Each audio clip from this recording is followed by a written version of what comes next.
Hey friends, hope you're all doing well. We're doing okay too, just really tired since we've been working non-stop. We wanted to answer a question many of you ask: how does our publishing process work? Most of our audiobooks are first posted on Patreon as paid content. They stay behind a paywall for a few months. After that, they become free to access on Patreon forever. Then, a few weeks later, we upload them to other platforms like YouTube, Facebook, and Twitter, X. Lately, our community hasn't been growing much, and we could really use your help. Please share our site in your Facebook groups, Discord servers, Reddit threads, Twitter, X, or with any friends who might be interested. Every little bit helps and we really appreciate it. Thanks a lot for being with us and supporting what we do. Only someone like Kaido, who had absolute strength and little desire for power, could resist its corruption and lead effectively. Later, Kaido arranged for the daimyo and his people to tour Hidden Leaf Village for half a day before finally sending them back to the Land of Fire's capital. As for the investment funds, I expect you all to prepare them within 5 days. I will personally return to collect the funds. Is that a problem for anyone? Upon returning, Kaido immediately addressed the gathered investors. The reason for the 5-day deadline was simple: most of their money was already concentrated in the capital. With the presence of gold exchange stations, gathering funds was much faster than traveling to the capital. In fact, 5 days was even a generous buffer, allowing some people time to sell off assets or resources to gather enough funds. No problem. Everyone nodded in agreement. They were eager to finalize their investments as soon as possible so Hidden Leaf Village could begin construction, leading to faster profits. At the same time, many merchants had already started thinking about how to get involved in the projects. Whether it was providing construction workers, building materials, furniture, or electrical wires, there were countless opportunities to make money from this massive development project. Great. That settles it then. See you all in 5 days. Satisfied, Kaito nodded before teleporting away.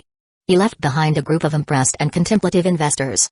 Chapter 196, Flying Thunder God, Spatial Teleportation. After returning to Hidden Leaf Village, Kaito immediately began summoning the Hidden Leaf Village ninjas who had reached the required level of favorability toward him, signing contracts with them in batches. Without exception, every single one of them agreed without hesitation. No one was foolish enough to refuse. Not only would rejecting the contract potentially offend the Hokage, but the benefits of signing it were simply too enticing to turn down. Even though Kaido hadn't explicitly stated what those benefits were, they instinctively knew it was something incredible. As a result, the number of people under contract with him skyrocketed. And once they completed the contract, every single one of them was utterly shocked, followed by a wave of relief and overwhelming joy. They understood. They had struck gold. Their future was now brighter than ever. I never expected Lord Hokage to have such a massive secret. No wonder he's so ridiculously powerful. An entirely different world. And it's one that's far larger than the ninja world. Just thinking about it makes my heart race. Devil fruits. I can't believe such mystical items exist. I'd do anything to get my hands on one. Exactly. Even the weakest zone-type devil fruit can multiply a person's strength several times over. But aren't the techniques Lord Hokage is teaching us even more important and valuable? Whether it's the primal chakra refinement jutsu that allows us to steadily increase the quantity and quality of our chakra, or the meditation and life force techniques, these are things we could have never even imagined before. With these, even someone like me, a mere chunin, now has a real chance of becoming a jonin, or even reaching Kage level. Agreed. And to think that Lord Hokage created these techniques himself. He truly is a monstrous genius. I still can't believe the Sage of Six Paths had ulterior motives when he first gave chakra to humanity. He left behind hidden traps. Thankfully, we're under Lord Hokage's contract now, and with the primal chakra refinement jutsu, we can purify and eliminate the chakra seeds implanted within us. Otherwise, just thinking about it is terrifying. If we hadn't signed a contract with Lord Hokage, we wouldn't have even known about these secrets, let alone feared them. After leaving the Hokage Tower, these newly contracted ninjas couldn't stop whispering about their experiences in small groups. It took Kaido several days to finish contracting every Hidden Leaf Village ninja who met the favorability requirement and to make the necessary arrangements for them. From then on, every day, these people would appear at the training bases Kaido had established in the pirate world to train their abilities. Their strength began increasing at an astonishing rate. Thanks to sealing techniques concealing their changes, the uncontracted ninja remained completely unaware of the transformations happening around them. Just like that, 5 days flew by. That morning, Kaido teleported directly to the Land of Fire and met with the daimyo and his entourage. He successfully collected the investment of 44.3 billion ryo. Just as he was about to leave, the daimyo called out to him. Fourth Hokage. The daimyo said, I heard from the second Hokage that the Uchiha clan possesses a special medicine, one that can nourish the body, heal all injuries and ailments, and even regulate one's health to extend life for 100 years. Is that true? Oh? Kaito raised an eyebrow slightly. That is indeed true. Why? Are you interested, daimyo? Very much so. Upon receiving confirmation, the daimyo nodded eagerly and rubbed his hands together. Would it be possible for me to purchase some of this medicine? I'm willing to pay a high price. To him, nothing was more important than extending his lifespan. He wasn't above lowering his status, or spending an outrageous sum, if it meant he could live longer. Nothing in the world mattered more than his own life. I can make that happen. Kaido replied with a nod. These medicines are extremely precious, and the annual supply is limited. But you, daimyo, are one of the most distinguished figures in the Land of Fire, and you've shown unwavering support in your investments. Naturally, I wouldn't be so petty as to refuse you. I can supply you with 20 doses of the nourishing medicine each month at a price of 1 million ryo per dose. What do you think? In truth, the production cost of the medicine was almost negligible. But that didn't stop Kaido from hyping it up to ensure the daimyo paid a premium. Of course, the low cost was only due to Kaido's unique method of obtaining and refining it. Regardless, the medicine's effectiveness was undeniable. The daimyo wasn't getting ripped off. In fact, he was getting an incredible deal. Ha ha ha. My thanks, Fourth Hokage. The daimyo beamed with joy. This was fantastic news. He felt that the Uchiha and the Fourth Hokage were truly honest and generous people. Not only were they willing to share such a miraculous medicine with him, but they also set the price at such a reasonable rate. His respect and favorability toward Kaito skyrocketed. However, he still fell short of meeting the requirements for a contract. In fact, he might never reach that threshold. Not that Kaido particularly cared. He simply smiled and said, in that case, daimyo, you can send someone to Hidden Leaf Village every month to collect the medicine.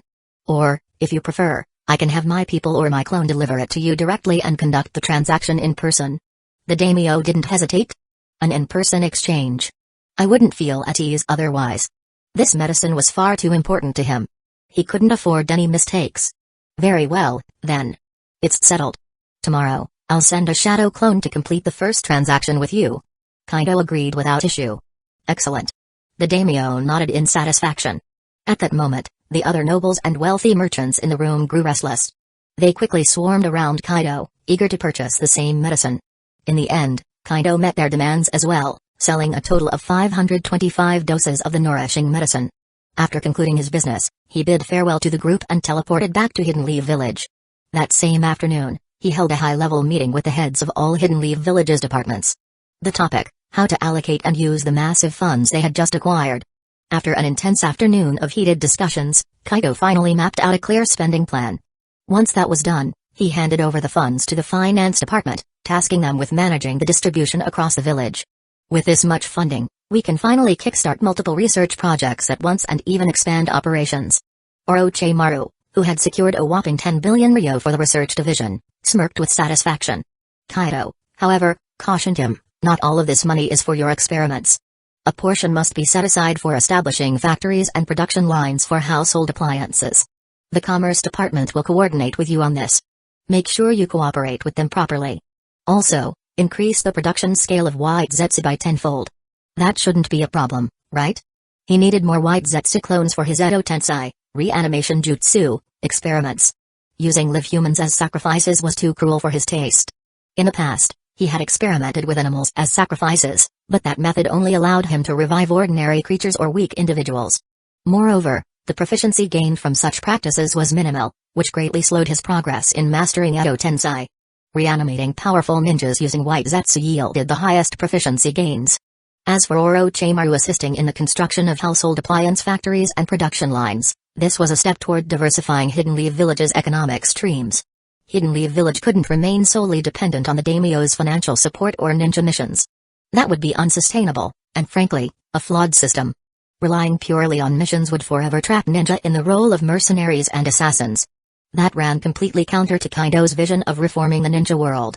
He had to start changing things from the ground up. Understood. Leave it to me. It won't be a problem. Orochimaru nodded, completely on board with the plan. He had no objections to either expanding White Zetsu production or assisting in setting up industrial operations. In fact, he fully supported it. After all, once the factories were up and running, the research division would have more funds at its disposal. Kaido had already discussed this arrangement with him. The research division would get to keep half of the future profits generated by its technological innovations. There was no way Orochimaru would overlook such a lucrative opportunity. Moreover, producing White Zetsu wasn't just for research purposes, it was also to support Kaido's Edo Tensei training. Orochimaru was quite interested in seeing what kind of advanced abilities Kaido might unlock after mastering Edo Tensei. If Kaido managed to develop a true resurrection technique. Now that would be fascinating. After giving final instructions to the other department heads, Kaido wrapped up the meeting. 10 days later, you have practiced the Flying Thunder God Jutsu. Proficiency plus 35. Your Flying Thunder God Jutsu has reached mastery. After completing another round of training, Kaido received the system notification. His Flying Thunder God Jutsu had finally reached the peak of mastery and was now ready for a breakthrough. Without hesitation, he teleported home, activated the seals in his room, and initiated the breakthrough process. The next moment, he felt himself falling into a state of enlightenment. His mind accelerated exponentially, his thoughts surged forward, 1,000, 10,000 times faster than before. Countless ideas burst forth. He began integrating his experiences with the space-time gate's teleportation mechanics and its inherent abilities, refining and elevating the Flying Thunder God Jutsu to a whole new level. A far more powerful spatial teleportation technique was rapidly taking shape. Over an hour later, Kaido finally emerged from his trance. It was time to test his new ability. In the next instant, without using the space-time gate or the Flying Thunder God markers he had placed before, he locked on to a distant location using his observation haki, and in a flash, he teleported 26 kilometers east of Hidden Leaf Village. Then, he deactivated his observation haki, switched to mental perception, and, swish, instantly appeared on top of a large tree 5 kilometers away. Ha ha ha. I did it. Now, I don't need Flying Thunder God markers anymore. As long as I can sense an area using observation haki or my mental perception, I can teleport there at will. No more limitations. No more struggling in situations where I don't have pre-marked locations or when using the space gate would be inconvenient. And it's not just single target teleportation, group teleportation is now twice as efficient and costs half as much chakra. The strategic potential of this technique just skyrocketed. And on top of that, with this new ability, I might even be able to create permanent spatial storage equipment. For contract holders, this won't be too significant since they already have inventory space. But for non-contract holders, this could be a game changer. I should mass-produce some of these in the future. Not only for Hidden Leaf Village's people, but I can also sell them at high prices to other villages and the daimyos. This could be a huge moneymaker. Having confirmed the effectiveness and power of his newly evolved Flying Thunder God, spatial teleportation, Kaido couldn't help but grin. He was beyond satisfied. Chapter 197. Crafting spatial storage gear. If you want to do something, just do it. After getting more familiar with his space teleportation ability, Kaido returned home. In the underground lab of his house, he took out some chakra-conducting metal and began experimenting with crafting spatial storage equipment like space rings and space bracelets. It worked. After an hour or so, Kaido looked at the 2 successfully crafted storage bracelets and 2 storage rings in his hand. He ran a few tests, and after confirming there were no issues, he smiled broadly. Each storage bracelet had a capacity of 10 cubic meters, while each storage ring had 2 cubic meters. There was no way around it. Bracelets had a much larger surface area than rings, allowing for more space-forming inscriptions, which naturally resulted in greater storage capacity. Too bad I don't have any minerals or gemstones with spatial attributes. If I did, I could create storage rings and bracelets with even larger capacities. Kaido muttered regretfully. But suddenly, an idea struck him. He stroked his chin thoughtfully and murmured, if I could get my hands on the munch fruit and use it to devour different metals for experimentation, maybe I could create minerals with spatial properties. After all, in the original future, Wapol managed to develop Wapol metal, which had excellent properties and made him ridiculously rich. If that fool could do it, then if I had the fruit, I could take it even further. Of course, Kaido didn't necessarily plan to eat the munch fruit himself or give it to someone else to consume. Instead, he could have an object or machine eat the fruit and use it specifically to devour metals, synthesizing superalloys with unique properties. For most people, this would be nearly impossible to achieve. Currently, only Vegapunk has the technology to make non-living objects consume devil fruits. But for Kaido, it was no hassle at all. He could simply bring the fruit into his space-time gate and extract its power directly, injecting it into the desired object and forcibly merging them using his spatial authority. Technology? Not needed at all. I wonder if the munch fruit is still on Drum Island? I'll check it out later. Kaido stroked his chin, lost in thought. Right now, Wapol clearly hadn't eaten the fruit yet. If he had, things would be much easier. Speaking of Drum Island, in recent times, Kaido had instructed his contract holders to intensify their infiltration and control over the country. At the same time, he had his mother use Genjutsu to hypnotize and brainwash the old king. She also gave him a longevity pill, extending his life by 50 years. Soon, this country would be entirely in his hands. With that thought, Kaido waved his hand and stored the space bracelets and rings into his space-time gate. Spreading his senses outward, he instantly locked onto his mother's location. The next moment, swish, he used space teleportation and appeared in her room. At that moment, his mother was in the Naka Shrine, presiding over a high-level Uchiha meeting, listening to reports on the clan's financial earnings and the progress of various clan members. Several elders were present as well. Seeing Kaido suddenly appear, everyone turned their attention toward him. Huh? Kaido, why are you here? Naori raised an eyebrow, then asked with curiosity, wait. Was that the Flying Thunder God Jutsu just now? But it seems very different from the usual version. There was no need for a seal or a marker, right? As she spoke, Naori Uchiha's eyes lit up in surprise. Did you just make a major breakthrough in the Flying Thunder God technique? She knew Kaido had been obsessively practicing the technique, aiming to perfect and surpass it as soon as possible. She didn't expect results so quickly. What? Another breakthrough in the Flying Thunder God? The elders and guards, all of whom were contract holders, were equally shocked upon hearing this. Then, curiosity and excitement filled the room. Many of them had been learning the Flying Thunder God technique. If there was an advanced version, they certainly wouldn't want to miss it. As contract holders, each time they teleported between worlds, they could enhance their spatial time talents. Naturally, they wouldn't pass up such a powerful life-saving and combat technique. At this point, the technique had already become a mandatory skill for all contract holders. Not just the Uchiha, but also the Senju, Uzumaki, and even the recently contracted Tsukumo Hatake were learning it. The only exception was the first Hokage, who, since he wasn't truly resurrected, couldn't develop or enhance his spatial time talent through world travel. So, for now, he was unable to learn it. It was worth mentioning that ever since Kaido's battlefield rampage and subsequent rise to the Hokage position, fulfilling the Uchiha's long-standing dream, the few remaining clan members who hadn't reached the required favorability threshold for a contract had finally warmed up to him. With their favorability maxed out, Naori Uchiha promptly arranged for Kaido to contract them all. Now, not a single high-ranking Uchiha was left out. Oh, wait, there were two exceptions. One was Madara Uchiha, and the other was Hikari Uchiha. Madara was a special case, and Hikari's mindset and personality had major flaws that needed to be corrected gradually. Kaido and Naori Uchiha had been working hard to guide her, and there had been some progress. But fully bringing her around, and getting her contracted, would take time. This wasn't something that could be rushed. Hey, as expected, Mom, your senses are sharp. Kaido chuckled, rubbing the back of his head. Yeah, I broke through. In fact, I even created a new space-time ability called spatial teleportation or just space shifting. It's far stronger than the Flying Thunder God. Now, I don't need a seal or a marker anymore. As long as something is within my sensory range, I can teleport to it freely. Just a thought, and I'm there. And this is just the beginner level of space teleportation.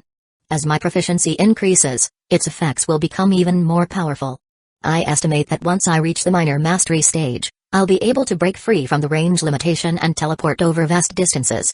Major mastery and perfection will be even crazier. And it still retains all the abilities of the perfected Flying Thunder God, except now, they're at least 10 times stronger.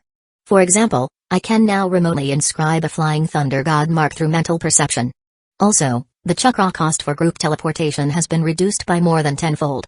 Hearing this, the eyes of everyone present gleamed with excitement. The second elder, in particular, grinned and asked shamelessly, Kaido, can you teach us this technique? With this, who would even bother with the old Flying Thunder God? If we can teleport anywhere within our perception range, it's way more powerful and practical. Yeah. Exactly. The other elders nodded in agreement, looking at Kaido expectantly. Calm down. At that moment, Naori Uchiha interrupted them, then turned to Kaido with a smile and said, it can't be that simple.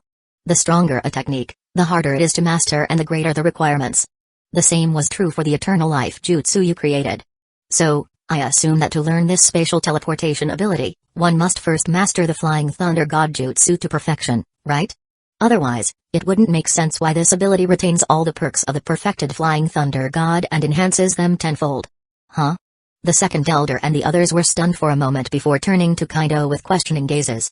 If that was true, then they wouldn't be able to learn spatial teleportation anytime soon. Even mastering the Flying Thunder God to perfection wasn't something they could achieve overnight. If it weren't for the fact that traveling between worlds constantly enhanced their spatial talent. If it weren't for the life force jutsu improving their constitution and lifespan. If it weren't for the meditation jutsu enhancing their comprehension, memory, and learning abilities. Even if they possessed spatial talent, they might never perfect the Flying Thunder God in their lifetime. All of this was thanks to Kaido. He had given every Uchiha an unlimited future. This was why all the Uchihas continuously grew fonder of him and why so many had formed contracts with him. Hey, you're absolutely right. Kaido chuckled and nodded. The stronger a technique, the harsher the requirements. That's only natural. But with all the techniques I provide, you'll all have the opportunity to learn spatial teleportation in the future. So don't rush. Oh, right. Here's the training method, Mom, I'll leave this with you. Once you've read it, you can place it in the clan's merit hall so that clan members can exchange merit points for it later. Saying this, Kaido handed a scroll to his mother. There was no way he would just give it away for free. Aside from the benefits provided at the time of contract formation, any advanced techniques or skills that required a solid foundation would have to be exchanged with contribution points. Alright. Naori Uchiha took the scroll, nodded, and stored it in her personal storage space, intending to read it before placing it in the merit hall. Anything else? She asked. Kaido nodded affirmatively, flipping his hand to produce the two spatial bracelets and rings he had crafted earlier. He handed them to his mother, saying, "These are spatial storage devices I created using knowledge from my spatial teleportation ability, combined with storage sealing techniques and chakra conducting metal. These storage devices are permanent. Once bound by blood, the owner can freely store and retrieve items without any usage limit. Take a look." What? Hearing this, Naori Uchiha and the others were stunned. They quickly took one of the spatial bracelets and examined it with curiosity. Seeing this, Kaido reminded them, "You don't have to bind it with blood to test it. You can simply use your mental energy or chakra to access it temporarily. However, without blood recognition, others can also use it. It's perfect for testing." Naori Uchiha and the others nodded, using their spiritual energy and chakra to probe the devices. Immediately, they sensed the storage space inside. After conducting some retrieval tests, they all looked very satisfied. Naori Uchiha then looked up at Kaido and said, "These are incredible treasures. Although they might not seem like much to contract holders since they're not as convenient or secure as the space-time gate storage, their value lies in the fact that non-contract holders can also use them. That makes them highly valuable. By the way, can ordinary people use them?" Chapter 198, Getting Munch Fruit and Human Fruit. Kaido shook his head and said, "No. It requires the infusion of supernatural energies such as mental power, chakra, or haki. Both ninjas and awakened haki users in the pirate world can use it. However, it's not impossible for me to design and create spatial equipment that ordinary people can use. I'll take some time to craft a batch in the future." He realized that there was indeed a large market for ordinary people as well. Alright. Naori Uchiha nodded in satisfaction. "That's good. Are you planning to sell this, or?" "Of course, I'm selling it." Kaido nodded firmly. "My contractors don't have much use for it, so Hidden Leaf Village won't need it much either. But this thing is extremely valuable. If we don't sell it to gain funds and resources, it would be a waste. However, we can't sell ones with too large a storage capacity, and we must control the quantity, especially for the ninja craftsmen. Otherwise, it could cause trouble when we unify the ninja world in the future. This kind of equipment would be a game changer in warfare, so they had to be cautious. If too many were made and with large capacities, logistics would become incredibly easy, eliminating concerns about supply chains. At the same time, it would be highly useful for elite squads executing special missions. They had to be careful." "Got it." Naori Uchiha nodded in understanding. "But it's only for the next few years. Once we make a major breakthrough in strength, these details won't matter anymore. By then, mere spatial equipment won't determine the outcome of war." "Exactly. By then, we can distribute them freely." Kaido agreed with a nod. After that, Kaido and Naori Uchiha discussed the specifics of space teleportation before teleporting to Drum Island. As soon as he arrived, he spread out his observation haki, quickly covering the entire island with his perception. The next moment, Kaido teleported again, appearing near the royal treasury.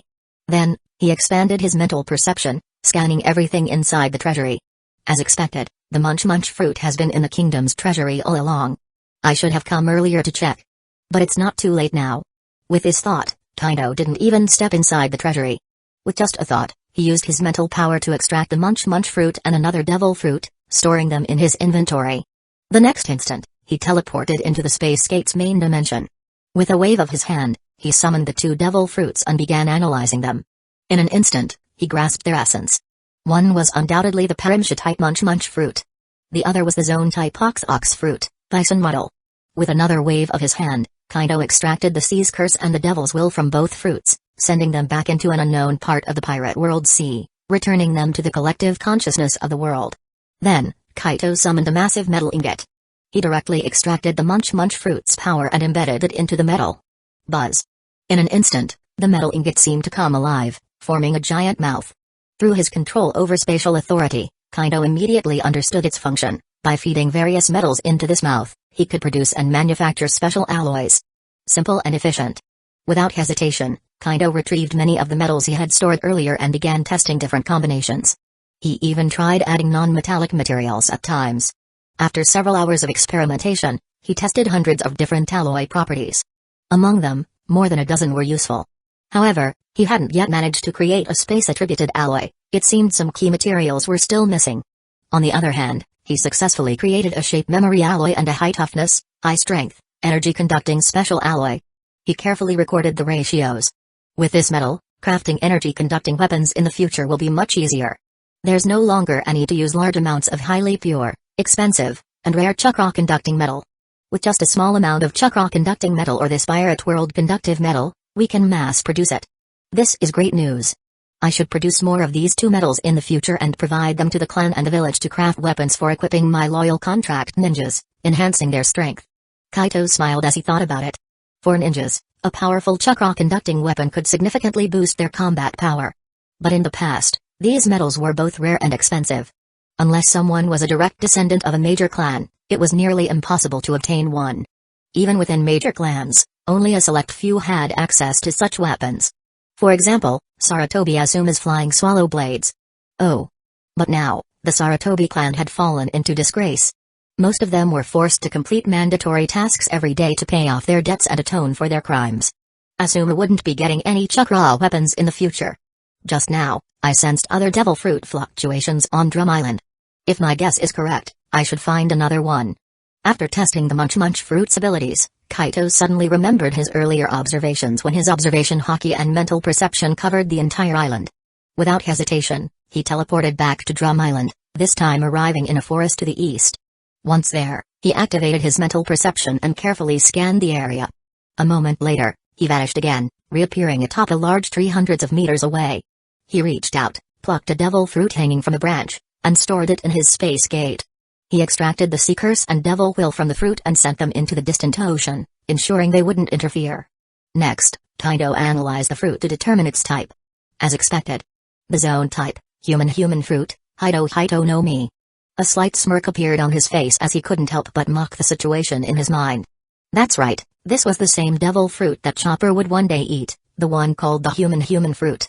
A seemingly useless fruit that simply turned the eater into an ordinary human.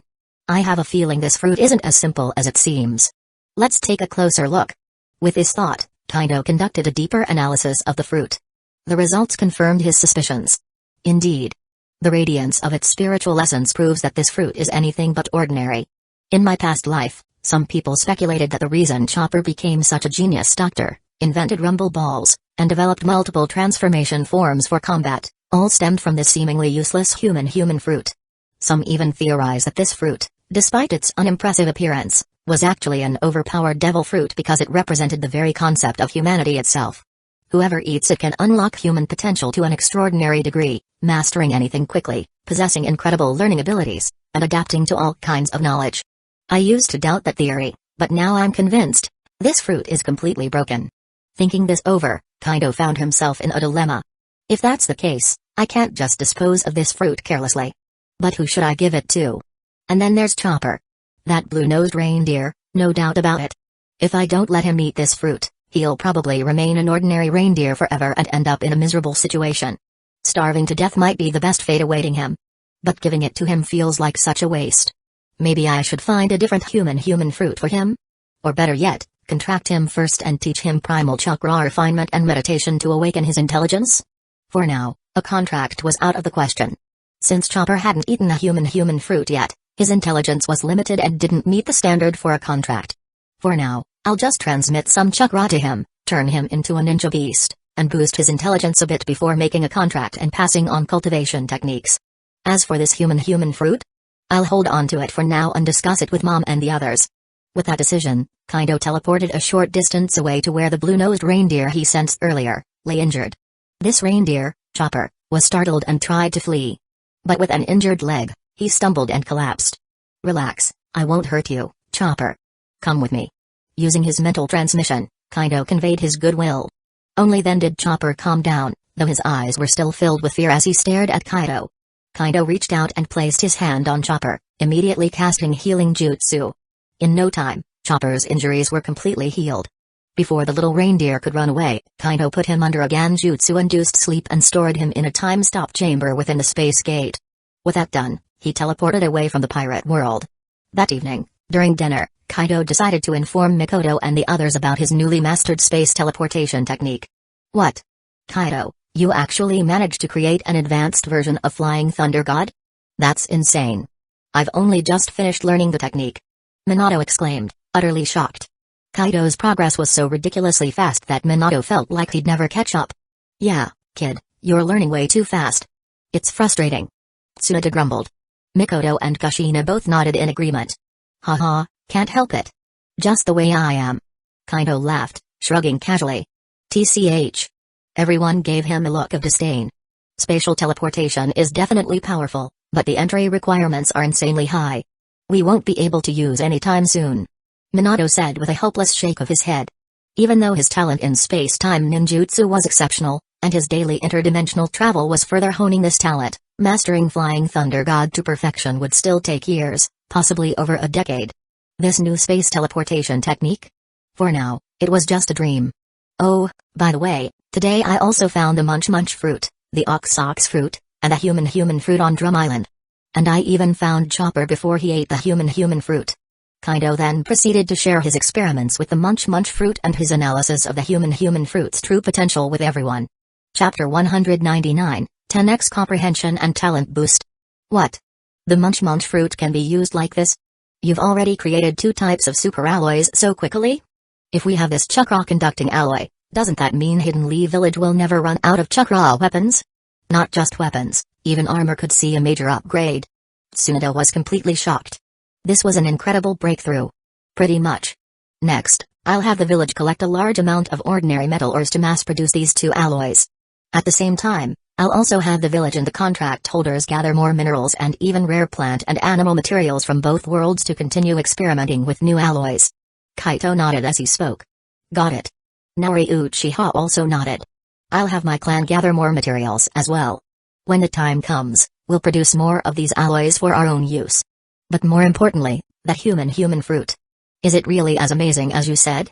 Can it really boost a person's talent and comprehension? If true, that would be an invaluable treasure. Hearing this, Mikoto and the others eagerly turned to look at Kaido. They wanted it. It should be. Kaito nodded with confidence. I've analyzed it thoroughly. But to know the exact effects, someone will have to eat it and test it out. Any volunteers? Since he could extract the fruit's power at any time, there was no risk involved. I'm in. Me too. Count me in. Kushina, Mikoto, Minato, and Tsunade all raised their hands instantly. Who wouldn't want a fruit like this? Here it is. You guys can decide among yourselves.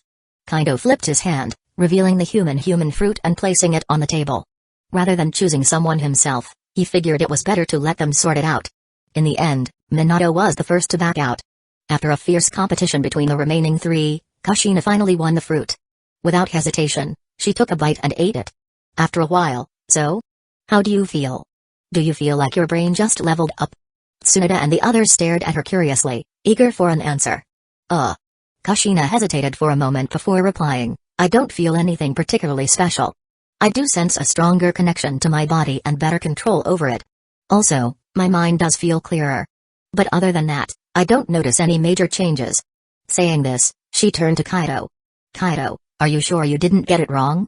Impossible. Kaido shook his head. Try training or studying a technique and see for yourself. Just feeling it out won't prove anything. Since the fruit was supposed to enhance comprehension and learning ability, the only way to verify its effects was through practice. That makes sense. Kushina's eyes lit up as she immediately teleported to the backyard training ground to begin practicing her cultivation technique. Kaido and the others quickly followed to observe.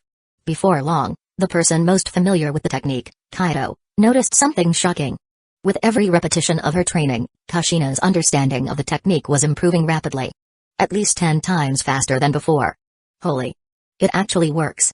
Tsunade and Naori Uchiha both gasped in disbelief. Mikoto and Minato, being slightly weaker, couldn't perceive the full extent of the change. After a while, Kushina finally reached her physical limit and had to stop. She looked down at her hands, eyes sparkling with excitement. This is insane. It's like I just got a cheat code. The human fruit is up. This has to be the strongest devil fruit ever. I've decided, I'm keeping it. But the next moment, Tsunade smacked her on the head. Ow! Kushina winced and looked up to see Tsunade standing there, arms crossed. She pouted, eyes filled with resentment.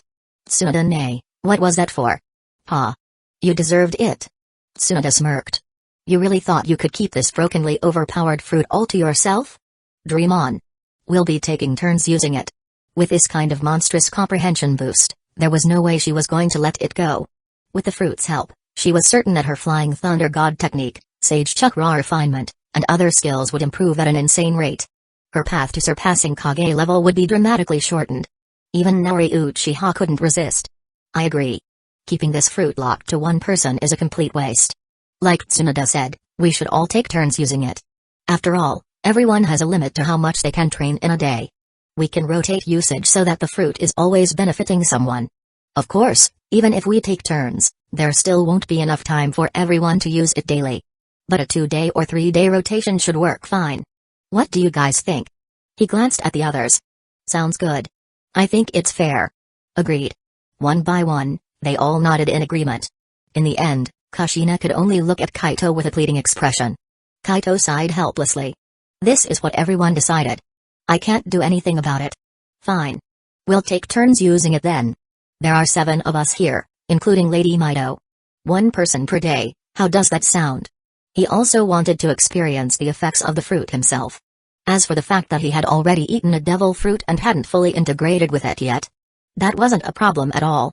He could temporarily extract the rumble fruit from his body or even seal it away for the time being. Both options were completely viable.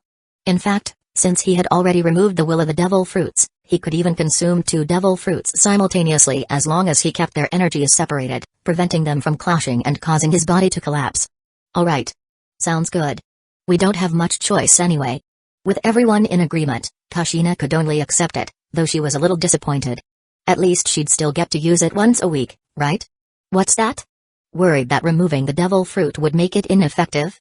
That wasn't an issue at all. She was using it to enhance her comprehension of techniques, not for its physical powers. Whether the devil fruit was inside her or not didn't matter. Once she learned something, it became her own ability. This wasn't just about developing devil fruit powers, it was about true mastery. Actually, there's another benefit. Kaido added. Since we're all taking turns using this fruit, our collective energy will enhance its power over time. Just like how devil fruits become stronger as generations of users develop them, this one will continue to grow in strength as we use it. Tsunade's eyes lit up. So, the more we use it, the more powerful it will become? Exactly. Kaito nodded firmly. That's amazing. Everyone was thrilled. This was a huge advantage. Following that, at the group's request, Kaito took them into the space-time gate to extract the human fruit, allowing everyone to experience it firsthand. Even Uzumaki Mido was brought in to test it out. Once everyone had their turn, Kaido handed the fruit's power over to Kushina and said, "Let's not count today, we've already wasted a lot of time. We'll officially start the rotation tomorrow. Also, I've been thinking. We don't actually train for a full day, right? If only one person uses it for an entire day, it's kind of wasteful. So why don't we divide the day into 3 shifts? That way, we can maximize the fruit's potential. I can leave a shadow clone in the space gate to handle the extraction and reassignment of the devil fruit power. How does that sound?" Since everyone needed to sleep at some point, using a full day per person would waste precious time. A rotating schedule would make the most of the fruit's effects. Everyone's eyes brightened at the idea. That actually makes a lot of sense. This way, we can maximize its efficiency. Alright, let's do it. Seeing that everyone was on board, Kaito confirmed the new rotation schedule. He also set up a separate space in the space gate and stationed a permanent shadow clone there to manage the devil fruit's distribution. Of course, to prevent memory overload, he would dispel and replace the clone daily. Otherwise, if he let the shadow clone accumulate 10 or 15 days worth of experience before dispelling it, even with his powerful mental strength, the flood of memories would be overwhelming. There was no need to overdo it. By the way, now that we're using the human fruit, what about Chopper? Where is he? What do we do about him?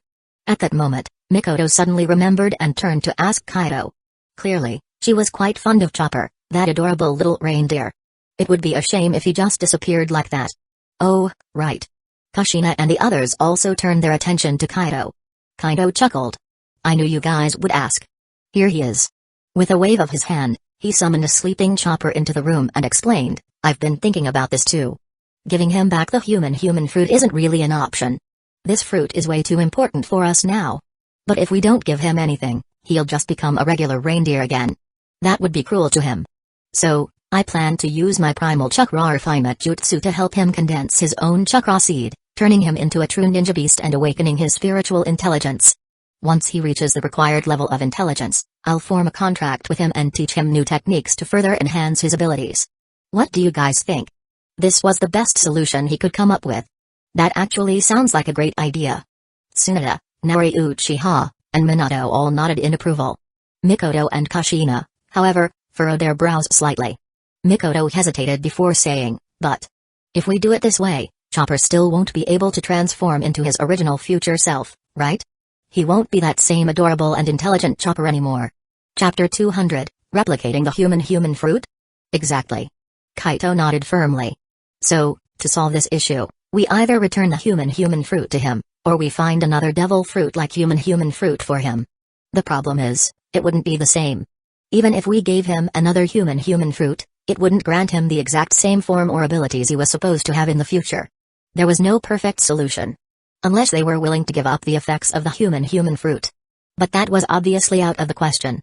Even though Mikoto and Kushina felt sympathy for Chopper, they couldn't make that choice. Because the effects of this fruit were too important to them. Unless, one day, they no longer needed its power, then maybe. But that day was still far off. Especially since the fruit's abilities would continue to evolve as they used and developed them further. Mikoto hesitated, deep in thought. Suddenly, a light bulb went off in her head, and she turned to Kaito.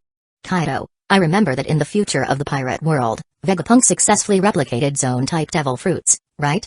Is there a chance that the human fruit could be replicated as well? If not, what about using the same synchronization technology as the artificial seraphim to share the abilities? She was still hoping for a perfect solution. Well, Kaito pondered. Vegapunk does have the technology to create artificial zone-type devil fruits. But whether he can replicate a special zone type like the human fruit, I'm not sure. But we can try to contact him and ask. Conveniently, I'm meeting with Monkey D. Dragon in a few days. Through him, I should be able to arrange a meeting with Vegapunk. As for the Seraphim synchronization technology, it's definitely not perfected yet. If replicating the human fruit doesn't work, then we'll just have to wait and see if that method becomes viable. That said, Kaito believed that with Vegapunk's abilities, creating an artificial human fruit shouldn't be too difficult.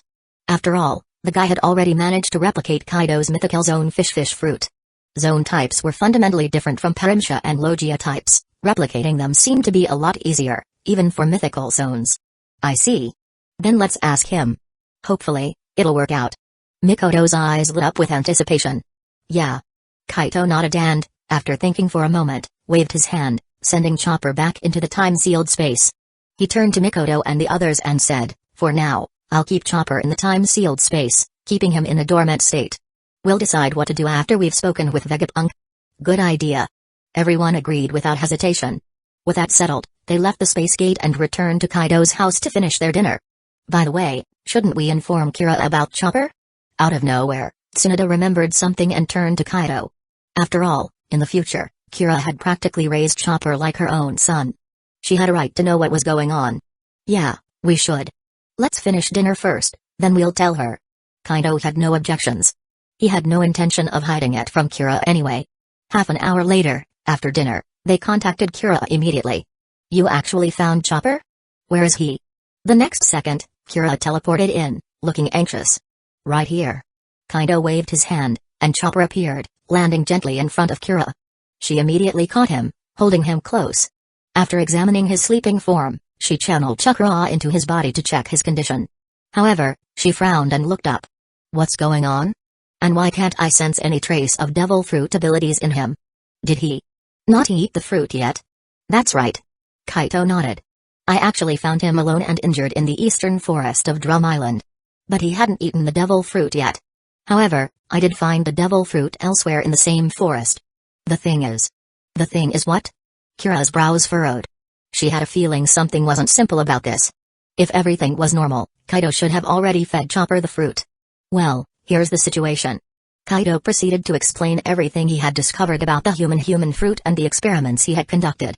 He even temporarily extracted the fruit's ability from Kushina and transferred it into Kira, allowing her to experience its effects firsthand before retrieving it back into Kushina's body.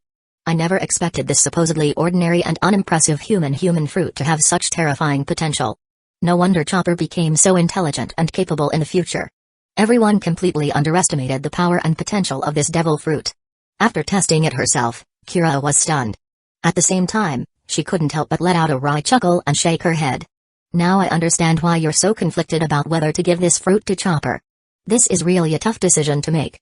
Having experienced its effects firsthand, she knew exactly how valuable this fruit was. If Chopper had already eaten it, that would be one thing. But the key issue was that he hadn't yet, and now, Kaido had found the fruit first. Even Chopper himself had been saved by Kaido. At this point, she didn't know what to say. She was well aware that, while Kaido and the others seemed to be living peacefully in the ninja world, there was still a major hidden threat looming over them. Furthermore, in the distant future, there would be even more powerful enemies waiting for them. They desperately needed the effects of this devil fruit to accelerate their growth in strength. So she couldn't bring herself to ask them to give it to Chopper. But without this fruit, Chopper's future would be completely different. Gaining intelligence wasn't the issue, Chakra could accomplish that. But Kira still hoped to see the lively, adorable, and slightly shy Chopper from the original timeline. Is there really no other solution? Is there any chance Vegapunk could replicate this fruit? Kira turned to Kaido and the others and asked. Hey. You're thinking the same thing as us. Kaido chuckled and said, we actually had the same idea. Luckily, I'll be meeting with Dragon in a few days. At that time, I'll ask him to introduce us to Vegapunk so we can see if he can replicate it. If he can, that would be perfect. If not, we'll have to find another way. For now, I think it's best if we keep Chopper in a time-locked space for now, letting him remain in suspended animation. What do you think? Hearing this, Kira looked down at Chopper with a bit of reluctance before nodding. That's the only choice we have for now. She stepped forward, handed Chopper back to Kaido, and watched as he once again sent him into the time-locked space. Only then did she speak again. Speaking of Vegapunk, I actually met him in the past. It's just that I eventually stopped traveling, and we lost contact. Later on, I heard that the world government took an interest in him and forcibly took him away. When you go meet him, be careful. It's best if you don't let the world government or the Marines find out, or you'll be in big trouble. The world government has always kept a tight grip on Vegapunk. They would never let him go as long as he was useful to them. And once they had drained him of all his value, they definitely wouldn't let him live either. When that time came, they would eliminate him to remove any potential future threats. Of course. Kaito smiled and nodded. With the teleportation ability of the Dimensional Gate and my newly developed space ability, it shouldn't be too difficult to avoid the world government and the Marines while contacting Vegapunk. I can even hide or seal my chakra and all my aura, making it hard for Haki to discover me. His abilities were so overpowered that things impossible for others were mere child's play to him. Alright. As long as you're confident, I'll wait for your good news. Kira nodded knowingly, then chatted with Kaido and the others for a while longer, mainly discussing control over Drum Island. Afterward, she teleported away. Tsunade and the others also left one after another. Kaido, has Dalton's favorability towards you reached the required level?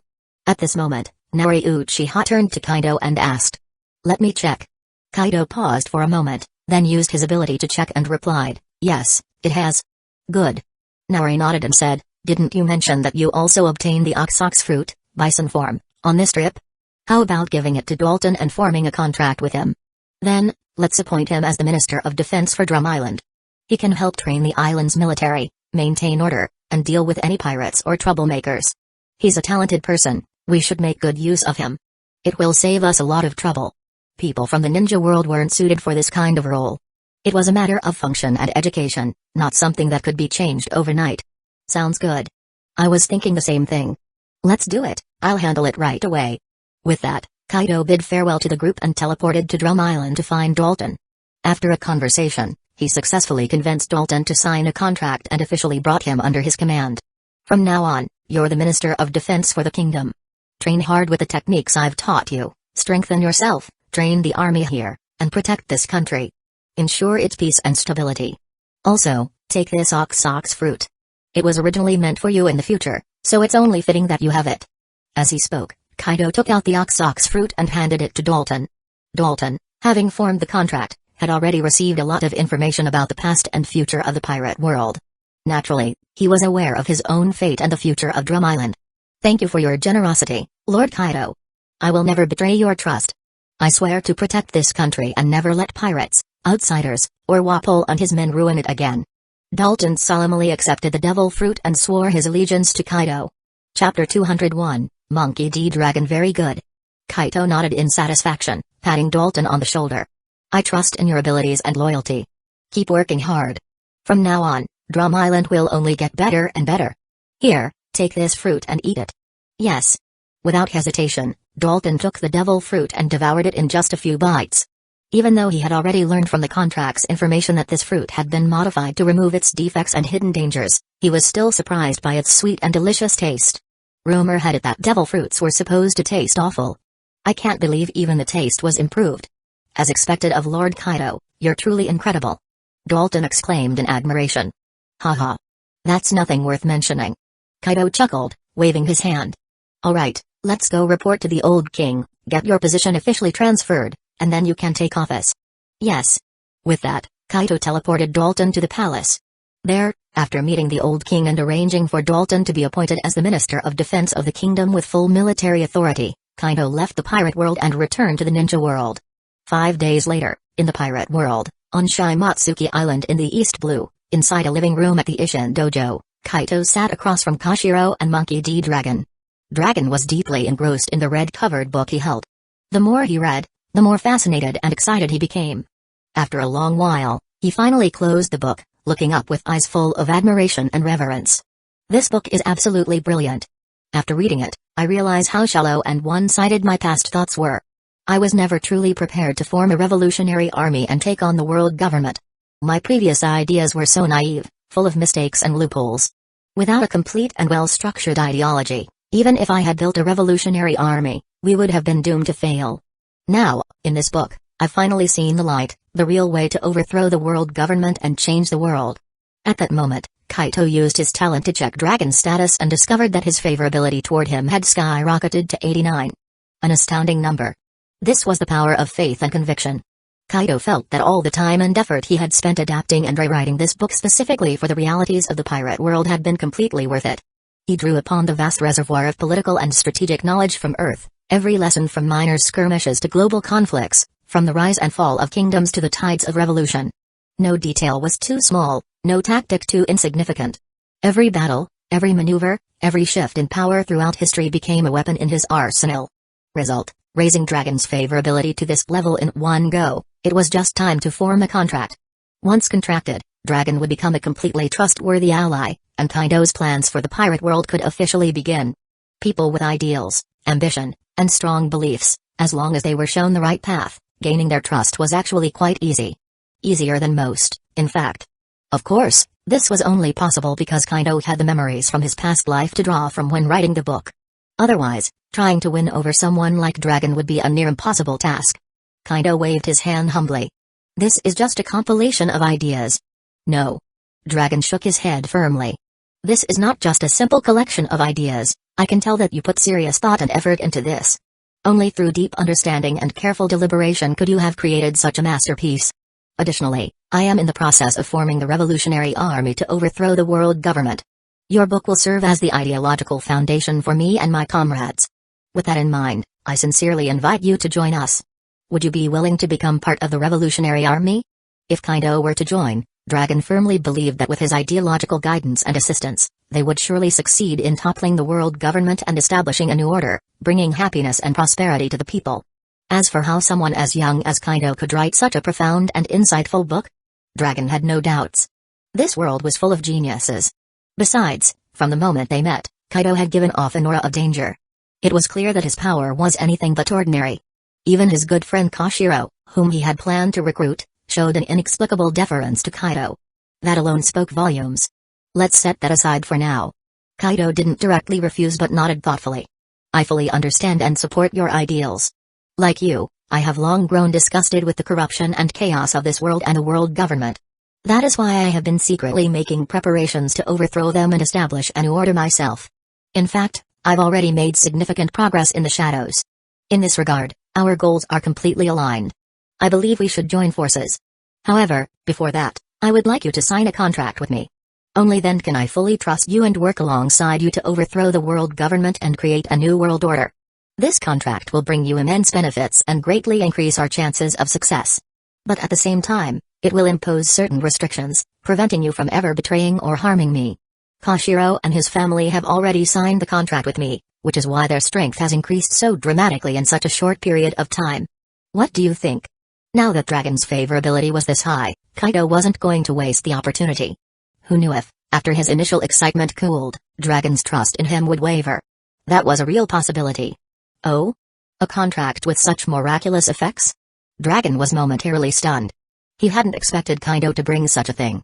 He couldn't help but look toward Koshiro. Seeing this, Koshiro smiled and nodded. That's right. I've already signed a contract with Kaido, and the benefits I received are enough to change my destiny. My recent power surge is proof of that. If possible, I hope you can also sign a contract with Kaido, Dragon. That way, we can truly be like-minded allies. This will also make it more likely for your dream to come true. Because, in a way, your dream is also part of Kaido's dream. Hearing Koshiro's explanation and persuasion, Dragon fell silent. His mind was racing as he considered the situation. After a long moment, he finally looked up, having made his decision, and said to Kaido, "All right, let's do the contract. I trust that you won't harm me." In the end, Dragon's extreme favorability toward Kaido, along with his belief and admiration, led him to make this choice quickly. But this decision made both Kaido and Koshiro happy. Good. Trust me, you won't regret this. Kaido nodded immediately and formed a mysterious rune at his brow, sending it toward Dragon while explaining the contract's method, its benefits, and its restrictions. Without hesitation, Dragon reached out and touched the rune imprint. Instantly, a voice echoed in his mind. He had already made his decision, so there was nothing to hesitate about. The next moment, the rune imprint entered his forehead and settled in his consciousness. At the same time, a flood of information about the past and future of the pirate world, as well as some details about the ninja world, poured into his mind. More insights from the book, along with powerful techniques like the life force, primal chakra refinement, meditation methods, and more, surged into Dragon's consciousness. He was completely consumed by the wave of new knowledge. Over an hour later, Dragon finally reopened his eyes, exhaling deeply. His expression was complex as he looked at Kaido and Koshiro before speaking with emotion. "I can't believe it. So this is the truth. Kaido, you're not even from this world, you're from the ninja world. It's simply unbelievable, and those techniques. Each one of them is an absolute game changer. No wonder Koshiro's power has skyrocketed recently. With techniques like these, it all makes sense. I feel like I owe you even more now. These things are way too valuable. Not to mention, there's also the wealth of information about the past and future of our world." Pausing for a moment, Dragon furrowed his brows and looked at Kaido. "Is everything in those future visions real?" "Of course." Kaido affirmed with a nod, but then shook his head slightly. "However, at this point, those visions should only be considered references. Because my presence has already changed a lot of things, and even more will change in the future.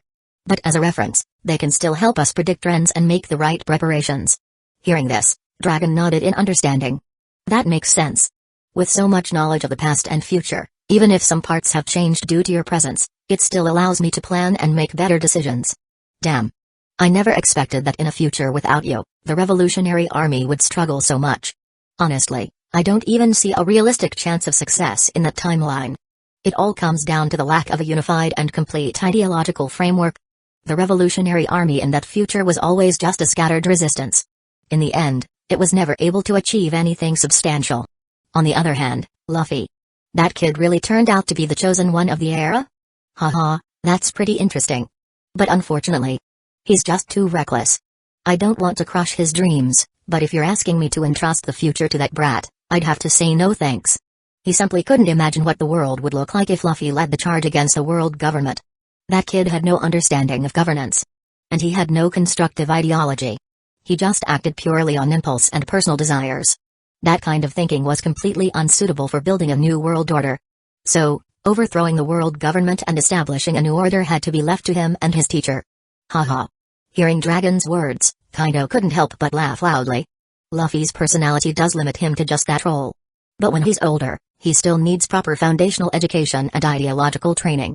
Not just him, Ace and Sabo need the same. Right now, I've already established schools in this island and several other bases. In the future, when I establish a 4 Emperors level faction in the New World and secure a territory to create a new country, I will expand this educational system. At the same time, I'll carry out various reform experiments in that nation, so we can develop the most suitable administrative framework. That way, once we overthrow the world government, we'll have a well-structured and superior system ready to replace the old order, guiding the world toward a better future. Chapter 202, Discussing Future Plans. Oh? Dragon's eyes lit up as he looked at Kaido and said, I didn't expect you to think this way, Kaito-sama. This is actually a brilliant idea. If we operate under the name of a 4 Emperors crew as cover, even if we implement reforms within our territory, it won't attract too much attention from the world government. This plan has a real chance of success. The education and training of talent are indeed crucial. We need to cultivate more qualified allies who share our ideology. Only then will we have a chance at success. Compared to your plan, mine seems so naive and opportunistic.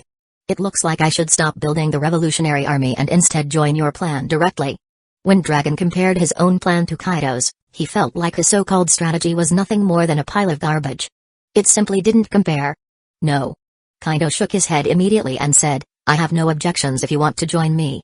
In fact, I fully support it. But you still need to build the revolutionary army. In fact, you should refine its structure further based on the principles in the book I gave you, establishing a core ideology that aligns closely with mine.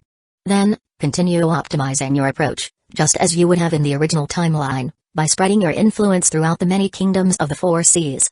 Recruit and train like-minded individuals, focusing on the common people, and continuously expand and unite your movement.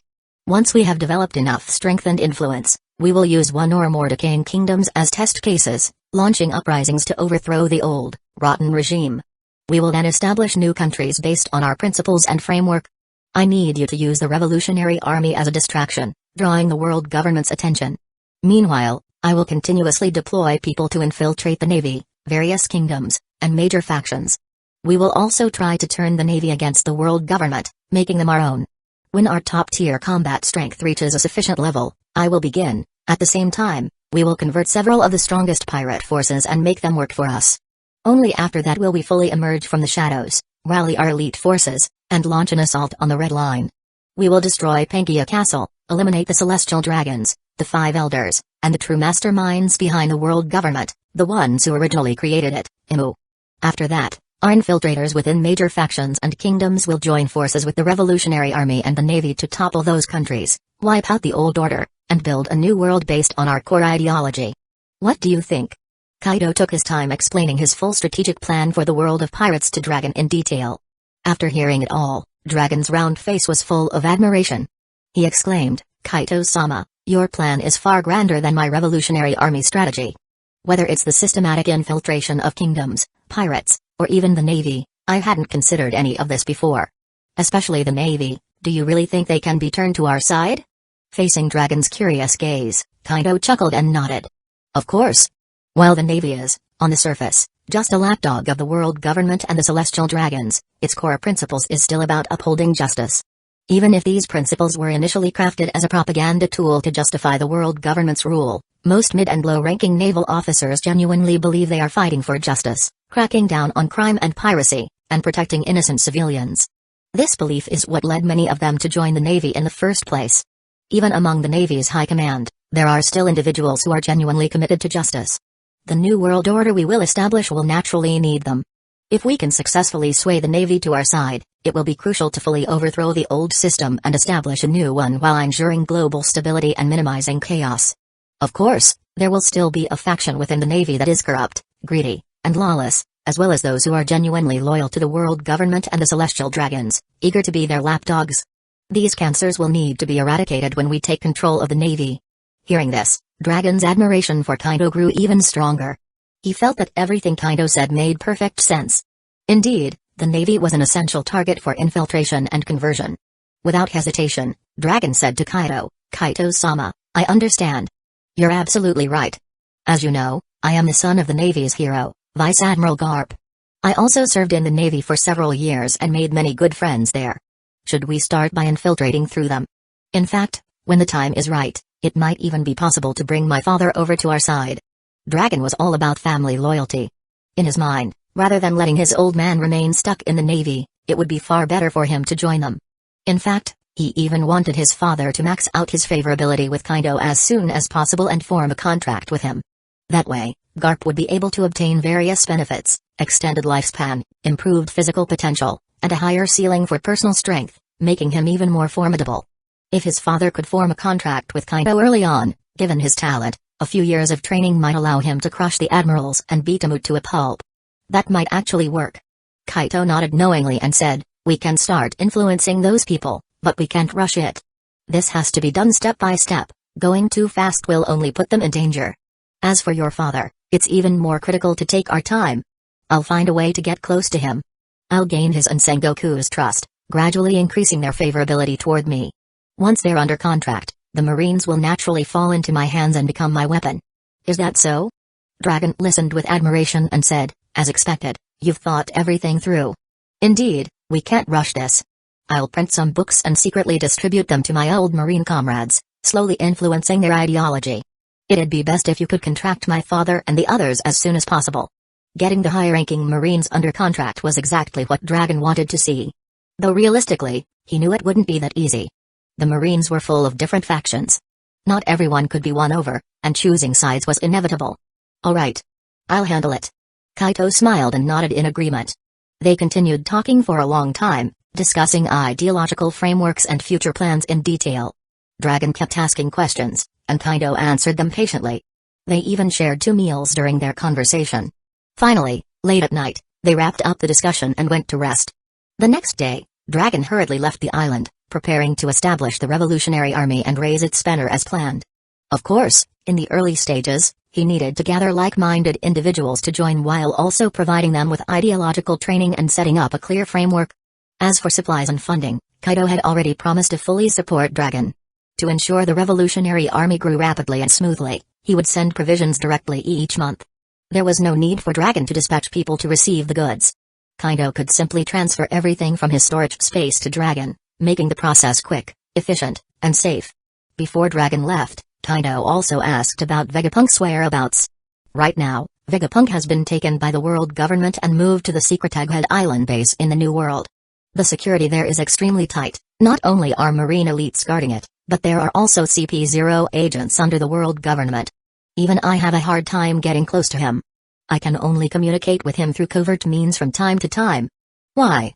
Kaido, are you interested in him? Dragon revealed the information and inquired. Yes.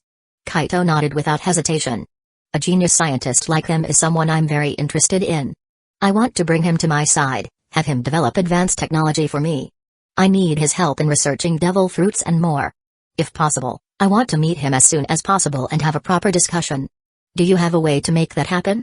Currently, Kaido's greatest interest in Vegapunk was his devil fruit research. He wanted to replicate as many zone type human fruits as possible.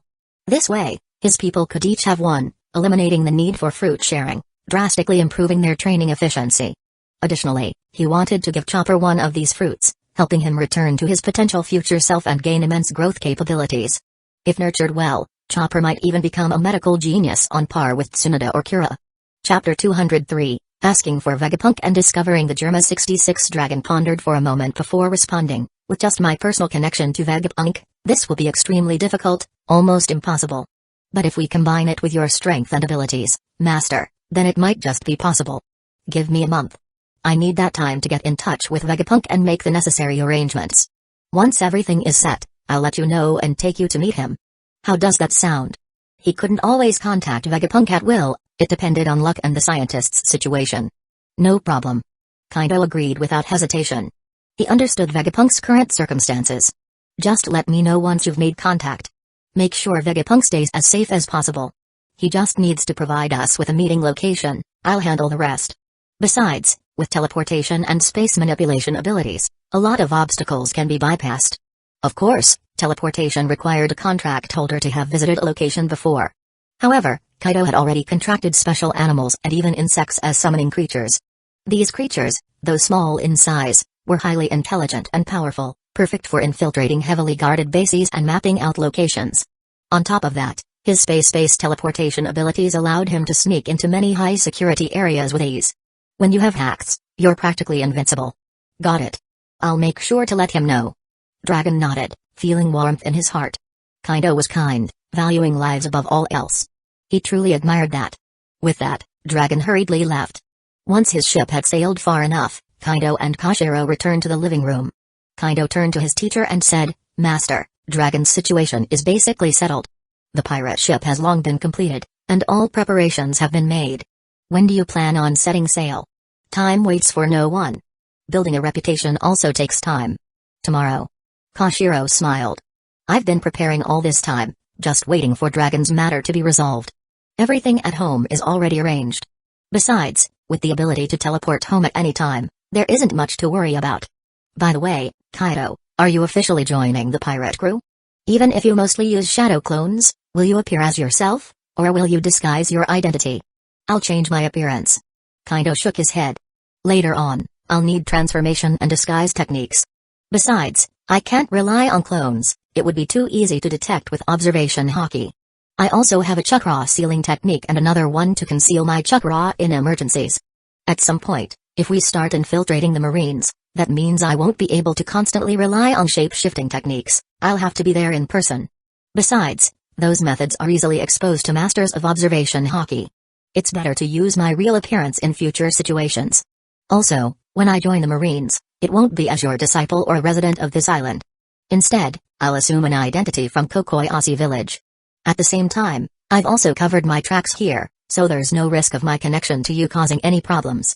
Clearly, he had been planning this for a long time. As for the identity in Kokoyasi village, Belmir, an ex-marine, could vouch for him, eliminating any risk of exposure. Was Belmir trustworthy? Hey, absolutely. Not only were Nami and Nojiko close to him, but even Belmir had been won over after all these years. She had completely recognized and supported him. More importantly, she knew about his plans to overthrow the world government and infiltrate the Marines.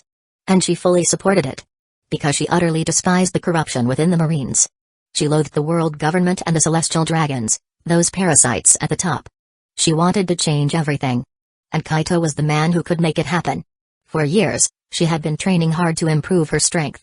She had now reached the level of a Marine headquarters colonel, far from the weak woman she once was. No longer someone Arlong could kill so easily. In fact, she had been waiting for Arlong to show up. She was determined to rewrite her fate and personally take down the Arlong pirates. She even planned to anonymously report Major Nezumi to the higher-ups, helping cleanse the Marines of its filth.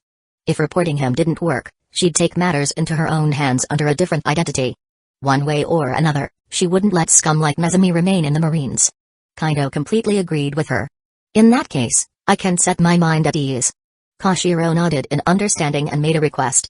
"Once I set sail, please help me watch over my home. Even if you're too busy, arrange for someone to keep an eye on it. I wouldn't want pirates to invade while I'm gone." He still felt a bit uneasy. "Relax." Kaido waved his hand with a chuckle. "Not only have I built a training base here, but there are people patrolling every day. Besides, Kuina and the others aren't weak anymore. In the East Blue, there aren't many pirates who could challenge them. Not to mention, you still have your wife, a sword master in her own right. So, don't worry. Everything will be fine." For someone like Koshiro, who had been a homebody for so many years, it was understandable that he had so many concerns before setting out. "Haha. You're right. I'm just overthinking. Let's do it this way, then. Tomorrow, make sure Hashirama sends a shadow clone at least for now, and also have Tsukumo, Uchiha, Uzumaki Reiko, and the others come along." Since this was a pirate crew, it wasn't going to be just Koshiro setting sail alone. Kaido had arranged for elite members from the Uchiha, Uzumaki, and Senju clans to accompany him. Along with his own and the first Hokage's shadow clones, this lineup was top tier even in the New World, let alone the East Blue. The next morning, Kaido and the others gathered at the base on the island. Once everyone was present and farewells were said, Koshiro and his group didn't set sail from there directly. Instead, they teleported to a small island base over 100 kilometers. From there, they headed to the port and boarded the Uchiha ship that had been waiting. They raised the anchor and set sail into the vast sea. Kaido himself, along with Mikoto and the others, didn't came to see them off, to avoid risks and prevent the Navy and world government from discovering their secrets.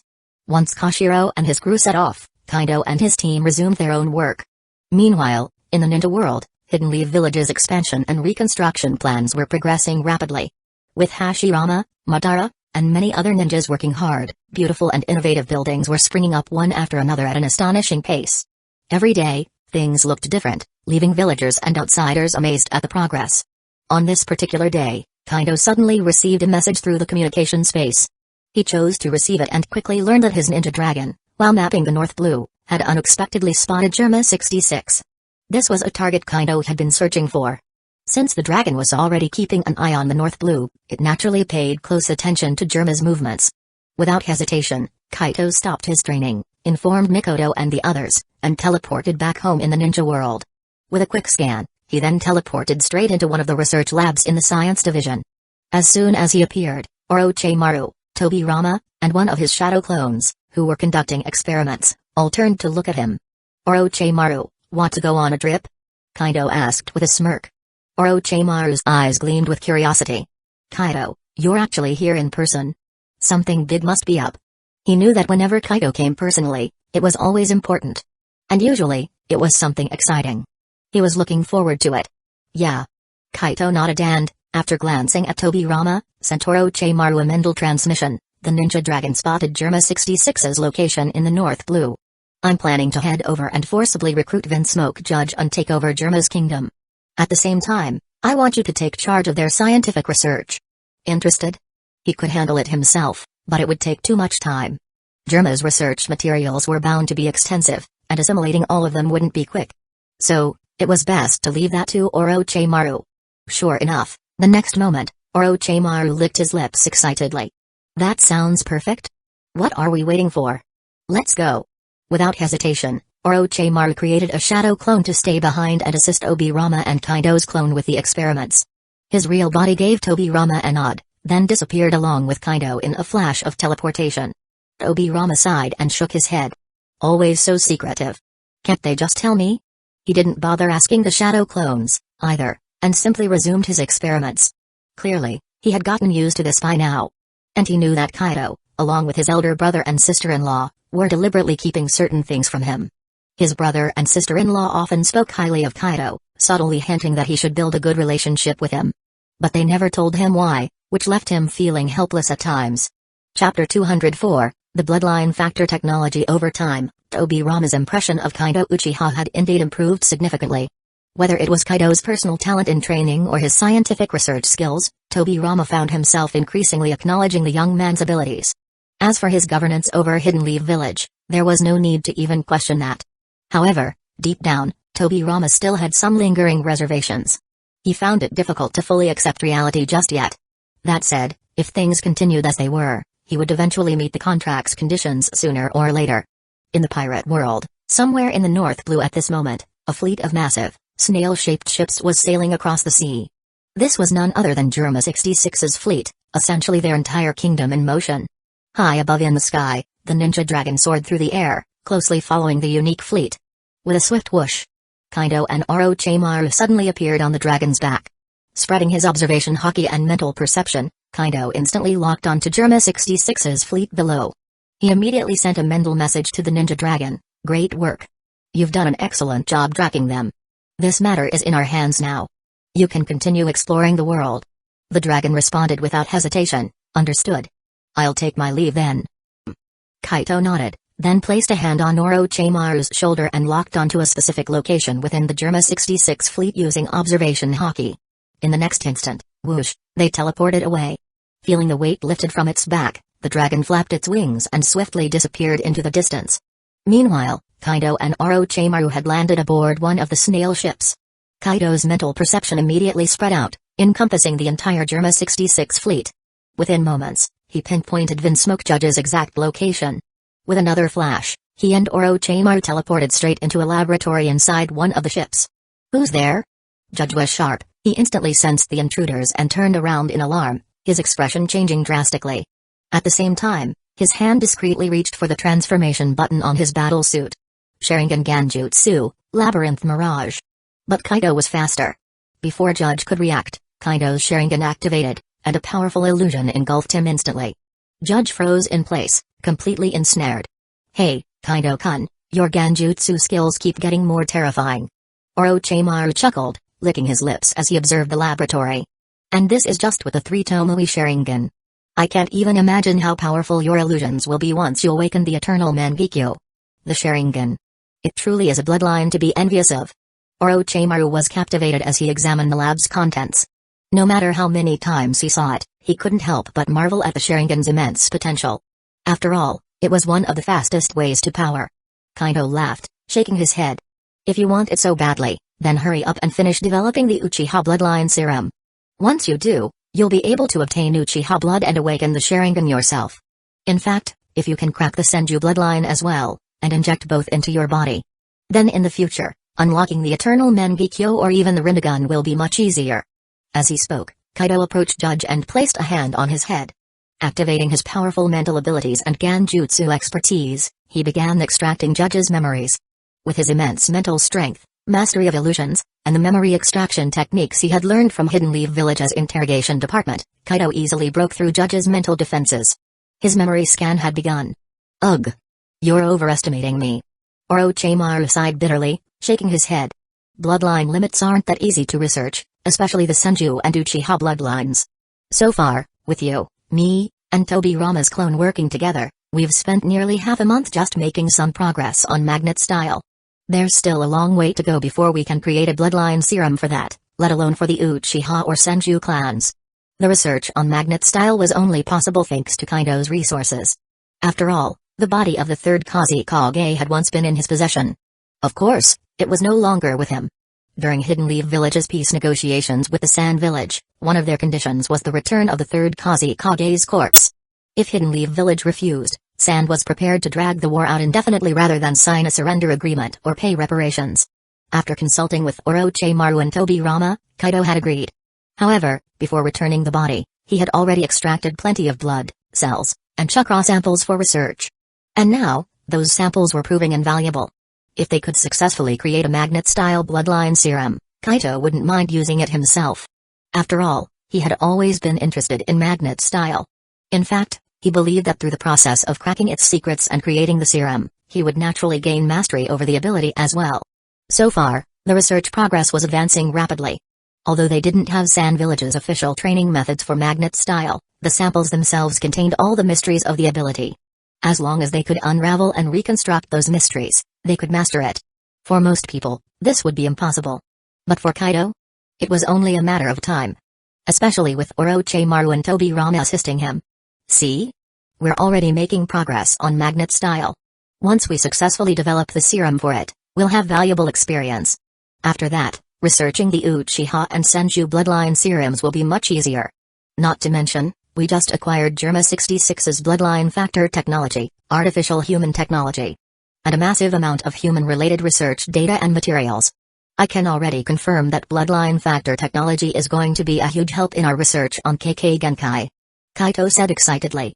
Oh? Hearing this, Orochimaru lost interest in checking the other materials and instruments in the lab. Instead, he eagerly walked over to Kaido and asked, "You got the bloodline factor technology from his memories? Can you share it with me right now?" After all, this was the main reason he came here. As long as he obtained this knowledge and technology, then Smoke Judge himself would become much less important. Of course, if Judge could be completely subdued and made to assist in research, he would still be valuable. But based on Kaido's previous intel, then Smoke Judge was extremely arrogant and proud, making him difficult to tame. Let alone convincing him to form a contract with Kaido. And without a contract, he couldn't be trusted with certain secrets, meaning he wouldn't be able to participate in critical research. That would greatly diminish his value. Judge was no Vegapunk, his research capabilities were far inferior. If he couldn't be contracted, neither Orochimaru nor Kaito would feel comfortable keeping him around. Of course. Kaito nodded affirmatively. Once I finish sorting and copying the useful information from his memories, I'll send it to you. Orochimaru licked his lips in excitement. Much appreciated. This is turning out better than expected. Vinsmoke Judge was really turning out to be useful. An hour later, Kaito finally completed the extraction and sorting of Judge's memories. He deleted all the useless information, keeping only the bloodline factor research, technical knowledge, and extensive experimental data. Strangely enough, the commotion here hadn't alerted the rest of Germa 66, saving them a lot of trouble. It seemed Judge frequently spent long hours in the lab, so him being gone for an hour or two wouldn't raise any suspicion. Phew. Finally done. That guy had way too much junk in his memories. Sorting and extracting them was exhausting. Kaito sighed as he withdrew his hand. Before Orochimaru could even ask, Kaito raised his hand and tapped Orochimaru's forehead. A stream of light shot into Orochimaru's mind. In the next moment, waves of information flooded into Orochimaru's brain. He quickly shut his eyes to process everything. Seeing that Orochimaru would take a while to digest the data, Kaito began exploring the laboratory. Using the memories extracted from Judge, he successfully located the lab's hidden vault. Instead of bothering with passwords, he simply used his spiritual energy to infiltrate the vault and teleport its contents into his storage space, various technological blueprints, rare minerals, and research materials. However, he didn't touch the large sum of money stored there. To him, the tens of billions in cash weren't particularly valuable. Besides, he had other plans for Vinsmoke Judge. He'd check with Orochimaru first, though. Another hour passed. During this time, Kaito focused on studying the bloodline factor technology and related data, thoroughly absorbing and understanding the information. His goal was to fully integrate this knowledge as quickly as possible. Finally, Orochimaru opened his eyes. His face was full of excitement. Subarashi. Absolutely subarashi. This bloodline factor technology and the extensive experimental data are invaluable for our research on Kage Genkai and enhancement serums. With all this, I'm confident we can crack magnet style and develop a magnet style bloodline serum within a month. This was a major find. Haha. As long as you're confident. Kaito laughed and nodded. He had the same feeling. In fact, he suspected they'd finish the magnet style research even faster than Orochimaru predicted. What do you think we should do with Vinsmoke Judge? This guy isn't easy to subdue, let alone contract. He is kind of a liability. Kaito turned to Orochimaru and asked. Chapter 205, Draining Judge's Value to the Fullest. Orochimaru stroked his chin as he studied Judge, pondering for a moment before saying, We've already taken everything we need. Perhaps we can spare his life for now and let him continue his research. In fact, we could even provide him with a few research topics that he might find interesting, topics that would also be highly beneficial to us. We could even leave him some research materials, making him our unwilling worker. This way, we don't have to worry about whether he's willing to cooperate or if he can be bound by a contract. As long as we periodically come back to harvest his research results, it's enough. What do you think? Killing him outright would be too much of a waste. After all, he was still a top-tier scientist. People like him were extremely rare in both the pirate world and the ninja world. Not squeezing every ounce of value out of him would be a terrible waste. Oh? Hearing this, Kaito raised an eyebrow and looked at Orochimaru as if he were a ruthless capitalist exploiting workers to the bone. But he had to admit, Orochimaru's idea aligned perfectly with his own thoughts. He immediately nodded. Let's go with your plan. Good. Orochimaru nodded before asking, what kind of gift do you think we should leave for Judge? Orochimaru pondered for a while before saying, how about the Shikatsumiyaku bloodline, Macabre Bone Pulse? You still have a few corpses from the Kaguya clan, don't you? We could give him some of their remains and let him study them to see if he can unlock the secrets of the Shikatsumiyaku. I believe he'd find it fascinating. It would be a valuable addition to his research on bloodline factors and artificial humans, yet it wouldn't expose any of our core secrets. A bloodline that could strengthen bones would definitely be of great interest to Judge. Of course, this would inevitably lead to him discovering the presence of chakra. But without the knowledge of chakra refinement or access to proper shinobi training, he wouldn't be able to harness it properly. At most, he could utilize it passively in some limited capacity. Shikatsumiyaku, huh? Kaito nodded in understanding. Sounds good. Let's leave him a chunk of Kaguya flesh. With a wave of his hand, Kaito retrieved a Kaguya clan Jonin's corpse. He then sliced off a large chunk of flesh and placed it in a specialized preservation chamber in Judge's lab, one that maintained the biological activity of tissue samples. After that, he stored the remaining corpse back in his sealed dimension, where time was essentially frozen. Come to think of it, these Kaguya clan corpses had been collected years ago, back when Naori Uchiha assisted the Uzumaki clan and killed several Kaguya shinobi from Hidden Mist Village. Aside from this one, There were still 4 more Kaguya corpses and 3 from the Hazuki clan. Back then, Nari Uchiha had stored them in her inventory before handing them over to Kaido, who transferred them into the frozen time-space for preservation. As a result, these corpses were still as fresh as the day they had died. This was all part of Kaido's long-term plan to collect various bloodlines for future research. By the way, did you take the schematics and samples for the combat suits and rocket boots? I think those 2 pieces of tech are pretty useful and worth studying. Maybe we could modify them and use them for Hidden Leaf Village's future ninja combat gear. What do you think? Orochimaru suddenly brought up the idea, looking at Kaido expectantly. He firmly believed that with these combat suits, Hidden Leaf Village's ninja would gain a significant power boost. I've already taken the schematic diagrams. Kaido nodded. As for the samples, let me check. He focused his mind, scanning the area with his mental energy. In an instant, he locked onto the locations of 2 combat suits and 5 pairs of rocket boots. With a mere thought, he telekinetically retrieved them and stored them in his personal inventory. Turning back to Orochimaru, he said, "All done. Let's go." Orochimaru had no objections and immediately activated a teleportation technique, returning to his office in Hidden Leaf Village's research division. A moment later, Kaido also arrived. Without hesitation, he waved his hand and placed the stolen schematics, some research materials, a full combat suit, and 2 pairs of rocket boots onto Orochimaru's desk. "Here, these are for you. Study them well. I expect a full deconstruction and replication soon. For the combat suits, don't just copy them, simplify them as well. Make several different versions. A basic model for Genin, a more advanced version for Chunin, and a full-fledged version for Jonin. Ideally, I'd love for every Hidden Leaf Village ninja to have the best version, but that's not realistic. I've already examined the schematics. The production process is incredibly complicated, and mass production is extremely difficult. The biggest issue is the scarcity of key materials. They're hard to find and ridiculously expensive. Distributing them to every Hidden Leaf Village ninja is simply impossible. At least, not in the short term, unless there's a major technological breakthrough that drastically reduces costs. Even outfitting only the Jonin would be a massive investment. If possible, we should focus on further optimizing the technology, making it cheaper and easier to produce. Right now, thanks to Hidden Leaf Village's recent economic growth, money wasn't a huge issue, but that didn't mean they could afford reckless spending. I understand. Orochimaru said eagerly, his eyes gleaming as he looked at the materials and finished products on the table, nodding repeatedly. Even without Kaido's reminder, he knew this well. Ninja battle suits need to be not only powerful but also cost-effective. If they're too expensive, they won't be widely used. As for selling them to other villages, that's out of the question. This is a critical technology that directly boosts the village's strength, no way they'd share it. Alright, then that's settled. I'm leaving now. Seeing Orochimaru's enthusiasm, Kaido nodded in satisfaction and teleported away. He. Now, let's see what secrets you hold.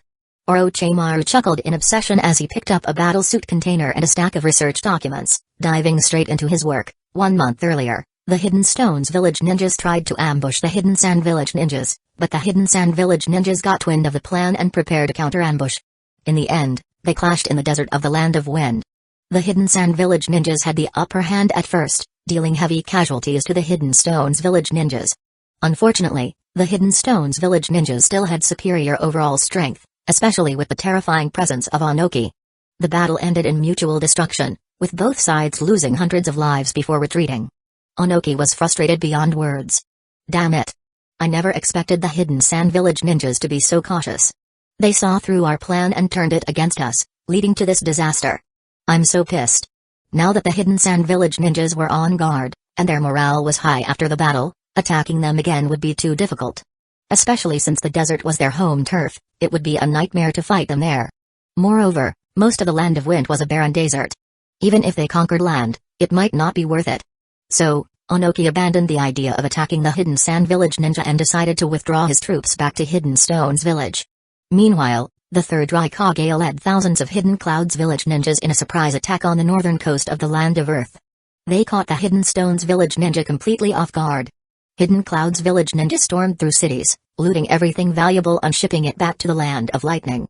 Onoki received the shocking news in the middle of this chaos. What did you just say? Say it again? Raikage led thousands of Hidden Clouds Village ninjas in an invasion of our northern coastal cities. And they've already pushed into our territory? Onoki's eyes widened in disbelief. Yes. Lord Tsuchikage. Please send reinforcements quickly, or it will be too late.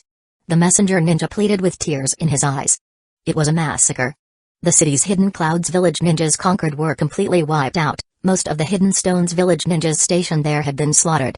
Even those who tried to hide were hunted down and killed. The messenger was one of the few who managed to escape and bring the warning. Ordinary civilians also suffered heavily in the attack, with countless dead or turned into refugees. By now, more than 10 cities in the northern land of Earth were in chaos. Raikage. I will never forgive you for this. Quick. Gather all available Jonin for an emergency meeting. We're launching a counterattack. Onoki roared in fury, issuing orders to his guards outside the tent. Yes, sir. Soon, the camp's Hidden Stones village ninja Jonin gathered. After hearing Onoki's report, the entire room erupted in outrage. What? Hidden Clouds village ninja launched a surprise attack on our northern coast? And under Raikage's command, they've already taken over 10 cities and invaded our territory? How is this possible? What's going on? Why did Hidden Clouds village ninja attack us now? Shouldn't they be fighting Hidden Leaf village? It's probably because of the mineral deposits recently discovered on the northern sea islands. We fought over them and took control, dealing Hidden Clouds village ninja huge loss. They're likely retaliating. That makes sense. Damn Hidden Clouds village ninja, why did they have to strike now? What's the point of arguing? The priority now is to send reinforcements immediately. Agreed. I propose sending an elite force to slow down Raikage and the Hidden Clouds village ninjas' advance. We can't let them continue rampaging through our land. Even if we drive them out later, the damage will be unbearable. Agreed. Seconded. Chapter 206, The Death of Third Raikage. The Hidden Stones village shinobi quickly came up with a plan. In the end, Onoki decided to personally lead an elite force of over 10 squads consisting of Jonin and elite Chunin to the northern region of the Land of Earth. Their goal was to intercept and halt the rampaging Raikage and his forces as swiftly as possible. The main army, meanwhile, would gather supplies and set out soon after. A few days later, Onoki and his elite Hidden Stones village ninjas successfully intercepted the third Raikage, putting a stop to the attacks from him and the Hidden Clouds village forces. They managed to engage him in battle and hold him back. By the time the main Hidden Stones village forces arrived, it was already too late for the Raikage and the Hidden Clouds village ninjas to retreat unscathed. In the end, just as fate had originally intended, the third Raikage chose to stay behind alone, buying time for his comrades to escape. He single-handedly held off an army of over 10,000 Hidden Stones village ninjas, engaging in an intense battle that lasted 3 days and 3 nights. Eventually, he succumbed to exhaustion and fell in battle, worn down to death. However, despite successfully taking down the third Raikage, Onoki didn't feel any joy. For one, Hidden Clouds village had been utterly ruthless in their attacks. Every city they captured was immediately looted to the bone, with every valuable stripped away at top speed. The stolen resources were then transported back to Hidden Clouds village through maritime routes. They had left no stone unturned. As a result, over a dozen cities in the Land of Earth had been reduced to ruins, and countless civilians were displaced, plunging the country into chaos.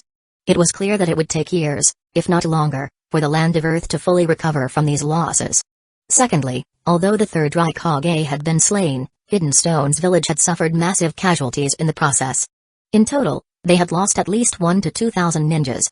Adding that to the losses suffered at the hands of Kaido in the Land of Rain, as well as the failed ambush against Hidden Sand village, Hidden Stones village had lost nearly 4,000 to 5,000 shinobi overall.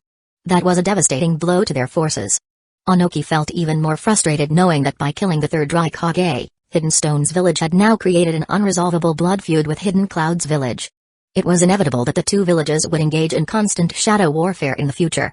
This was completely different from what Onoki had planned. After suffering a major setback against Kaido, he had realized the immense threat posed by both him and Hidden Leaf village. His initial plan was to wrap up the war with Hidden Sand village and then reach out to both Hidden Clouds village and Hidden Mist village, proposing an alliance to deal with Kaito Uchiha and Hidden Leaf village together. But now, with the third Raikage dead by his hands, things had changed. Even though Hidden Clouds village had been the aggressor, killing a Kage-level figure was not something that could be brushed aside so easily. For the next few years, any possibility of collaborating with Hidden Clouds village to counter Hidden Leaf village was nearly impossible. Damn it. This is such a mess. With a long sigh, Onoki waved his hand and instructed his subordinate, Kitsuchi, send the Raikage's body back to Hidden Clouds village. And while you're at it, try to probe them for peace talks. We can't afford to keep fighting Hidden Clouds village. Kitsuchi hesitated. But will Hidden Clouds village even agree? The one who's likely to take over as the new Raikage is the third Raikage's son. This hatred runs deep. Hidden Cloud's village had a well-established system for training future Raikage candidates. The third Raikage had started grooming his son for the position years ago. So, despite his death, Hidden Cloud's village wouldn't experience major internal turmoil. At most, there might be some political power struggles, but nothing that would be publicly visible or out of control. This level of stability was precisely what made Hidden Cloud's village, and by extension the other major villages, so wary. However, at this moment, Onoki was far more concerned about Hidden Leaf Village. And yet, he had no way of dealing with them. To make matters worse, recent news from Hidden Leaf Village revealed that Kaido Uchiha had officially become the fourth Hokage. Not only that, but he had the full support of the entire village, securing an unshakable position.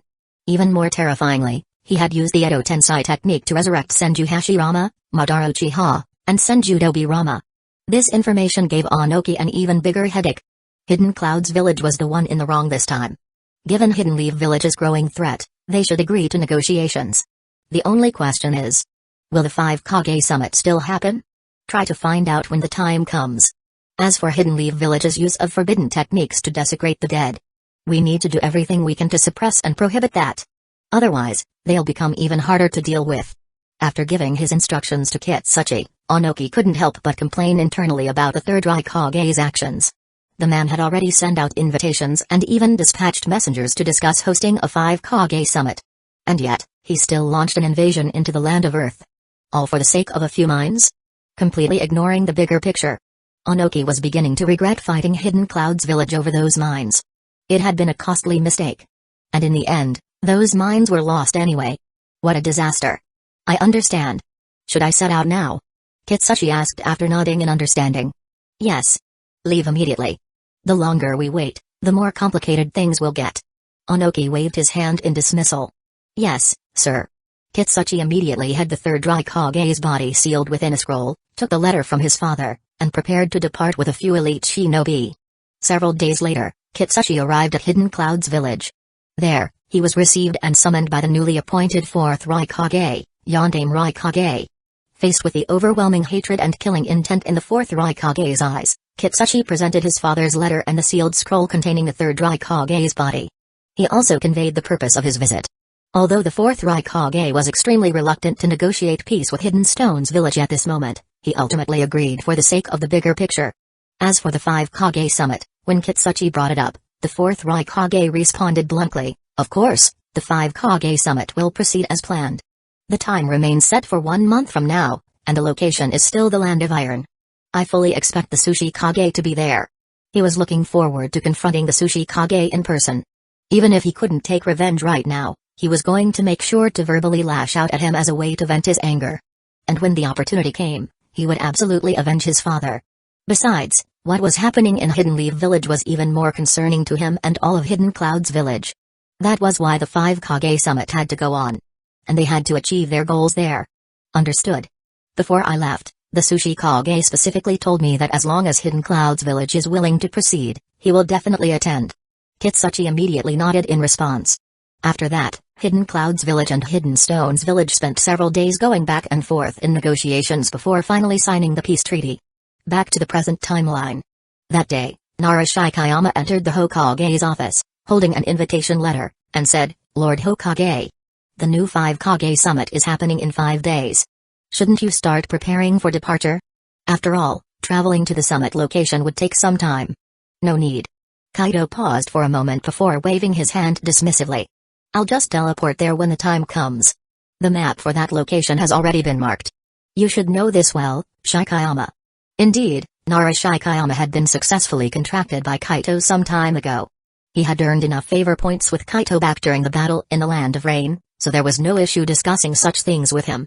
Technically, Shikayama was part of the previous generation of the Inoshikacho trio. Among that generation, he was the only one who had gained enough favor to be contracted. However, after forming the contract, he had changed his approach, frequently gathering the new generation of Inoshikacho for special training and constantly instilling in them tales of Kaido's greatness. His goal was to accelerate the process of getting the next generation contracted by Kaido as well. Because only those who were contracted truly understood how great the benefits were. For the sake of the future of the Inoshikacho clans, this was a necessary step. And so far, it was going well. Narashikaku and Akimikicho's favorability levels were steadily rising. Even though he couldn't see their exact stats, he could feel the progress. That was enough. Yeah, I know. Shikayama sighed and nodded. But is it really okay to just teleport there like that? What's the problem? Kaito said nonchalantly. Everyone already knows I can use the Flying Thunder God Jutsu. As for the fact that I left a Flying Thunder God marker in the Land of Iron, I doubt they'll care too much about that. Even if they did care, there's nothing they can do about it. True. In that case, we can just go on the day of the summit. No need to rush. Shikayama nodded in agreement before asking, so, who will be accompanying you to the summit? A Hokage needed guards for such an important event. Kaito stroked his chin thoughtfully. How about I bring the second Hokage, Madara Uchiha, and the first Hokage? Shikayama was momentarily stunned before letting out a bitter laugh and shaking his head. Isn't that a bit much? From what we've gathered, the main reason they're calling this summit is to unite against Hidden Leaf Village and, more specifically, to ban the Edo Tensei technique. If you bring those three along, it's like a direct slap in their faces. It'd be satisfying, sure, but I'm worried they might just decide to join forces and start a war with us on the spot.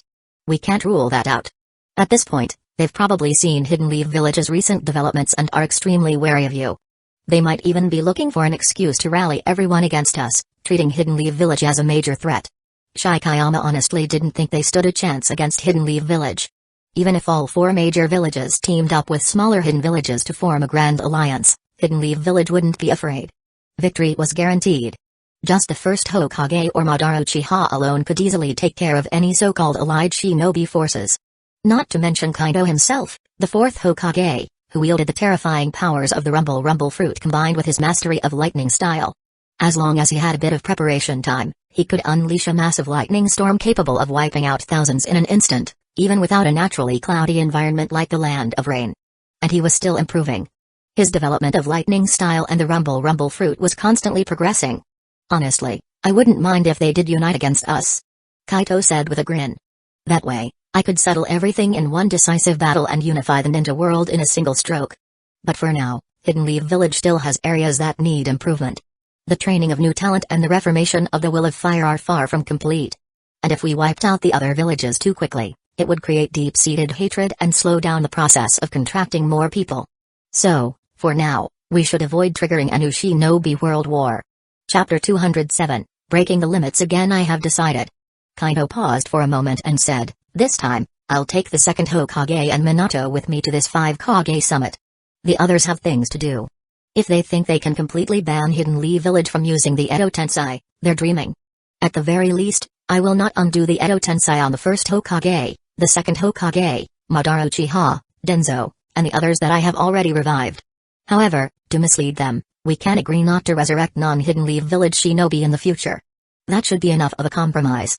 Of course, in exchange, I will demand that they agree to fully open Hidden Leaf Village's trade routes. That way, we can easily sell Hidden Leaf Village's goods, such as household appliances, to the major countries and shinobi villages. What do you think? Kaito was not the type to take losses lightly. Trading Edo Tensei restrictions for commercial trade rights was an excellent deal. Once trade routes were established, he could use economic influence to infiltrate and bind the major nations, gradually taking control of their economic lifelines. And when the time was right, he could deal a fatal blow and effortlessly dominate the entire shinobi world. Shikayama, standing to the side, nodded in agreement. Exactly. If we make too many concessions, they'll think we're easy to push around and keep demanding more. Setting up trade routes is a well-balanced condition. It makes it easier for us to execute our economic infiltration plan. Alright then, it's decided. You go ahead, I'll personally inform the second Hokage and Minato. Kaito nodded in satisfaction. Alright. Shikayama promptly responded and left. 3 days later finally reached my limit, huh? Guess it's time to awaken my eternal Mangekyō. After practicing the Sharingan meditation multiple times, Kaito could feel that his eyes had reached their developmental peak. There was no further growth. He stopped meditating, opened his eyes, and murmured with excitement.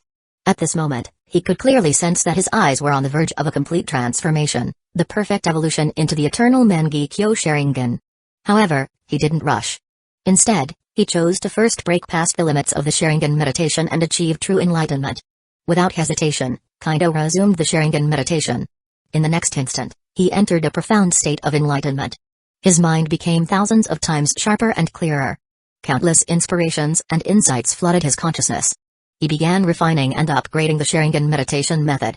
Before long, the foundation of a brand new meditation technique took shape in his mind, rapidly filling out and becoming more complete.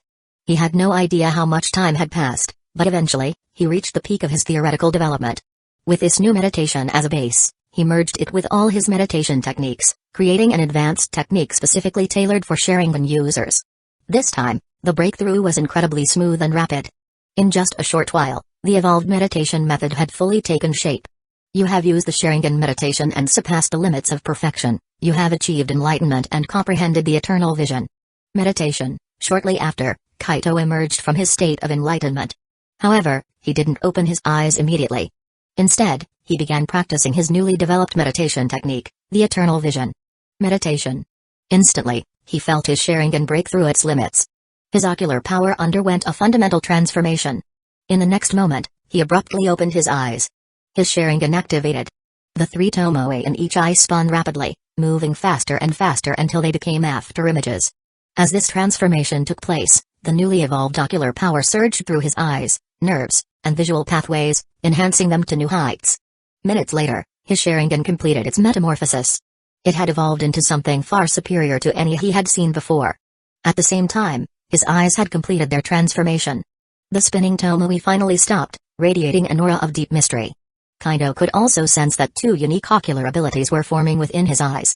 Only two abilities, but he could already tell, they would be incredibly powerful. Now, with his eternal Mangekyō awakened, the world around him appeared vastly different. His vision had become thousands of times sharper. He could even vaguely perceive the atomic structures of dust particles in the air. What terrifying insight!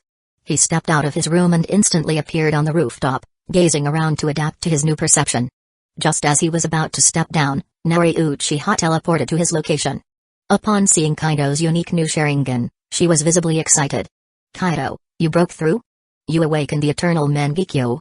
"Yeah." With a thought, Kaido teleported to stand before Uchiha, smiling as he nodded. "Just finished evolving it. Feels incredible, so much stronger than the three tomoe Sharingan. The two can't even be compared. Though, my ocular abilities are still developing. I estimate they'll take about 3 months to fully mature." "Oh?" Uchiha was surprised. 3 months? That's way longer than my Mangekyō's abilities took. Mine only needed half a month before they were ready. They matured almost instantly. That means your abilities must be on a whole different level. Kaido chuckled. "Yes, they're so powerful that it's worth the wait." Nori then said. "So another 3 months to wait. It doesn't really matter. Recently, I've made significant progress in my research on Mangekyō techniques," Kaito said with some pride. "I originally estimated that I would need another 6 months to fully decipher the method for developing Mangekyō abilities. But now that I've awakened the eternal Mangekyō, even though my new abilities haven't fully formed yet, my insight has multiplied dozens, maybe even hundreds, of times over. This will drastically speed up my research. I don't know exactly how much time it'll save, but it'll definitely be a lot.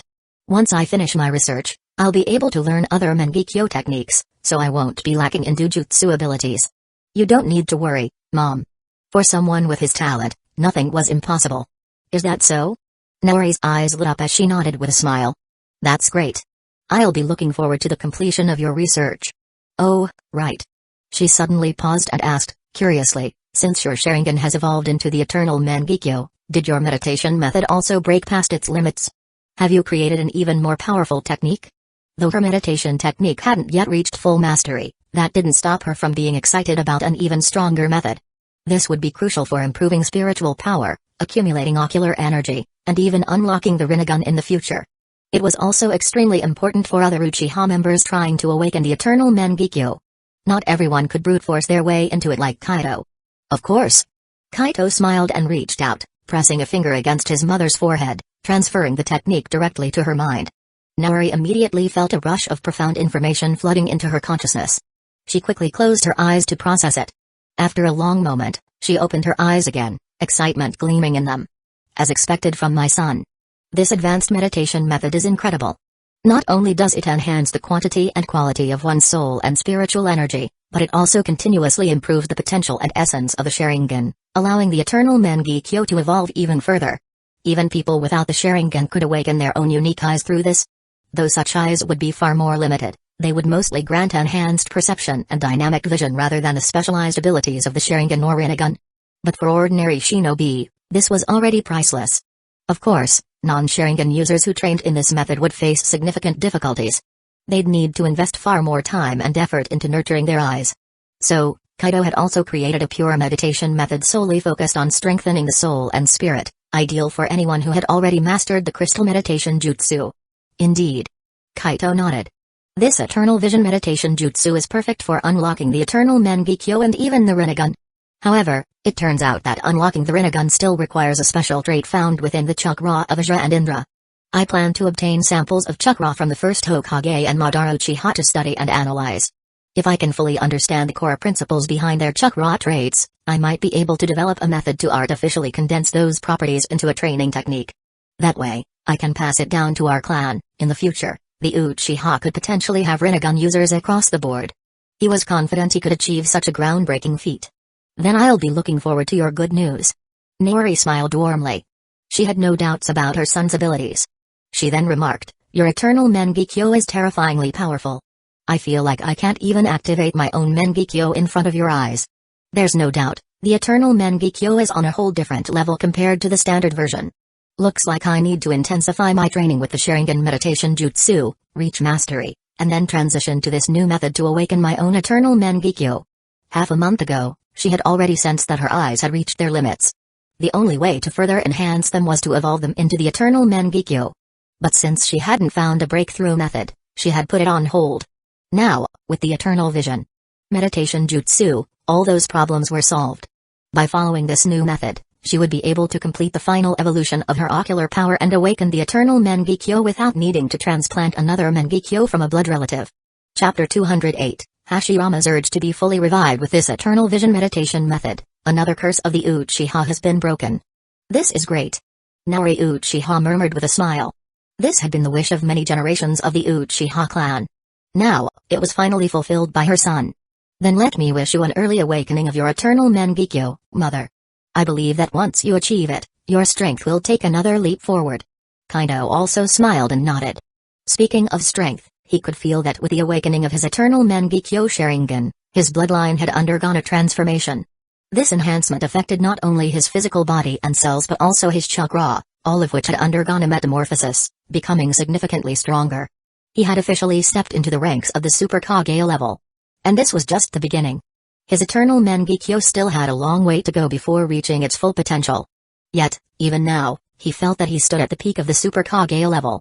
He could already go toe-to-toe with Hashirama and a peak-level Madara Uchiha without the Rinnegan, without necessarily losing. The improvement was immense. Yes. It won't take long. I feel that with some effort, I should be able to perfect the Sharingan meditation method within 3 months. Then, I can transition to the Eternal Vision meditation method and achieve the Eternal Mangekyō. Naori Uchiha smiled and nodded, making a rough calculation. After chatting with his mother for a while, Kaido went to find Mikoto and the other Uchihas, passing on the advanced Eternal Vision meditation method to them. He also taught a modified Eternal Vision method, the upgraded version of the Crystal Meditation method, to Minato, Kushina, Tsunade, Hashirama, and Uzumaki Mido. However, all of them could only study the advanced meditation method in theory but couldn't practice it yet. They hadn't even perfected the Sharingan meditation method or the Crystal Meditation method. Only Uzumaki Mido was really close. Her Crystal Meditation method was nearing perfection. Given two, she would likely reach completion and transition to the next stage. You're improving too fast. I feel like your strength might have already surpassed mine and Nari's. After roughly understanding the advanced meditation method, Uzumaki Mido looked at Kaido with a sigh. She could sense a deadly threat from Kaido. That was proof of just how terrifyingly fast Kaido had improved. Of course, part of it was because Kaido had just made a major breakthrough and hadn't fully learned to restrain his aura. Given that Mido was highly skilled in sensing and analyzing chakra, she was able to perceive this change. More or less.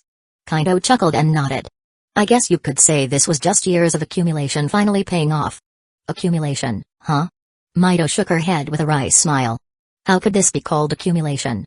Kaido had only been training for a few years, yet he had already reached such a level. It had nothing to do with long-term build-up, he was simply a monstrous genius. So, fourth Hokage, how long do you think it'll take for you to awaken the Rinnegan? At this moment, Hashirama couldn't help but jump into the conversation. Well, Kaido pondered for a moment and replied, at least 1 to 2 years. I'll need to perfect the first half of the Eternal Vision meditation method before I can awaken it. The new Eternal Vision meditation method was divided into 2 parts. The first half focused on training the Eternal Mangekyō Sharingan. The second half was for advancing to the Rinnegan. 1 to 2 years, huh? That's too long.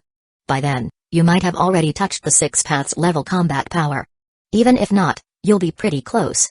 If I get revived at that point, I probably won't be much help in the ninja world anymore. Hashirama sighed in disappointment. He still wanted to contribute more to the village. Don't worry. Actually, reviving you won't take that long. Kaido quickly reassured him, I've been working hard on perfecting the Edo Tensei technique, preparing for a true resurrection. I estimate that in about 2 months, I should be ready. At that time, your revival will be guaranteed, so there's no need to rush.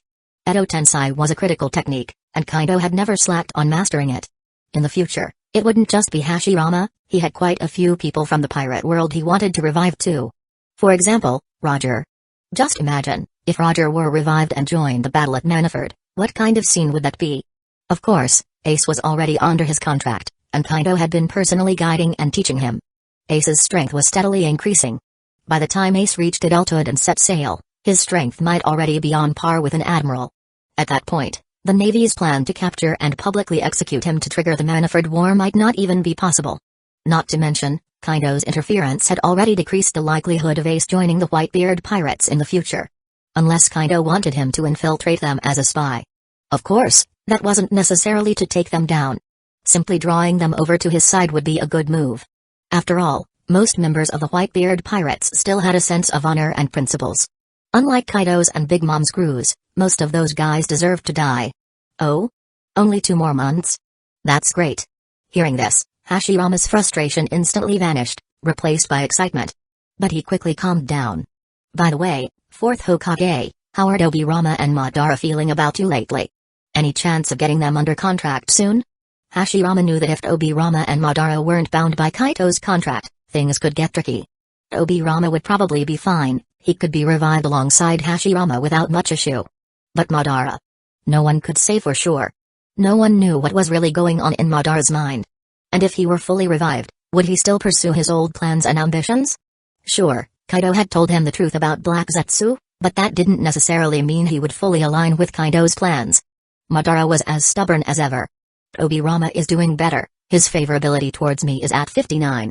It's still not high enough to contract him, but at least I can see the light at the end of the tunnel. Kaito said. But Madara. He is only at 42. His progress is painfully slow, and there's nothing I can do about it. So, when the time comes to truly revive you, I can bring Tobirama along, but Madara will have to wait. You understand the reason, right? Hashirama nodded, appreciating Kaido's honesty. I get it. Leave Madara to me, I'll find a way to persuade him. He's just being his usual stubborn self. If we push him right, he'll come around. As for Tobirama? Hashirama had completely set him aside for the moment. Kaido chuckled. Well, keep at it. I'd like to contract Madara sooner rather than later. 2 days later, at the Hokage office in Hidden Leaf Village. Tobirama, Nara Shikayama, Uzumaki Mido, Hashirama, Nari Uchiha, and others had gathered. Kaido announced, for the next few days, I'll be leaving the village in your hands while I head out with Tobirama to attend the 5 Kage summit. Any issues? Everyone shook their heads. No problem. We'll handle the village. Great. Then let's get going, I'm sure the other Kage have already arrived. Let's go, Tobirama. Kaito walked over to Tobirama and Minato, placing a hand on each of their shoulders. With a thought, he teleported them directly to the Land of Iron Summit Hall. Looking at the snowy landscape, Kaito stuck out his tongue. Damn, this place is harsh. No wonder it produces such resilient swordsmen. It was all thanks to the environment. Kaito had intentionally chosen to arrive on a road close to the meeting hall. Taking their time, he, Tobirama, and Minato walked towards the entrance. After presenting their identification, the samurai guards let them through. 2 guards quickly ran off to inform their leader, Mifune. Before Kaido and his group even stepped inside the meeting hall, Mifune arrived in a hurry. The moment he spotted Tobirama, his pupil shrank in shock. But he quickly composed himself and turned to Kaido with a respectful tone. Hokage-sama, you finally arrived. The other 4 Kage are all waiting inside, you're the last one. Should we head in now? At the same time, Mifune marveled at how lifelike Tobirama looked, realizing just how advanced Hidden Leaf Village's Edo Tensei had become. Now, he truly understood why the other villages were so wary of Hidden Leaf Village over this matter. Kaito simply responded, "Let's go straight in. Wouldn't want them getting impatient and throwing a fit." "Understood. This way, please." Mifune stepped aside and gestured for them to follow. Leading the way, he guided them into a spacious conference room. The moment Kaito and his companions stepped inside, the 4 Kage and their guards all turned their gazes toward them, their expressions varying. Yes, even Hidden Sand Village had finally elected a new Kazekage. It was Raza. Despite becoming Kazekage years earlier than in the original timeline, Raza had managed to secure his position. The recent war defeat had severely reduced the Wind Daimyo's financial and resource support for Hidden Sand Village. To make matters worse, the Daimyo had decided to outsource a significant number of missions to Hidden Leaf Village instead. This nearly drove the elders like Ebizo crazy. They thought their Daimyo had completely lost his mind. Since when did a country support another village over its own? Didn't the Daimyo care about the safety of the Wind Country? But the Wind Daimyo had always been like this, never quite satisfied with Hidden Sand Village. That said, the real focus of everyone's attention was on Tobirama. Sensing the strong death energy and the faint cracks on Tobirama's body, while also feeling the immense chakra he contained, the Kage and their guards all took a sharp breath. So, the revival is real. And he's back with his full power? Unbelievable. At the same time, they realized Hidden Leaf Village had just become an even bigger problem. TCH, Hokage, you're finally here. You're the last one to arrive. Onoki clicked his tongue and smirked teasingly. Chapter 209, The 5 Kage Summit begins. It doesn't matter when we arrive, as long as we're not late, right? Kaito chuckled lightly at the remark, then walked straight to the central conference table with the second Hokage and Minato. Without hesitation, he took the last remaining seat. He removed his Hokage hat and placed it on the table. Resting both hands on the surface, he scanned the 4 other Kage with a relaxed smile before speaking first. The reason you've called this 5 Kage Summit is obvious. You want Hidden Leaf Village to completely ban the use of Edo Tensei? That's unrealistic. I think it's better if we have a proper discussion and reach a conclusion that works for everyone. Kaito wasn't in the mood to beat around the bush. If they were willing to accept his conditions, allowing Hidden Leaf Village to secure trade routes across the major nations, then some compromises could be made. But if they refused, well, that wouldn't be his problem. Right now, he held the true power. As expected, Onoki and the others visibly tensed. Onoki and Raza, who had witnessed Kaito's terrifying strength firsthand, wore grim expressions but didn't immediately object. They understood very well that antagonizing him now would be unwise, if not outright suicidal. The 4th Raikage, however, was completely unaware of Kaito's true power. Hearing those words, he immediately slammed his fist on the table, leaving a deep crater in its surface. His chakra flared violently as he shot up from his seat, glaring at Kaito. What do you mean by that, Hokage? We haven't even started the negotiations, and you're already dismissing us? Where's your sincerity? Or do you plan to start a war right here? Onoki and Raza exchanged glances, sighing inwardly. This should be interesting. Oh? Kaito raised an eyebrow, unfazed by the Raikage's chakra pressure. The next second, his own chakra erupted, dozens of times stronger than the 4th Raikage's. Boom. His presence alone shook the entire conference room. His chakra condensed into a near-tangible force, blending with Conqueror's haki, sweeping through the entire hall. Crack. Crack. Crack. The walls, chairs, and even the table began to crack under the sheer force of his aura. The overwhelming pressure hit everyone like a tidal wave. Their bodies felt impossibly heavy, and their minds wavered under the intense shock, barely managing to stay upright. The 4th Raikage, being the primary target of Kaito's pressure, was hit the hardest. His knees buckled, his muscles tensed to their limits, veins bulging as he desperately fought back with his own chakra, only to find himself forcibly crushed to the ground. You! The Raikage gritted his teeth, beads of sweat rolling down his face as he resisted. His eyes widened in disbelief as he stared at Kaito's chakra, which was so dense it looked almost solid. How are you this strong? This was just the pressure from his chakra. If Kaito were to actually make a move, just how terrifying would that be? His mind raced as he recalled intelligence reports on Kaito Uchiha, the ones he had once scoffed at. The stories of him single-handedly defeating Hanzo and the 3rd Kazekage. The reports of him wiping out thousands of enemy shinobi, including AIM, Hidden Stones Village, and Hidden Sand Village forces, using a single lightning technique. At the time, the Raikage had dismissed those reports as exaggerated nonsense. But now, maybe they weren't so ridiculous after all. A heavy silence filled the room. The Rukonga's expression darkened further. He realized just how reckless he had been in trying to challenge Kaido Uchiha. For the first time, he doubted whether even a combined effort from the 5 major villages could truly stand against Hidden Leaf Village. Especially since Kaido was still so young. Young meant aggressive. Young meant unwilling to compromise. The Rukongai glanced at Onoki and Raza, hoping for some kind of reassurance. But what he saw in their eyes shocked him even more. They, too, looked utterly shaken. Wait. Did they not expect Kaido to be this strong either? Has he grown even stronger since the war in the Land of Rain? The Rukongai's mind buzzed with uncertainty. Rukongai. Kaido finally broke the silence, his tone calm yet sharp. Are you sure you want to go to war with Hidden Leaf Village? If that's the case, then fine. We accept. This summit can end right now. You can go back home and start preparing for battle. As he spoke, he slowly stood up, his sharp gaze locked onto the Rukongai. His dominant posture only added to the pressure. Veins bulged on the Rukongai's forehead as his fists clenched in anger. But the more he thought about it, the less he dared to actually challenge Kaido. Because if Kaido was speaking with such absolute confidence, then he must truly believe he can take on all of them and win. A war like this, full of uncertainty, could lead to devastating consequences. Hidden Cloud's village couldn't afford to take that risk. Gritting his teeth, the Rukongai reluctantly withdrew his chakra, forcing himself to sit back down. He waved a hand dismissively. No. Let's not be so hasty. I was just joking, Hokage. Surely you're not the type to take a simple joke so seriously? I agree with you, actually. Instead of fighting, we should focus on discussing how to handle Hidden Leaf Village's use of Edo Tensei and come up with a fair solution for everyone. Yes. Negotiation is key. Fighting is pointless, peace is always the best option. The entire room fell into awkward silence. Onoki and Raza. Do you even hear yourself right now? So the guy who just lost his temper, openly challenged the Hokage, and was ready to declare war on Hidden Leaf Village. Wasn't you? They had seen people change their attitudes before, but never this fast. Even the Rukongai's bodyguards, C and Mabui, couldn't help but cover their faces in embarrassment. They felt utterly speechless.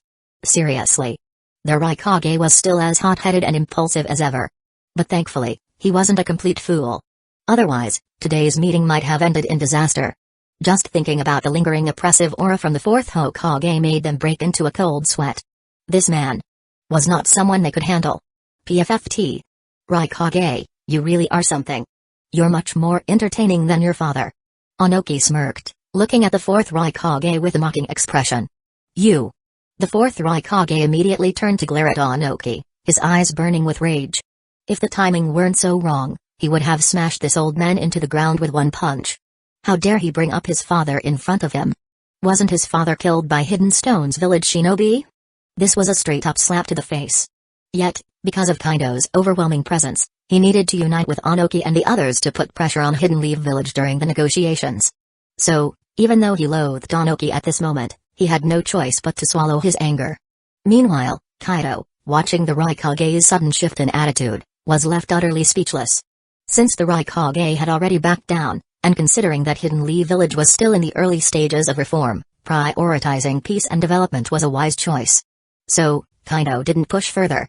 He slowly withdrew his oppressive aura, sat back down, crossed his fingers on the table, and scanned the room. Since you've came to your senses, Rukongai, let's continue the discussion. But, don't pull this stunt again. I don't have a good temper, and I won't always be this forgiving. He ignored the Rukongai's flushed face and continued, I won't beat around the bush. I know exactly why you're all here. If you want Hidden Leaf Village to completely abandon Edo Tensei, that's impossible. However, we can promise that we will only use it on our own dead, never on shinobi from your villages. But in return, I want an agreement from all of you. You must fully open your trade routes to Hidden Leaf Village. Our merchants must be allowed to do business freely in your lands without being taxed or forced to pay protection fees. Think it over carefully. If you agree, everyone wins. If you refuse, well, it's not like we need your permission. But in that case, we can't guarantee that Edo Tensei won't be used to revive your ancestors. After speaking, Kaido leaned back in his chair, crossed his arms, and looked at the other Kage without saying another word. Standing behind him, the 2nd Hokage slightly raised an eyebrow at this display of dominance. As expected, this kid is strong-willed. But I like it. This is how a leader should act. Back then, my brother kneeling to beg the other villages for peace was embarrassing. If Kaido had been Hokage back then, The shinobi world might have already been united by now. In that moment, the second Hokage's respect for Kaito skyrocketed. If Kaito could check his stats right now, he would see that the second Hokage's favorability toward him had soared. Minato, standing beside them, smirked slightly, impressed by how domineering Kaito had been as he was thinking. Power is the foundation of confidence. I have to work harder and get stronger. This. Onoki, the Raikage, and the others were momentarily stunned. They looked at each other, unsure of how to respond. Kaito's conditions weren't particularly harsh. But they weren't easy either. Opening trade routes completely to Hidden Leaf Village and waiving all taxes and protection fees? That would cause financial losses for their villages. But aside from that, they didn't see any other significant downsides. So, should they agree? Lord Hokage, would you be willing to give us some time to discuss this in private? Onoki finally spoke up. Fine. You have 10 minutes. Don't waste our time. Kaito nodded, granting their request. But no matter how they discussed it, his conditions would not change.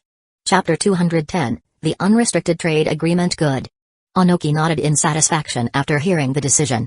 He stood up, gestured towards Raikage and the others, and then walked out.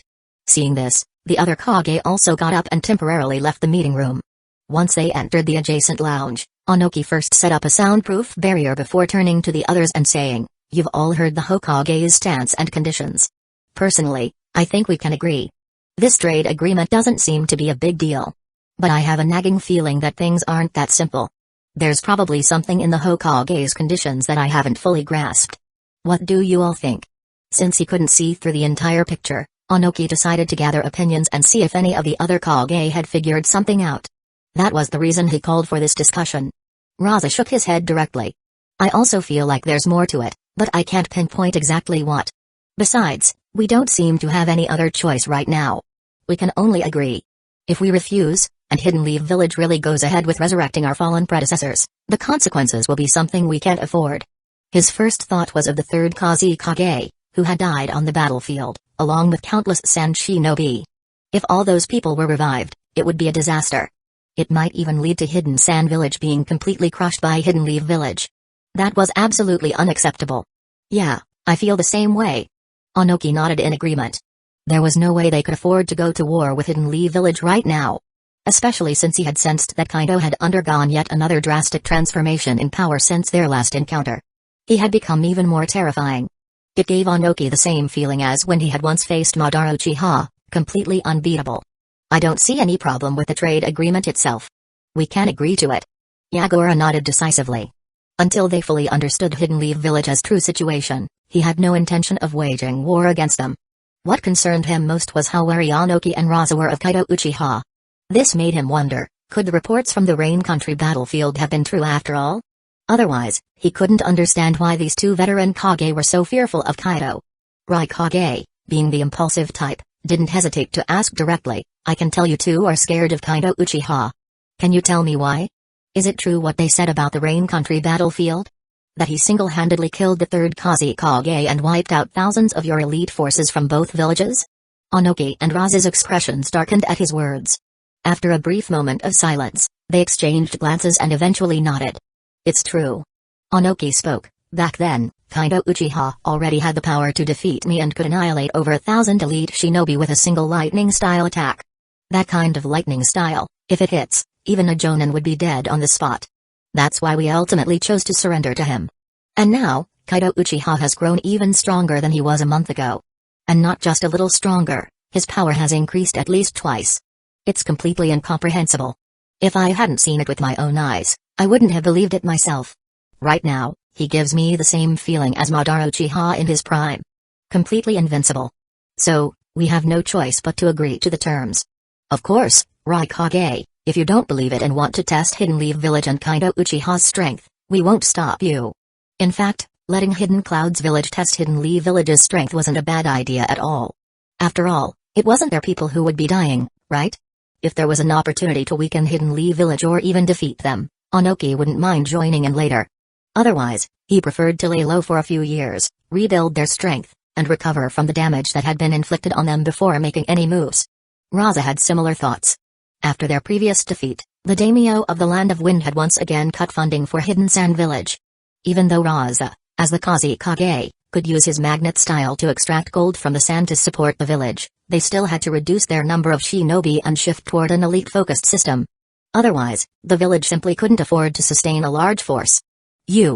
Rukonga's expression darkened as he listened to Onoki. His suspicions were confirmed. Kaido Uchiha was a true monster, so terrifying that both Onoki and Raza feared him and wouldn't even consider resisting. But Onoki's latter words annoyed him. Did they think he was an idiot? He wasn't foolish enough to challenge Kaido Uchiha head-on without first gathering enough intelligence. Sure, he had almost acted recklessly before, but that was only because he hadn't realized how powerful Kaido was. Now that he knew, there was no way he'd be so reckless. With a cold smirk, he said, "Onoki, your suggestion is great. Just don't suggest it again. Since you all agree to the Hokage's conditions, I'll go along with it too. However, given Hidden Leaf Village's overwhelming strength, I think we need to maintain closer communication moving forward. We should consider sharing intelligence about Hidden Leaf Village to some extent. What do you all think?" Relying solely on his village's intelligence network, Rukongai wasn't sure he could gather enough useful information about Hidden Leaf Village anytime soon. But if the 4 major villages worked together, things would be much easier. After all, this was a matter that concerned all their interests. A temporary alliance wouldn't hurt. Oh? Onoki raised an eyebrow at Rukongai before nodding. "I have no objections. Sounds good." "Same here." Raza agreed without hesitation. "No complaints from me either." Yagura added. "Good." Rukongai nodded in satisfaction. "I'll send someone to follow up and finalize the details with you later. For now, let's head back." With that, he turned and left the room, making his way back to the conference hall. Onoki and the others followed closely behind. Not long after, they returned to the meeting room. After exchanging glances, Rukongai spoke first. "Hokage, we've agreed to your proposal. As long as you don't use Edo Tensei to resurrect people outside of Hidden Leaf Village, we will approve the trade agreement. From now on, any Hidden Leaf Village merchants or trade caravans will not be charged taxes or protection fees in Hidden Clouds Village." Onoki added, "Hidden Stones Village will do the same." Raza followed, "So will Hidden Sand Village." Yagura nodded. "No objections from Hidden Mist Village either." "Good." Kaito nodded in satisfaction, then waved his hand. 5 copies of the contract appeared before them, 2 for each Kage and 1 for himself. Gesturing at the documents, he said, "I've already drafted the agreement. Read through it, and if there are no issues, sign it. That'll save us from unnecessary trouble." The technique he had just demonstrated made the Kage's pupil shrink in shock. Aside from Mifune, the general of the Land of Iron, the other Kage exchanged subtle glances with their guards, signaling them to investigate. They suspected that Kaito might have secretly placed a Flying Thunder God seal on their tables while they were away. However, their guards quickly confirmed that Kaito had never moved from his spot or tampered with anything. This realization made their hearts sink. If there had been no prior setup, it could only mean one thing: Kaido Uchiha had modified the Flying Thunder God technique to no longer require preset coordinates for teleportation. This was not good news. If there were no coordinate restrictions, did that mean he could teleport anywhere he wished at will? Even if there were limits to his range, his power, especially his assassination capabilities, would be on another level entirely. Fighting him would be even more dangerous. Understanding this, the Kage's expressions darkened. Their wariness toward Kaido deepened. But now was not the time to dwell on it. Until they found a way to eliminate him, they had no choice but to play along. Thus, they picked up the contracts, carefully reviewed them, and, upon finding no issues, signed their names. Once they confirmed everything was in order, Kaido casually waved his hand, teleporting 1 copy of each contract into his storage space. He then stood up and said, "Keep the remaining copies for yourselves. This 5 Kage summit is over unless you have any other matters to discuss." The 4 Kage exchanged glances but had no choice but to nod in agreement. There was nothing left to negotiate. They hadn't expected the summit to end so abruptly, but at least they had managed to put restrictions on Hidden Leaf Village's use of Edo Tensei. Even if they had paid an unknown price for it. Great. Then I'll take my leave. Kaido didn't care what they thought. Seeing no objections, he signaled for Dobirama and Minato. The 3 of them vanished instantly using the Flying Thunder God technique, teleporting straight back to Hidden Leaf Village. Hiss.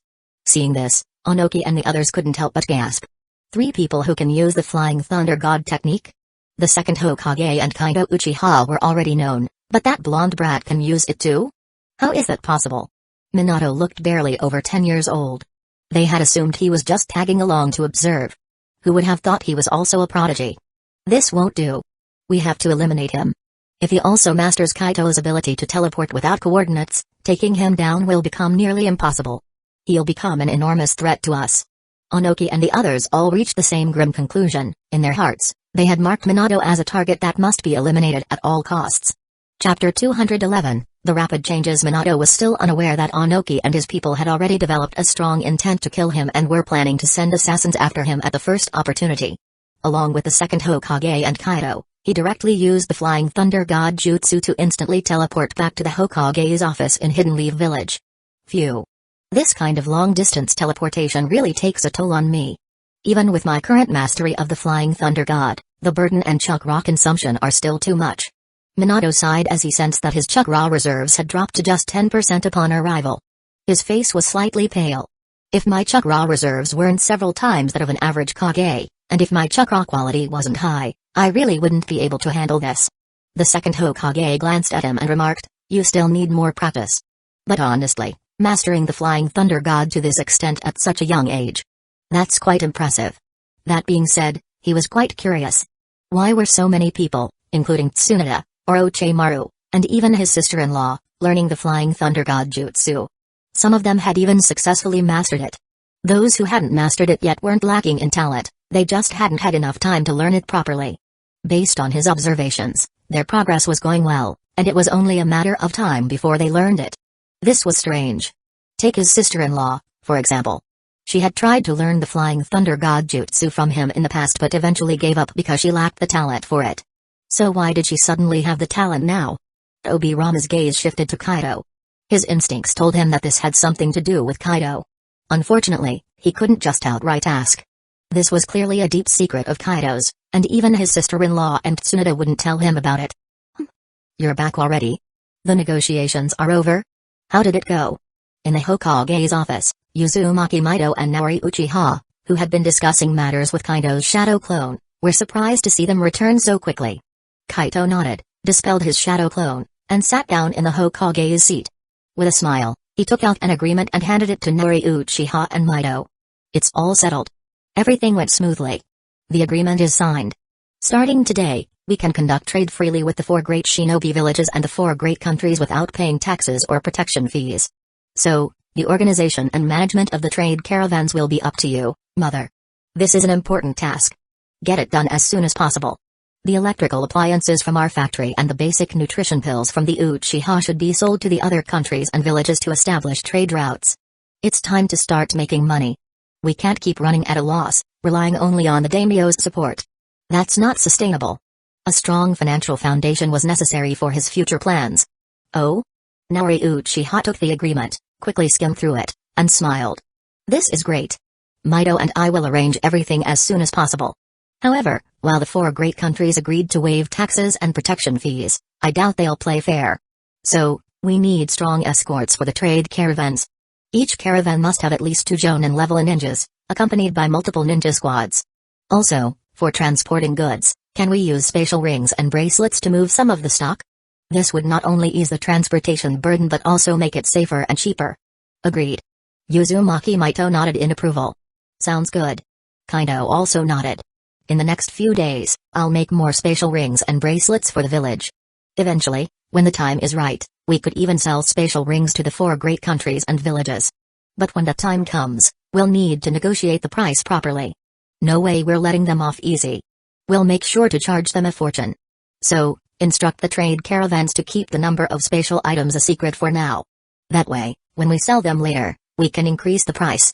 If they become too common, they'll try to bargain the price down, and we can't have that.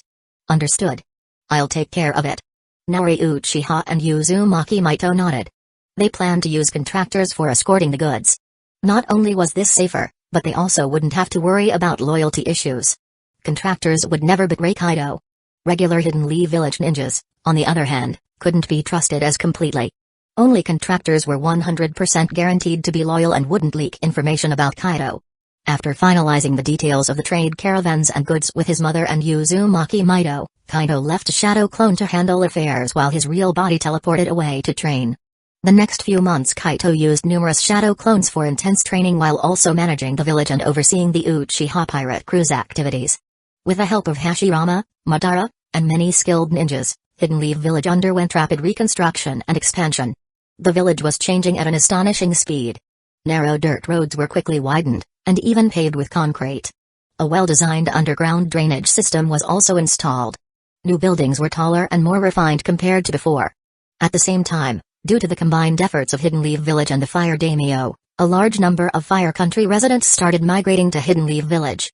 The population of Hidden Leaf Village was growing by the day. Of course, the increase in population also brought greater pressure on security and logistics. Luckily, Kaido and his team had prepared in advance, so there were no major problems. Everything was progressing smoothly and steadily. Meanwhile, things were getting interesting in the pirate world. From the moment the Uchiha pirate crew set sail, they had been sweeping through the East Blue, crushing every pirate they encountered as they advanced towards Logue Town. It didn't take long for them to gain fame in the East Blue, drawing the attention of the Navy.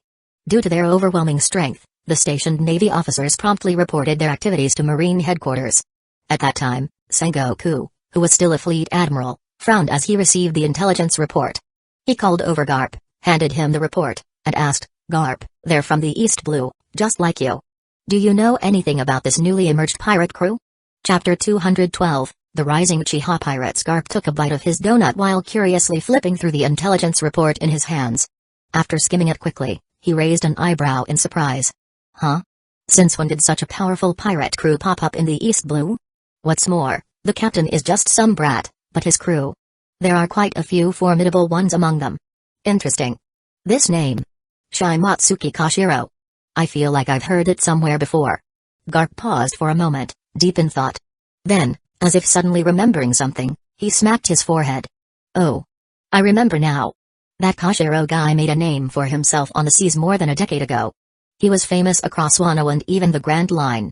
But then, he suddenly disappeared. I thought he was dead. Didn't expect him to show up again. And now he's a great swordsman?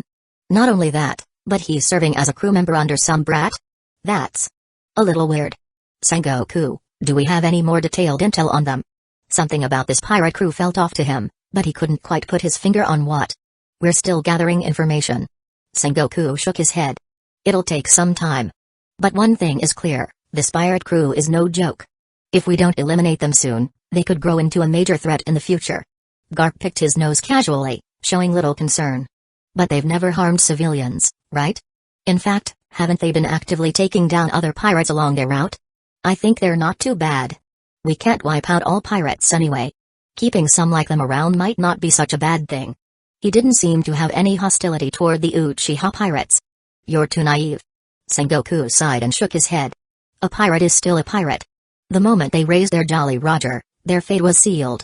Just because they don't harm civilians now and only target other pirates doesn't mean they'll always be that way. No matter what, we can't just ignore a rising force with this much potential. The problem is, even if we send an ordinary vice admiral from headquarters, they might not come back alive. That's why I want you to go in person and deal with them. If possible, wipe them out. If not, at least recruit them into the Seven Warlords system. What do you think? At this point, the Seven Warlords of the Sea system hadn't been officially implemented yet, it was still in the discussion and selection phase. But the world government had already made it clear that this system would be put in place. Their reasoning was to balance the power of the seas. Of course, Sengoku and the others weren't happy about it. They knew that this wasn't just about balancing power, it was also a way for the world government to keep the Marines in check, preventing them from growing too strong. The whole balance thing? Just an excuse. If they really wanted to maintain control over the seas, they could just conduct large-scale marine recruitment, strengthen their forces, and suppress the pirates, especially the three emperors of the New World. But instead, the world government was pushing the Seven Warlords system. It was clear there was more to it. Even Zephyr had openly expressed his frustration about it. But there was nothing they could do to stop it. The Seven Warlords system would happen, no matter what. So Sengoku thought, rather than giving those positions to truly vile pirates, why not recruit some that weren't as notorious? Of course, at the end of the day, a pirate was still a pirate. Sengoku wasn't naive enough to think they were actually good people. The Seven Warlords, huh? Garp furrowed his brow. He even stopped eating his donut, clearly annoyed. Is there really no way to stop this plan? Zephyr still hasn't cooled down over it, you know. There's no way around it. Sengoku sighed helplessly. You know how it is, the orders from the Five Elders are absolute. They will push this plan forward, and we can't stop them. As for Zephyr, I'll try talking to him more.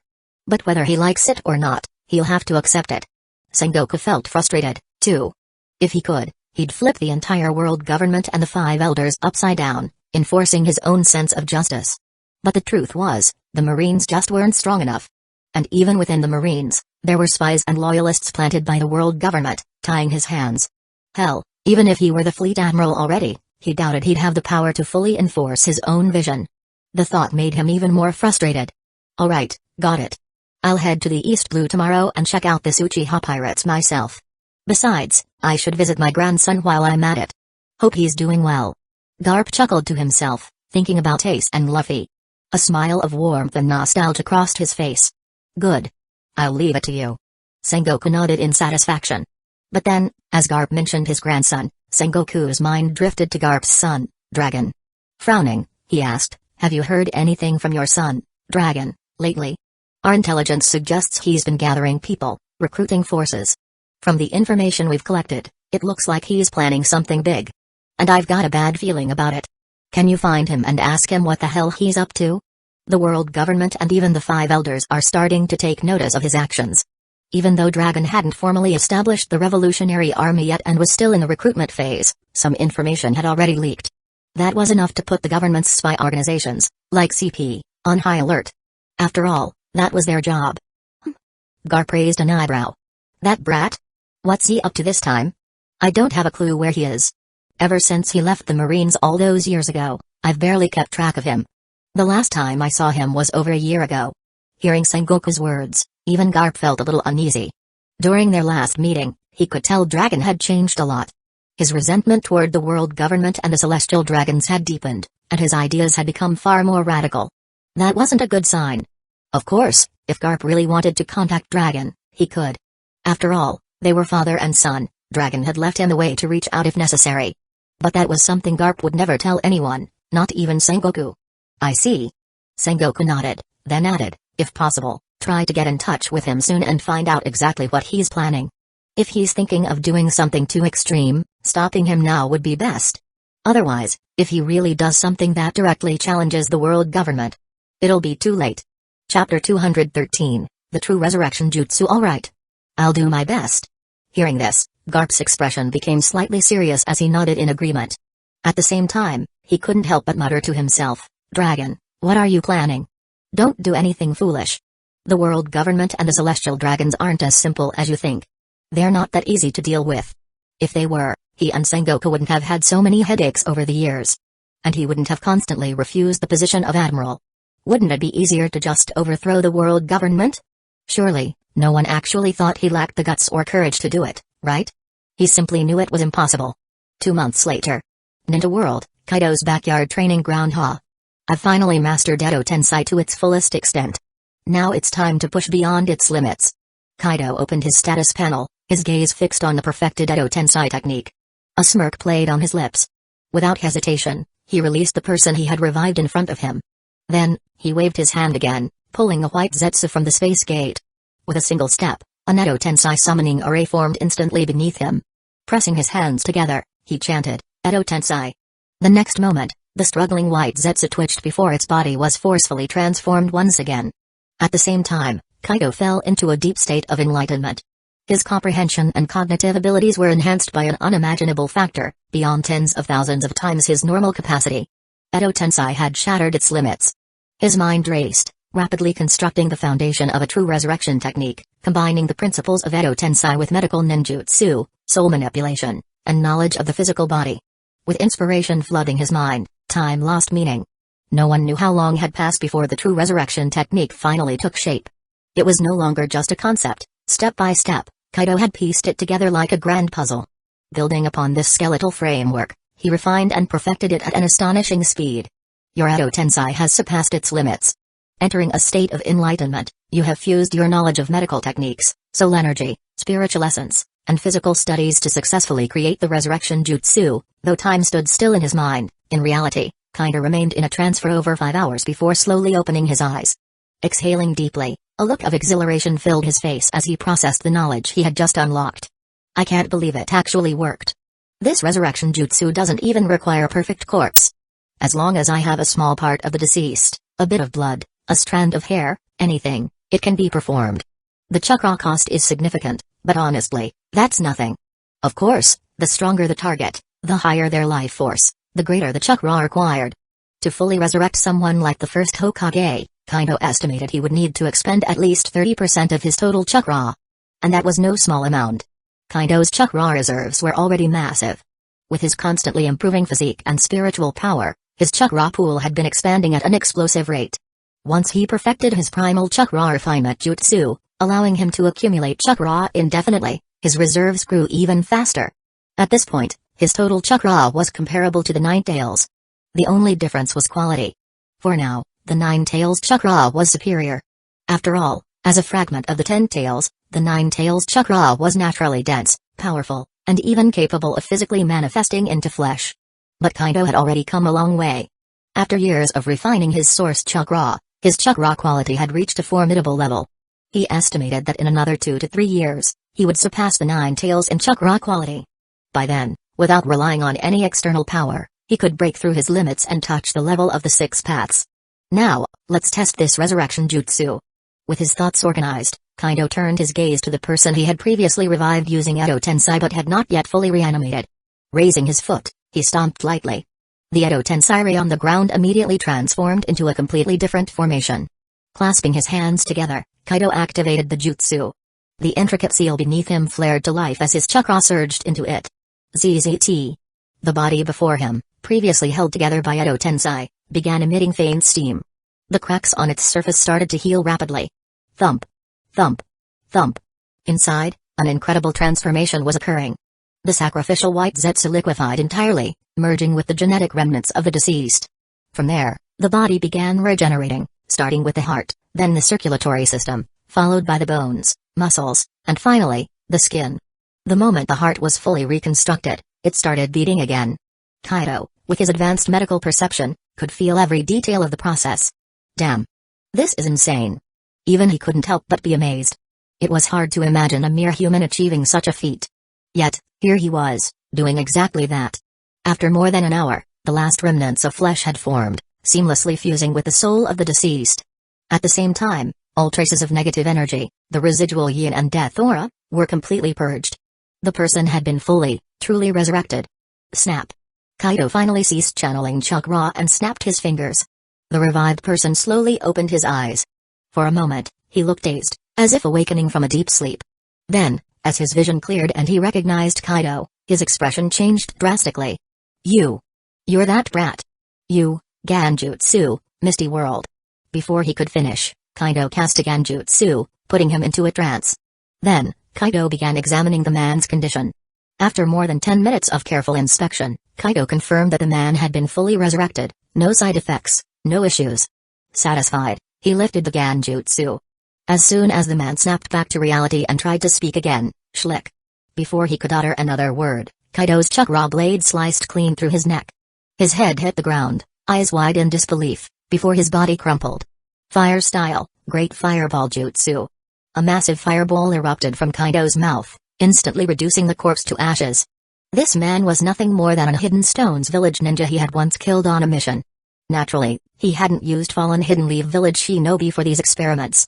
Even when practicing Edo Tensei, he had always avoided using the souls of his own village. He had discovered early on that repeated use of Edo Tensei eroded a soul. After enough revivals, a spirit could break apart entirely, ceasing to exist. The stronger the shinobi had been in life, the more revivals their soul could endure. But pushing them past their limit meant obliteration. Destroying souls like that was beyond cruel. Kaido would never use Hidden Leaf Village's fallen warriors to refine his Edo Tensei technique. Instead, he had used the enemy shinobi he had killed in battle. Back during the Rain Country War, he had realized the importance of collecting blood samples from those he defeated. He had stored many of them in his space gate, ensuring he would always have high-quality experimental subjects. Now that his resurrection jutsu was perfected, there was no need to continue grinding its proficiency through repeated use. He didn't want to destroy any more souls. It's time to revive the first Hokage. With the resurrection jutsu complete and tested, Kaido wasted no time.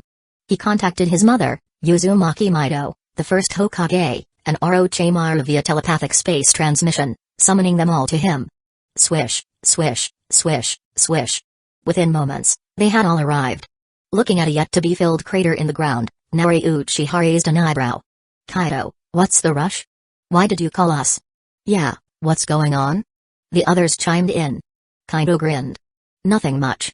I just perfected Edo Tensei, creating a true resurrection jutsu. What? Are you serious? Impossible. Everyone was stunned. The first Hokage, the most excited among them, turned to Kaido with bright eyes. You're saying I can truly be brought back to life? Kaido nodded. Exactly. That's why I called you all here. It's finally time to bring you back. With this, things will be much easier moving forward. He continued. And you'll be able to keep growing stronger, aiming for the 6 paths level. The first Hokage burst into laughter. Amazing. Finally. This is happening even faster than I expected. Well? What are we waiting for? What do you need me to do? I'll handle it right away. He was beyond excited. Being stuck in an Edo Tensei body had been inconvenient in so many ways. The inability to eat, drink, or even experience basic human pleasures had been frustrating enough. Not to mention draining. Outside of meditation techniques, he could only watch as others improved. Wait. At that moment, Naori Uchiha frowned, cutting in. She turned to Kaido with concern. Kaido, how does this resurrection jutsu work? What are the requirements? More importantly, will it harm you in any way? If it would cost Kaido dearly, Naori was absolutely against using it. Before Kaido could respond, the first Hokage's excitement faded slightly, and he, too, grew serious. I got carried away. You're right, Naori. Kaido, if this technique will hurt you, then I refuse. I can wait if necessary. You should perfect the technique further if needed.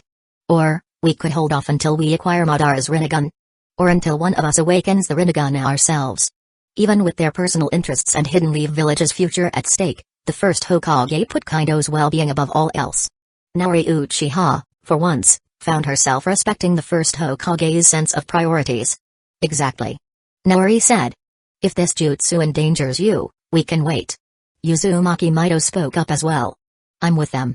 If there's a risk to you, don't use it. I agree. Orochimaru added. Chapter 214, Senju Hashirama's True Revival. Relax. Seeing everyone's concerned expressions, Kaido felt warmth in his heart. He waved his hand with a smile and said, I never do things I'm not confident in, especially if they could harm me. The resurrection technique I created only costs chakra, nothing else. The stronger the target, the higher their life level, the more chakra required. And I don't even need a live sacrifice, just a bit of the target's blood, cells, or even a strand of hair as a medium, and the resurrection will be successful. With your strength and life level, first Hokage, I have to use a lot more chakra. But I can recover that chakra pretty easily by taking a high-grade nutrition pill. At most, it takes half an hour to restore everything. If necessary, I can even fully recover my chakra in just a few minutes. The worst that'll happen is a bit of strain on my body, meaning I'll need some extra rest afterward. So, you don't need to worry about this technique having any negative effects on me. Hearing this, everyone finally breathed a sigh of relief. Then, excitement took over. Only chakra consumption? That's barely a limitation at all. Orochimaru's eyes gleamed slightly as he spoke. With nutrition pills, chakra refinement techniques, and meditation methods, restoring consumed chakra was a trivial matter. There was no need to drain oneself excessively. Indeed. Everyone else nodded in agreement. In that case, let's revive the first Hokage first. At this moment, Naori Uchiha turned to Kaido and said. Yeah. Kaido nodded firmly. That's exactly my plan. The sooner we revive the first Hokage, the sooner he can continue training and growing stronger. As he spoke, he turned to Hashirama and pointed to an open area nearby. First Hokage, stand over there. This won't take long. Hashirama blinked in slight surprise. Don't I need to break the Edo Tensei first? No need. Kaido shook his head. Your Edo Tensei body already contains your cells. I can use the resurrection technique directly to bring you back to life. Oh, I see. Hashirama nodded in understanding, then curiously asked, what about the white Zetsu sacrifice used in my previous revival? It's not still inside me, right? That thought made him uncomfortable. Of course not. Kaido chuckled and shook his head. That ties into how my resurrection technique actually works. During the process, the white Zetsu's body is completely broken down and absorbed as nutrients for your cells, combining with the chakra I inject to reconstruct your flesh and blood body. By the time it's done, your body will be entirely your own, just like before you died. So, there's nothing to worry about. And with my control, I can even bring you back in your peak state. Otherwise, reviving Hashirama with a body exhausted from overuse of his life force and cell division would mean he wouldn't last long anyway. I see. Then I've got no complaints. Hashirama nodded, stepping forward to the designated spot. Kaido raised his foot and stomped down, causing intricate symbols to rapidly emerge from beneath him, forming a mysterious array around Hashirama. Sage mode, activate. Clasping his hands together, Kaido instantly entered Sage mode. He wanted to use this opportunity to test a few of his theories. He activated the array, injecting Sage Chakra into it. Buzz. Sizzle. Instantly, vast amounts of Sage Chakra transformed into a special energy that surged into Hashirama's Edo Tensei body, rapidly converting it into living flesh. A faint steam began to rise from Hashirama's skin as the cracks on his Edo Tensei body vanished, replaced by fresh, living tissue. Thump. Thump. Thump. His heart reformed first, beginning to beat once more. In just a few minutes, his new body was fully constructed, his soul seamlessly merging with it. He was completely and utterly alive again. What's more, the contract runes had long since erased any lingering deathly aura from his soul. Through meditation techniques, he had even elevated his soul and spiritual energy beyond his former peak. There was no post-revival weakness whatsoever. Boom. In the next moment, feeling his restored flesh, the rush of fresh air into his lungs, the sheer vitality coursing through his being, Hashirama couldn't help himself. A surge of terrifying chakra exploded from his body, visibly manifesting around him. Ha ha ha. Overwhelmed with joy, he threw his head back and laughed, hands on his hips. He was alive again. This long-forgotten sensation of life filled him with excitement and gratitude for this new beginning. Thud. But before he could revel in it for long, Uzumaki Mido suddenly flashed to his side, raised a hand, and smacked him hard on the head. What the hell are you laughing about? She scolded. Put that chakra away. Do you want to alert all of Hidden Leaf Village? Hashirama, Immediately, he shut his mouth, crouching down and drawing circles on the ground, looking utterly dejected. Veins popped on Mido's forehead as she resisted the urge to smack him again. Stand up. Yes, ma'am. In a flash, Hashirama snapped to attention, standing obediently beside Mido. Humphrey. Let me check your condition. Don't move. Mido glared at him before placing her hand on his body, sending her chakra and spiritual energy through him for a detailed examination. In no time, she withdrew her hand, looking at Kaido in amazement. This resurrection technique of yours is truly incredible. To think it really has no side effects, and it even brought Hashirama back at his peak strength. This is unbelievable. Logically, this shouldn't be possible. After all, Hashirama's body was completely gone. Just using a small sample of his cells to perfectly recreate his peak physical condition feels almost mythical. How is this even possible? Hearing this, Orochimaru's eyes gleamed as he glanced at Hashirama, then turned his gaze to Kaido, licking his lips. I'm quite curious about this as well. Even Nori Uchiha looked over in curiosity. Kaido waved his hand dismissively. It's actually quite simple. I extracted the necessary information from both the cellular sample and Hashirama's soul. You're underestimating the amount of data contained in human cells. Similarly, you're overlooking the secrets hidden within the soul and its deep connection with the body. This wasn't nonsense. In both his previous life and in the worlds of the ninja and pirates, cloning technology had already proven that a complete body could be recreated from just one cell. Of course, those clones lacked any acquired experiences or training results. But Kaido's resurrection technique could perfectly replicate even those details. Hashirama's cultivation level had also been restored to its peak, an almost unimaginable feat. I see.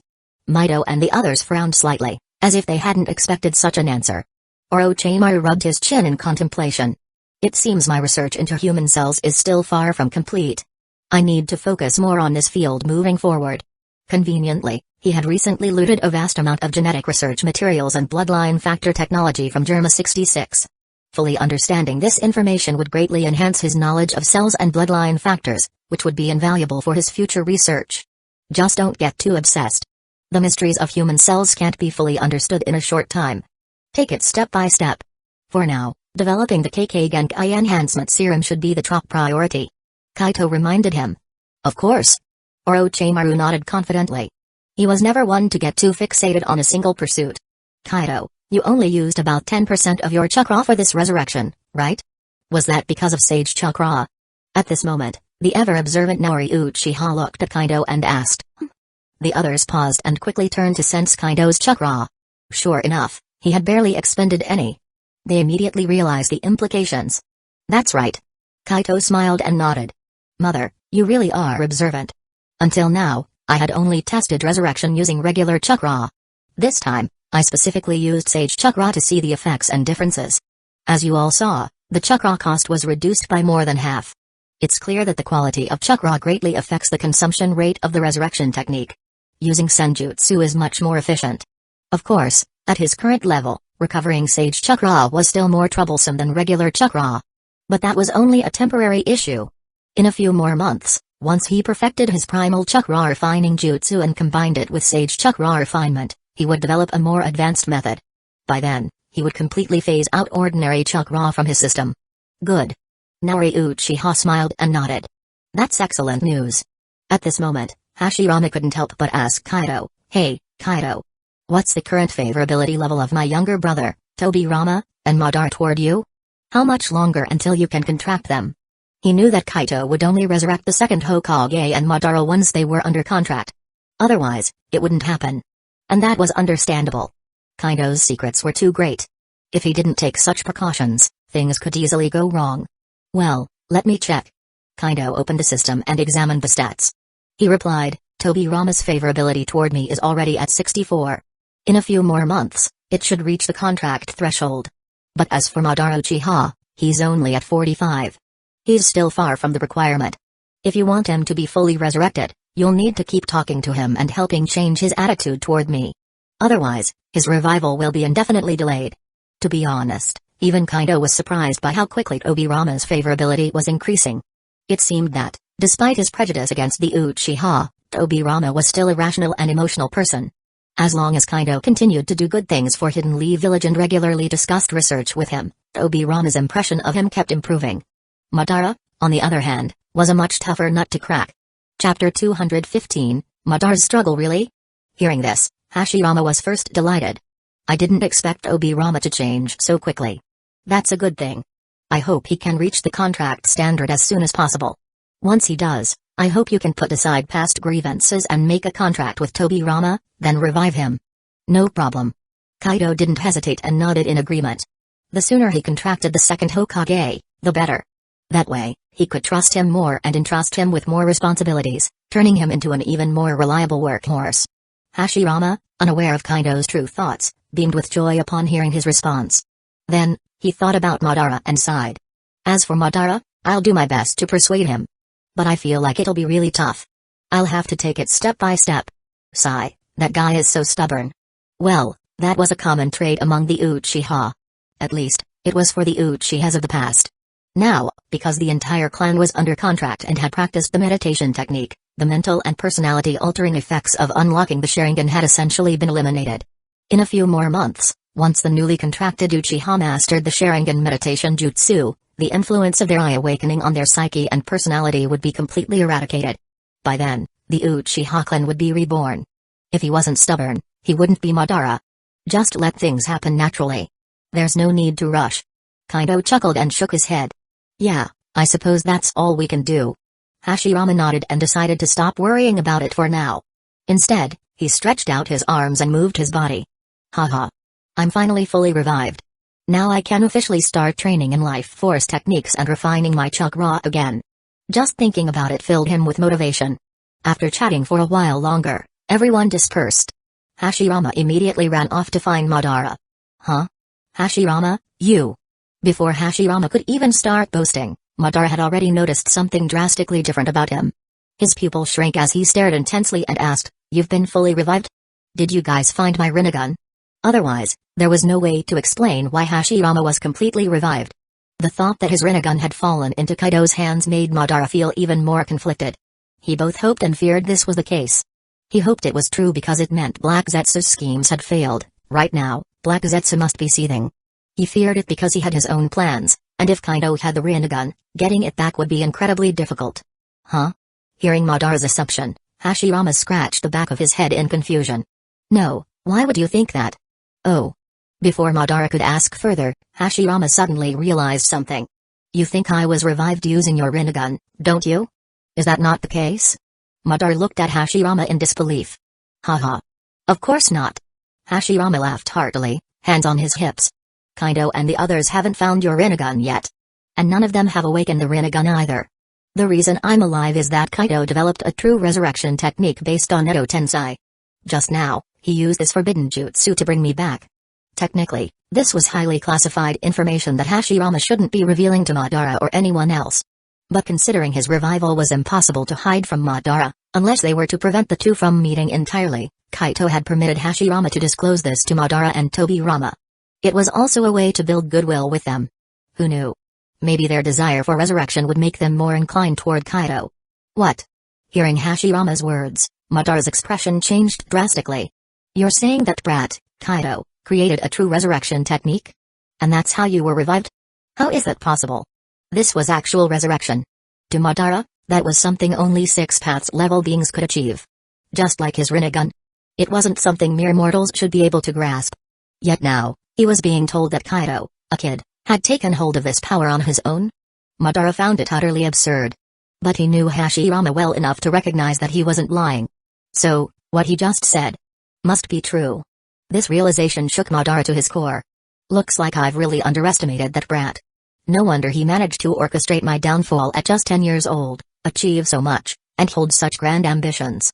With talent like that, I suppose it's not surprising. Madara sighed in admiration.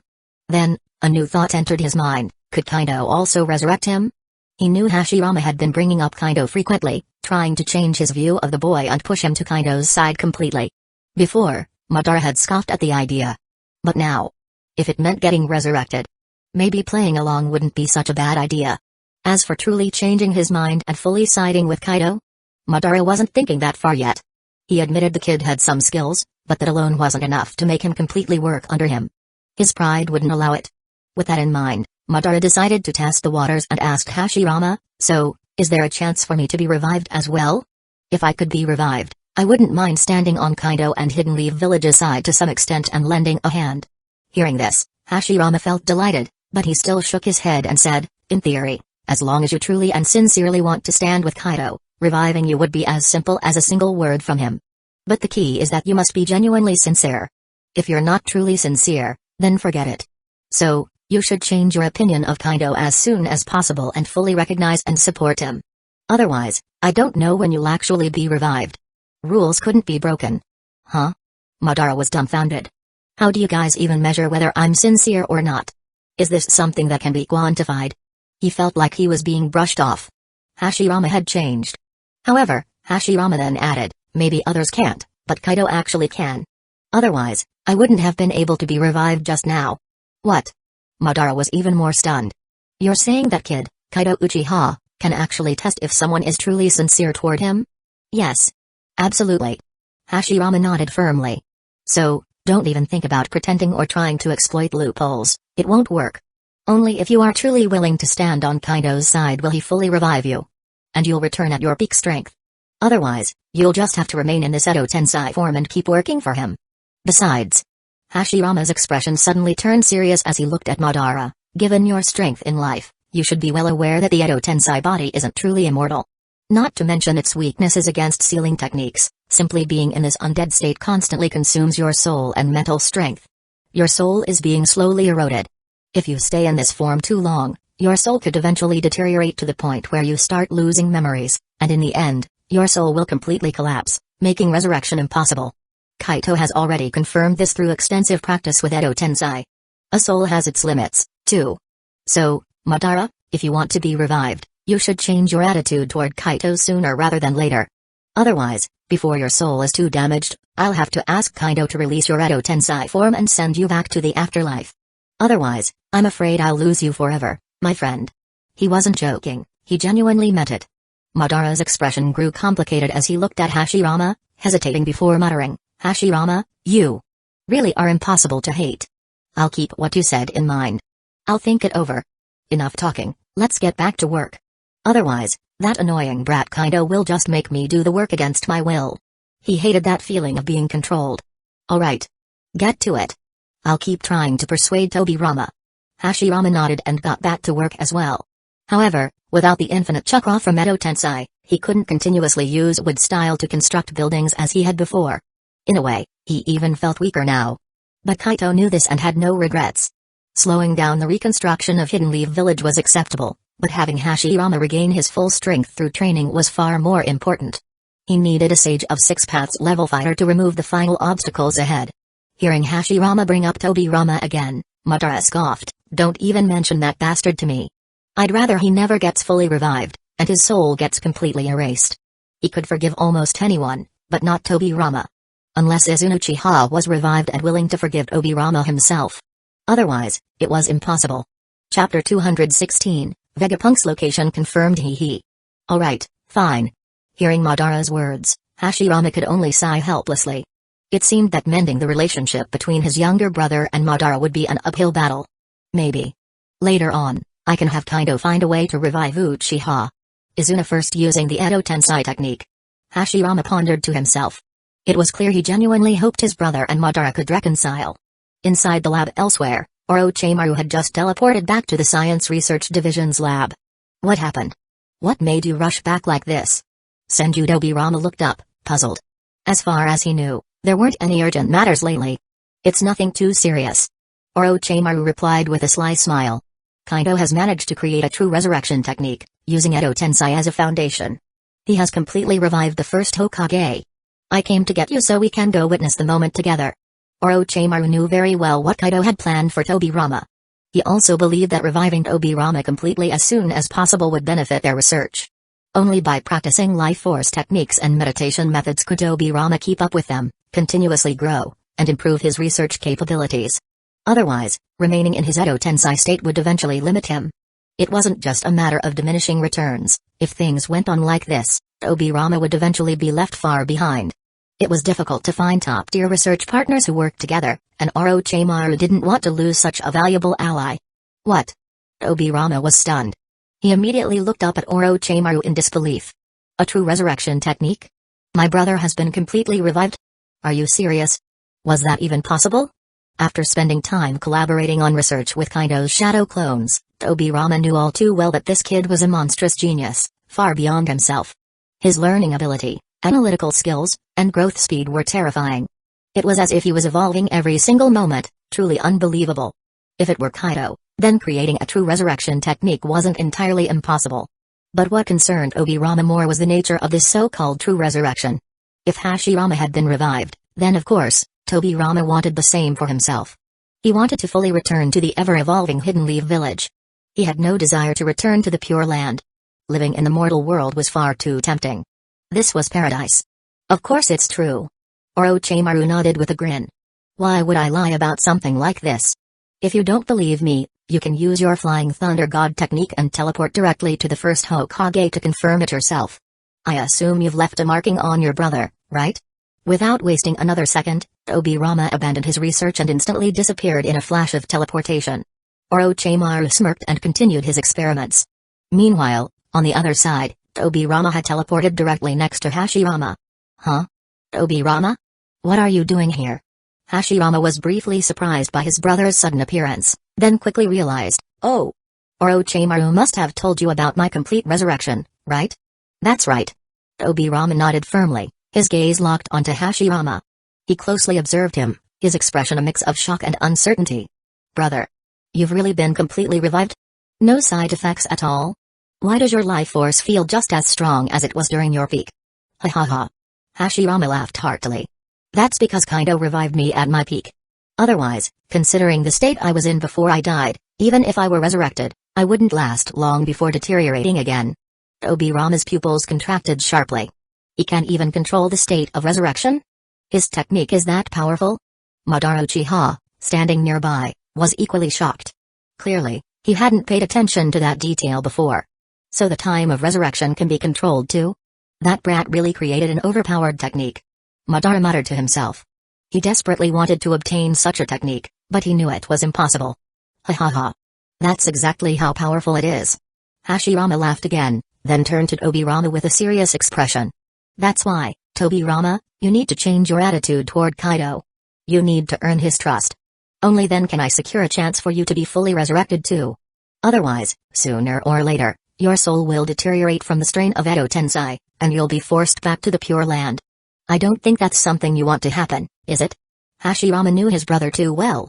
Maybe, When Dobirama was first resurrected using Edo Tensei, he had no intention of staying in the mortal world for long. But things had changed. Time had passed, and his perspective had shifted. Just like Hashirama himself, Dobirama now wanted to stay in the world of the living, to contribute to Hidden Leaf Village, to witness its growth, and to help unite the ninja world under true peace. And after learning about the world of pirates, Hashirama was eager to explore it himself. He dreamed of making his mark there too. Right now, he was thoroughly enjoying hearing about the adventures of the Uchiha pirates. Alright, I understand. I'll seriously consider it. Dobirama fell silent for a moment before nodding solemnly. Deep inside, however, he was already convinced. If Kaido could check his affinity stats now, he'd see that Dobirama's favorability towards him had just shot up by several points, reaching 69. I'm leaving for now. With that, Dobirama didn't linger and teleported away. 3 days later, Kaito was in the middle of training when he suddenly received a message from Dragon through their communication network. He took a look and immediately lit up with excitement. Finally. We got through. What's up, Kaito? Mikoto and the others turned to him, curious. Kaito grinned. Dragon just sent word, he's finally made contact with Dr. Vegapunk and confirmed his location. He had been waiting for this moment for a long time. Oh? Mikoto and the others brightened up. So does that mean we'll soon be able to mass-produce more of the human fruit? If so, we can each have our own and won't need to take turns anymore. And Chopper can finally become a real Chopper? Because of the fruit's massive training and learning enhancement benefits, they had been using it in rotation, making the most of its effects every single day. While it was great for training, having to switch users regularly was a hassle. They all wanted their own copies of the fruit. Most likely. As long as Vegapunk can replicate it, it won't be a problem. Kaito nodded, then said, alright, I won't waste time talking. I'm going to meet Dragon. You all keep training. With that, he focused his thoughts and vanished from the spot. In an instant, he appeared right next to Dragon. Who's there? The moment he arrived, several Revolutionary Army members raised their weapons and prepared to attack him. Stand down. Dragon quickly intervened. This is the mentor I've told you about, the guide of the Revolutionary Army, Kaito Uchiha. Show some respect. What? This is Kaito-sama? The revolutionaries were stunned, then hurriedly lowered their weapons and bowed with admiration. Kaito-sama. It's an honor to meet you. We apologize for our rudeness. Kaido could tell they genuinely respected him. The moment they learned his identity, their favorability toward him skyrocketed. Each one had at least 80 points, with some even surpassing 90. It was crazy. So this is what having devoted followers feels like? Dragon, you really know how to build loyalty. Kaito smirked inwardly. No need for all that. He said, shaking his head with a smile. We're all on the same side. No need for formalities. Yes, sir. They straightened up but continued looking at him with fanatic devotion, making him feel slightly uncomfortable. Thankfully, Dragon noticed and waved them off. Go back to your tasks. I have something important to discuss with our mentor. Yes, sir.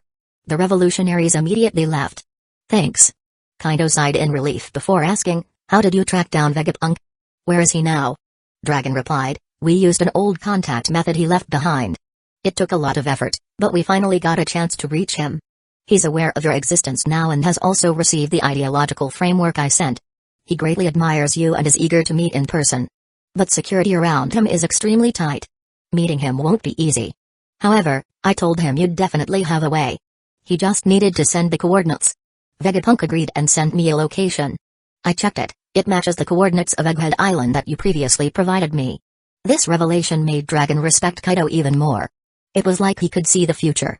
The more they confirmed his intel, the more they realized just how accurate it was.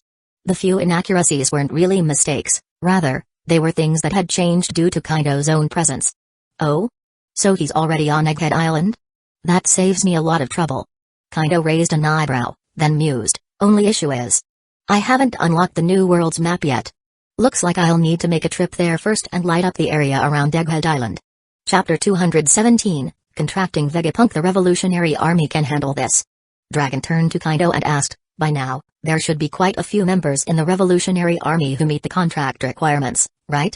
This was the result of his dedicated efforts over the past month. Yes. Kaito nodded firmly. Dozens of Revolutionary Army members in this area have all met the contract standards. You've done well, better than I expected. I'll contract them later. However, as for the New World, I won't trouble the Revolutionary Army with that. First, your speed is too slow. Second, You need these people more on your side right now. Third, I personally want to make a trip to the New World to explore the terrain and look for suitable devil fruits to hunt down later. So, I'll handle it myself.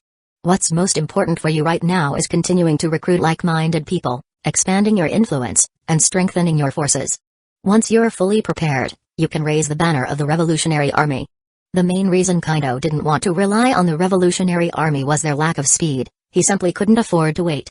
Speaking of which, Vegapunk's favorability toward him had surprisingly shot up to 83 points.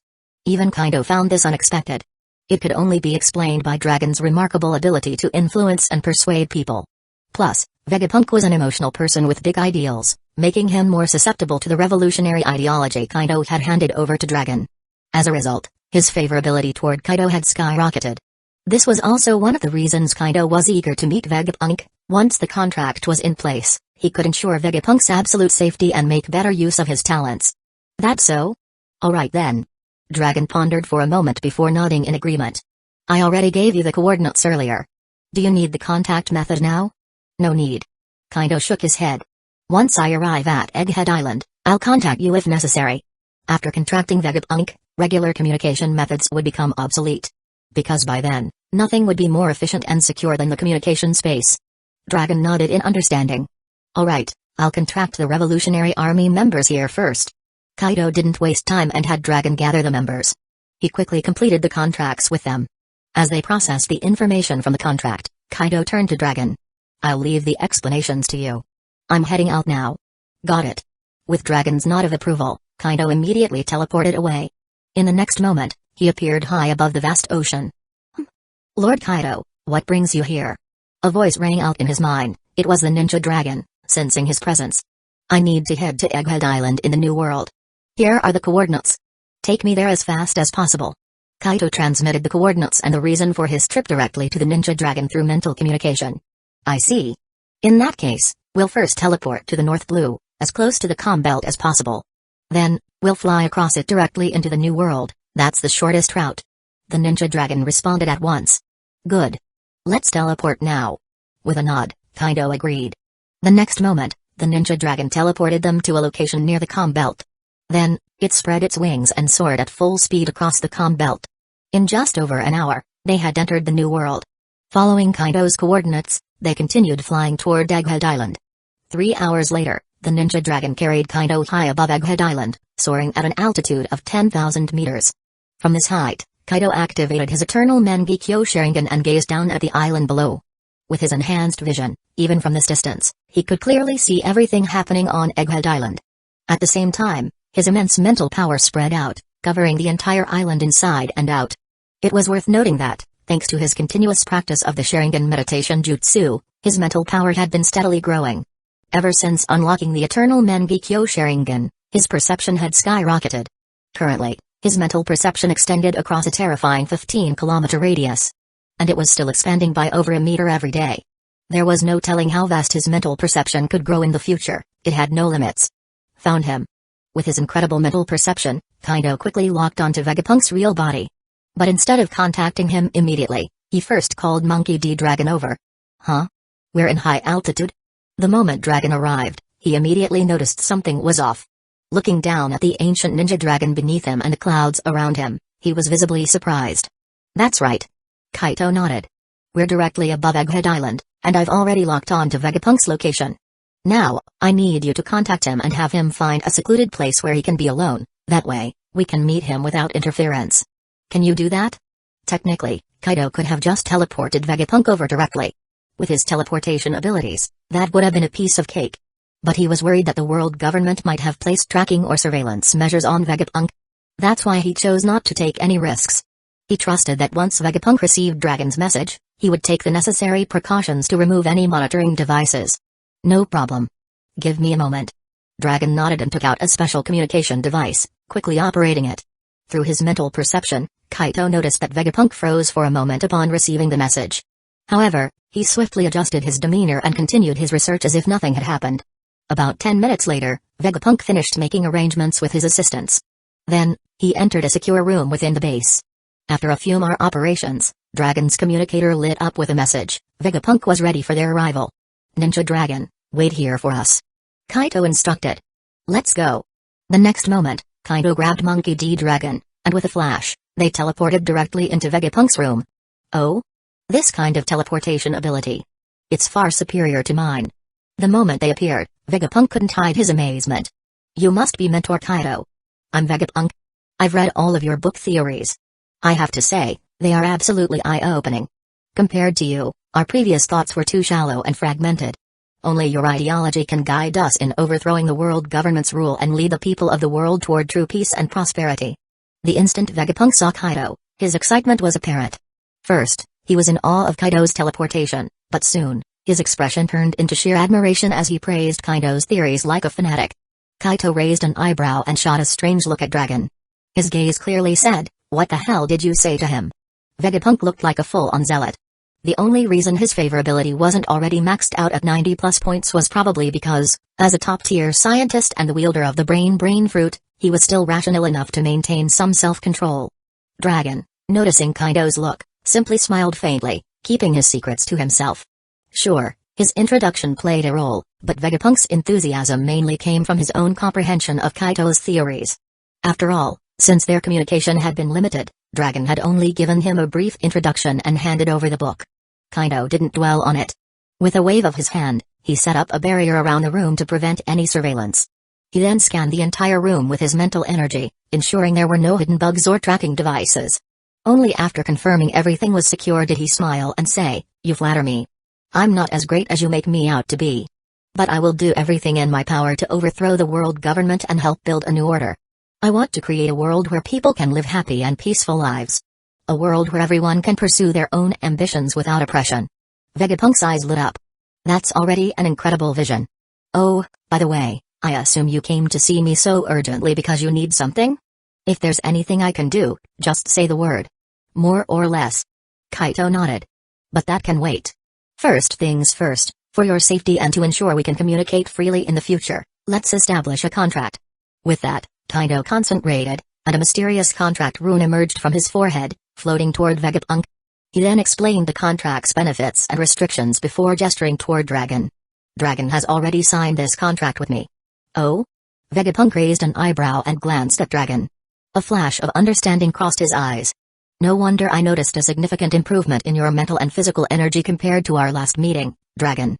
So it's because of this contract? You've gained quite the benefits. In that case, I have no doubts. I trust you, Kaido. I'll accept this contract. Without hesitation, Vegapunk reached out and touched the contract rune. In his mind, he chose to accept. The next moment, the rune seeped into his soul, embedding itself within his consciousness. At the same time, he suddenly sensed a stronger connection with his various clones. Even his external brain extensions displayed the same contract rune, anchoring itself deep within his soul. It bound him completely, ensuring that he could never betray Kaido, no matter what. Even his clones weren't exempt. This revelation shocked Vegapunk. But before he could process it fully, a flood of information surged into his mind. He suddenly saw glimpses of the past and future of the pirate world, as well as fragments of history from the ninja world. His enhanced brain quickly absorbed and organized all the information. Simultaneously, various powerful techniques, including life force, chakra refinement, and crystal meditation, flooded into his consciousness. He rapidly began to comprehend and integrate these profound arts. His eyes burned with newfound understanding. This was the start of something truly world-changing. Chapter 218, The Possibility of Replicating the Human Fruit. It took Vegapunk a while to recover from his shock. When he finally came to his senses, he looked at Kaido with an expression of sheer amazement. I never expected the truth to be like this. You're actually from another world?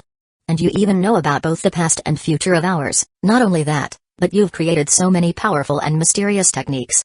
This is unbelievable. No wonder you were able to write such a profound book.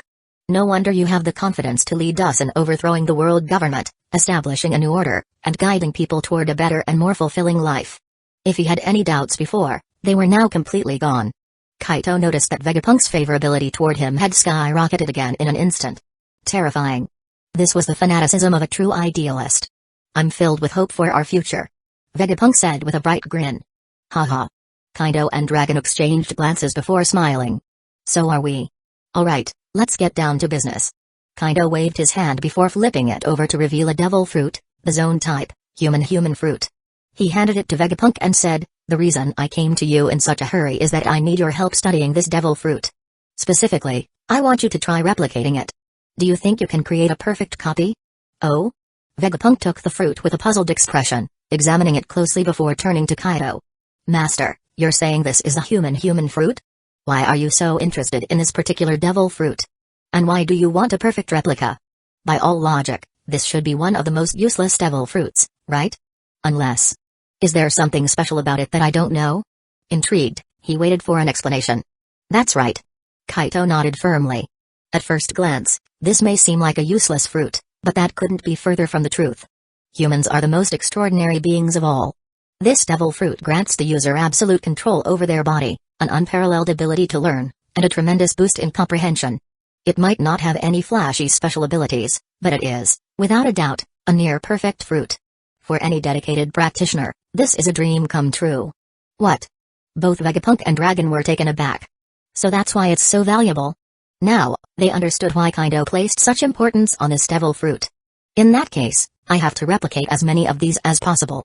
Fortunately, this is just a zone-type devil fruit. If it were anything else, I might have hesitated. But I've already mastered the process of recreating zone-type devil fruits. Making a copy shouldn't be difficult. In fact, I've even managed to replicate mythical zone types. Though, I admit, those are still not perfect? Oh, right. Vegapunk paused and looked at Kaido. Master, have you already extracted the curse and willpower from this devil fruit? That's right. Kaito nodded. Then he asked, will that affect your replication process? He had honestly forgotten about this detail before. Thinking back, he regretted removing those aspects in such a rush. Of course, it has an impact. And a huge one at that. Vegapunk nodded affirmatively but then grinned. But it's all positive. The curse of the sea and the willpower contained within a devil fruit are actually the main reasons why they're so difficult to replicate. Without them, I might even be able to create a perfect copy of a mythical zone. With further research, I might even figure out how to replicate Parimsha and Logia-type devil fruits. During his studies on devil fruits, Vegapunk had long since noticed the mysterious sea curse and unknown willpower contained within them. He had tried many times to separate and remove them. But every attempt had failed. Worse still, whenever he tried, the curse and willpower would go berserk, becoming even more violent. This was the primary reason why artificial zone-type devil fruits often led to the death of the user, or, at best, turned them into mindless beasts. Of course, he had already found a solution to this problem. Now, he could perfectly replicate zone-type devil fruits without any unwanted side effects. Looking back, his former assistant, Caesar Clown, had only grasped an incomplete version of the technology. Thanks to the memories Kaido had given him, Vegapunk now knew about the terrible things Caesar would do in the future. He made up his mind, he had to stop him. If possible, he would try to recruit him for their cause and place him under Kaito's guidance. If not, he would have to eliminate him before he could cause even greater harm. He absolutely wouldn't allow Caesar to continue his horrific and defective giantification experiments. Oh? Kaido's eyes lit up. So it turned out to be a positive effect? That's great. If you need more test subjects in the future, I can provide you with various flawless devil fruits for your research. By the way, I'm currently working on creating a massive new area within the Dimensional Gates space. I'll set aside a dedicated research facility for you there. Once it's completed, there will be multiple experimental zones. You'll be able to conduct secret research there without worrying about being discovered by the world government. Also, you should hurry up and learn how to refine Primal Chakra and master the Shadow Clone Jutsu. Once you do, you can send your clones through the space-time gate to conduct experiments that you wouldn't be able to carry out on Egghead Island. What do you think? Or, should we just take you away this time? If possible, Kaido actually preferred that Vegapunk didn't stay here any longer. No. But Vegapunk shook his head firmly. I still need to stay here. On one hand, I can use the world government's resources and power to complete some of my research and planning. On the other hand, I can also buy us time by stabilizing the world government, keeping them patient as they wait for me to complete the Seraphim project, while secretly expanding your influence, Master. At the same time, I can provide assistance to Dragon and the Revolutionary Army. Anyway, I've already signed a contract with you, Master, so my safety is no longer an issue. If I ever face a life-threatening situation, I can be safely teleported away at any moment. So there's really no need for me to leave in a hurry. Besides, staying here has its own benefits. Other than being constantly monitored, there are advantages to being here as well. The world government has ruled this world for over 800 years. The resources they control, especially their hidden resources, are unimaginable. Is that so? Kaito nodded in understanding. Since you're determined, then stay here. But you must master the Shadow Clone Jutsu as soon as possible to assist with my research. I'm making great progress on the bloodline limit elixirs, and I need your help to shorten the research time. Also, I need your technological expertise to advance some civilian technology projects. Once the bloodline elixirs are completed, they can greatly enhance the power of Hidden Leaf Village's shinobi. That will accelerate his plan to unify the world. I understand. I'll master those two techniques as soon as possible. However, I need you to place a seal on me in advance to conceal the chakra fluctuations that will appear after I learn them. Otherwise, the world government members here will easily notice something is off. Vegapunk nodded and made his request. Of course. Kaito had no objections. In fact, even if Vegapunk hadn't asked, he had already planned to do this. Without hesitation, he pressed his palm against Vegapunk's abdomen. Immediately, intricate sealing runes surged from his palm, swiftly covering Vegapunk's entire body. They seeped into his clothes, attaching directly to his skin. It's done. When Kaito withdrew his hand, the sealing runes quickly faded into Vegapunk's flesh and disappeared from sight. Thank you, Master. Vegapunk quickly expressed his gratitude. Kaito nodded, then asked, how long do you estimate it will take to perfectly replicate the human fruit? Can you conduct your research in the Space Gate's main dimension? Do you need me to prepare anything else? Hearing this, Vegapunk shook his head. I can't say for sure yet. I need to analyze this devil fruit first before I can estimate the time needed. But I believe a perfect replication should be possible. As for conducting the research in the Space Gate, that won't be a problem either. And I don't need you to prepare anything extra. I'll find ways to smuggle in any research equipment and resources I need from Egghead Island and the world government's restricted areas. That's not a challenge for me. Although it seemed like he was under strict surveillance here. In reality, he still had a lot of freedom. After all, the world government didn't understand research, yet they needed him. If they didn't grant him enough autonomy, it would be counterproductive. Be careful then. If you need anything, contact me through the communication space. Satisfied, Kaito nodded. We shouldn't linger here any longer. It might cause trouble for you. Let's go. With that, Kaito signaled to Dragon, dispelled the barrier around them, and the two of them teleported away, returning to the Millennium Ninja Dragon soaring in the sky above the clouds. Our business here is done. Teleport back to the North Blue and continue mapping out the region. Once the North Blue map is fully charted, return to the me. Upon returning, Kaito relayed the instructions. Understood, Lord Kaito. The Ninja Dragon responded immediately. For him, this was nothing more than an extended sightseeing trip. Good. Kaito nodded in satisfaction before turning to Monkey D. Dragon. Things here are settled. I'll head back now. You should return to oversee the Revolutionary Army's operations. All right. Dragon nodded and teleported away. Kaito followed suit and returned to the ninja world. Sensing that both had left, the Ninja Dragon then teleported away as well, heading back to the North Blue to continue charting the map. Chapter 219, The Appearance of Garp and Aokiji. The Ninja World. Kaito, what about the human fruit? When can you give it back to me? It's my turn to use it now. As soon as Kaito returned, Kushina immediately sought out him and asked. I can't give it to you for now, and we can't take turns using it anymore.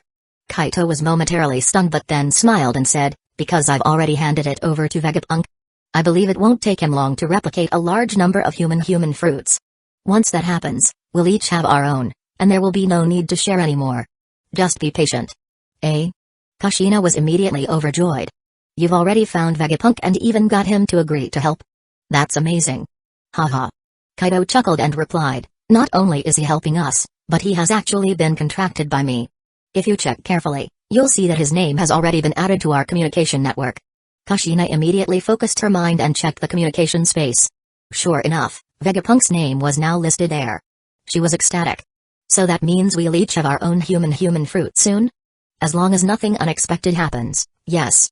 Kaito nodded. Alright, let's go train. Even without the human fruit, we need to work hard. We have to reach the 6 paths level as soon as possible. Kushina immediately frowned. 6 paths level? That's still a long way off. I'm nowhere near as strong as you. Besides, the Sharingan is too overpowered. It boosts combat power way too much. Unlocking the Eternal Mangekyō basically guarantees reaching the Super Kage level. It's so tempting that even I want one. Oh, right, suddenly, Kushina's eyes lit up. Isn't the research department working on a bloodline limit potion? Any progress on that? When will they be able to create Uchiha bloodline potion? When that happens, I definitely want one. What? A member of the Uzumaki clan using the Sharingan? That doesn't seem right, does it? Why not? The Uzumaki and Uchiha clans have already started intermarrying. Several couples are already married, and some even have children on the way. When the time comes, those kids will undoubtedly inherit both bloodlines. Their future potential is limitless. Kushina imagined that once the bloodline limit potion was successfully developed and mass-produced, it might be possible for everyone to have Uchiha, Uzumaki, or even Senju bloodlines. Of course, that all depends on whether Kaito allows it. It'll probably take some more time. There's been some progress, but with Vegapunk joining us, the research will definitely speed up. Once it's developed, I'll make sure to get you a top-tier dose. Kaito responded immediately. As for whether Kushina could unlock the Sharingan, with her mastery of meditation techniques, it would be a piece of cake. However, once she obtained the Sharingan, she would need to switch to the Sharingan meditation method. Luckily, the two meditation techniques were inherently similar. The crystal meditation method was actually a version of the Sharingan meditation method, so transitioning would be easy. She would also be able to retain most of her training experience and proficiency. Half a month later. In the One Piece world, near Whiskey Peak on the Grand Line, the Uchiha pirates were suddenly blocked by a marine warship with a dog-headed figurehead. Wait. Isn't that Vice Admiral Garp's ship? Looks like we're in trouble. Kaito, if possible, you and Lord Hashirama should come over in person. I might not be able to handle him alone. Koshiro, who had spotted the warship from a distance, adjusted his glasses and sent a mental transmission to Kaito's shadow clone standing beside him. Although Koshiro had grown immensely in strength over the years under Kaito's contract and was confident that he could put up a fight against Garp, he wouldn't underestimate him. After all, this was the monster who once chased down the Pirate King, Roger. No amount of caution was too much. He didn't want to make a mistake out of arrogance and end up dooming the entire Uchiha pirates. That would be an absolute embarrassment. Yeah, I can sense two monstrous presences on that warship. Their life force is off the charts, and their strength is terrifying. Tsukumo Hatake, standing nearby, also spoke with a serious expression. The sheer presence of those two figures gave him an overwhelming sense of danger. He doubted he could take them on. I sense it too. It must be Garp and Aokiji. Seems like the Marines have set their sights on us and were waiting for us here. Unless we expose our teleportation ability, escaping won't be easy. But there's no need to run. I've been meaning to test my strength against an admiral-level opponent anyway. As he spoke, Kaito's shadow clone activated the projection of the space-time gate in his mind. In the next moment, Kaito's real body appeared on the deck, bringing Hashirama with him. Then, the shadow clone nodded at the real Kaito and immediately dispersed. Clearly, Kaito's shadow clone could use the projection of the space-time gate in his mental space to communicate with his true self at any time. This was one of the small gains Kaito had recently made in his research on the space-time gate. Didn't expect both Garp and Aokiji to come together? Then let's fight. Show our strength so the Navy and world government stop chasing us like dogs. I'll take on Aokiji. As for Garp, I'll leave him to Koshiro-sensei and the first Hokage. Tsukumo-senpai, take the rest and handle the other Marines. Sound good? After absorbing his shadow clone's memories, Kaito directly gave orders to the crew. No problem. Everyone nodded in agreement. Good. Satisfied, Kaito nodded. The next moment, he transformed into a flash of lightning and vanished, reappearing hundreds of meters away on the Navy ship's figurehead.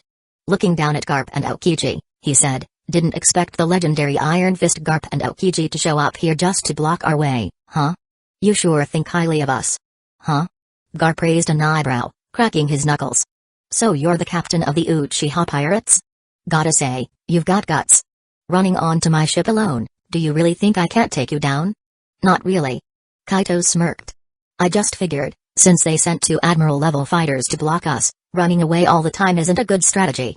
Might as well stay and fight you guys properly. Show you our strength so you understand what you're dealing with. That way, you won't keep coming after us, it'd be such a hassle. Wouldn't you agree? Ha ha ha. Garp burst into laughter, then suddenly launched himself at Kaito, his fist swinging forward in an instant. But Kaito was faster. With a flash of lightning, he dodged and appeared atop one of the ship's masts, looking down at Aokiji. Could you use your ice fruit to freeze the sea and create a proper battlefield? If we fight on the ship, it'll get wrecked. You wouldn't want that, right? Oh? Aokiji looked up at Kaito, slightly surprised. You're a very unusual pirate. I've been watching your journey, and I can tell you're different from other pirates. Why did someone like you choose to be a pirate, anyway? Not just Aokiji, Garp was also curious. He stopped his attack, waiting for Kaido's answer. I didn't have much of a choice. Kaido shrugged. I refuse to be a lapdog for the celestial dragons, but I still want to roam the seas freely. Since I can't join the Marines, my only option was to become a pirate. Honestly, I'd rather call myself an adventurer. But clearly, to the world government and navy, adventurers don't exist. Anyone who sets sail, operates outside their control, or poses even a slight threat gets labeled a pirate. So, instead of fighting it, I just embraced the pirate title. Saves the trouble, don't you think? Aokiji frowned. You could have been a bounty hunter instead. You've been taking down plenty of evil pirates along the way.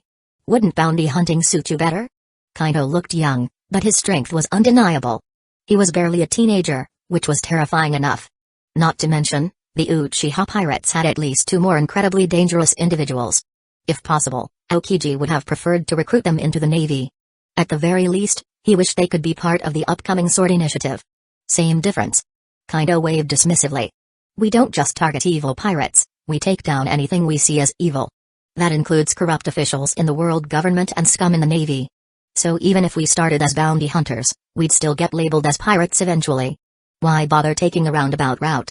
Besides, bounty hunters are just hounds for the world government and Marines. They have to bow and scrape before you guys. I can't stand that. Alright, enough chit-chat. Set up the battlefield so we can fight properly. After that, we go our separate ways, sounds good? And don't bother trying to recruit us. We're not on the same side. Well, at least not yet. Worth mentioning, Kaido wasn't using his real face in front of Garp and Aokiji. He was using a special transformation jutsu.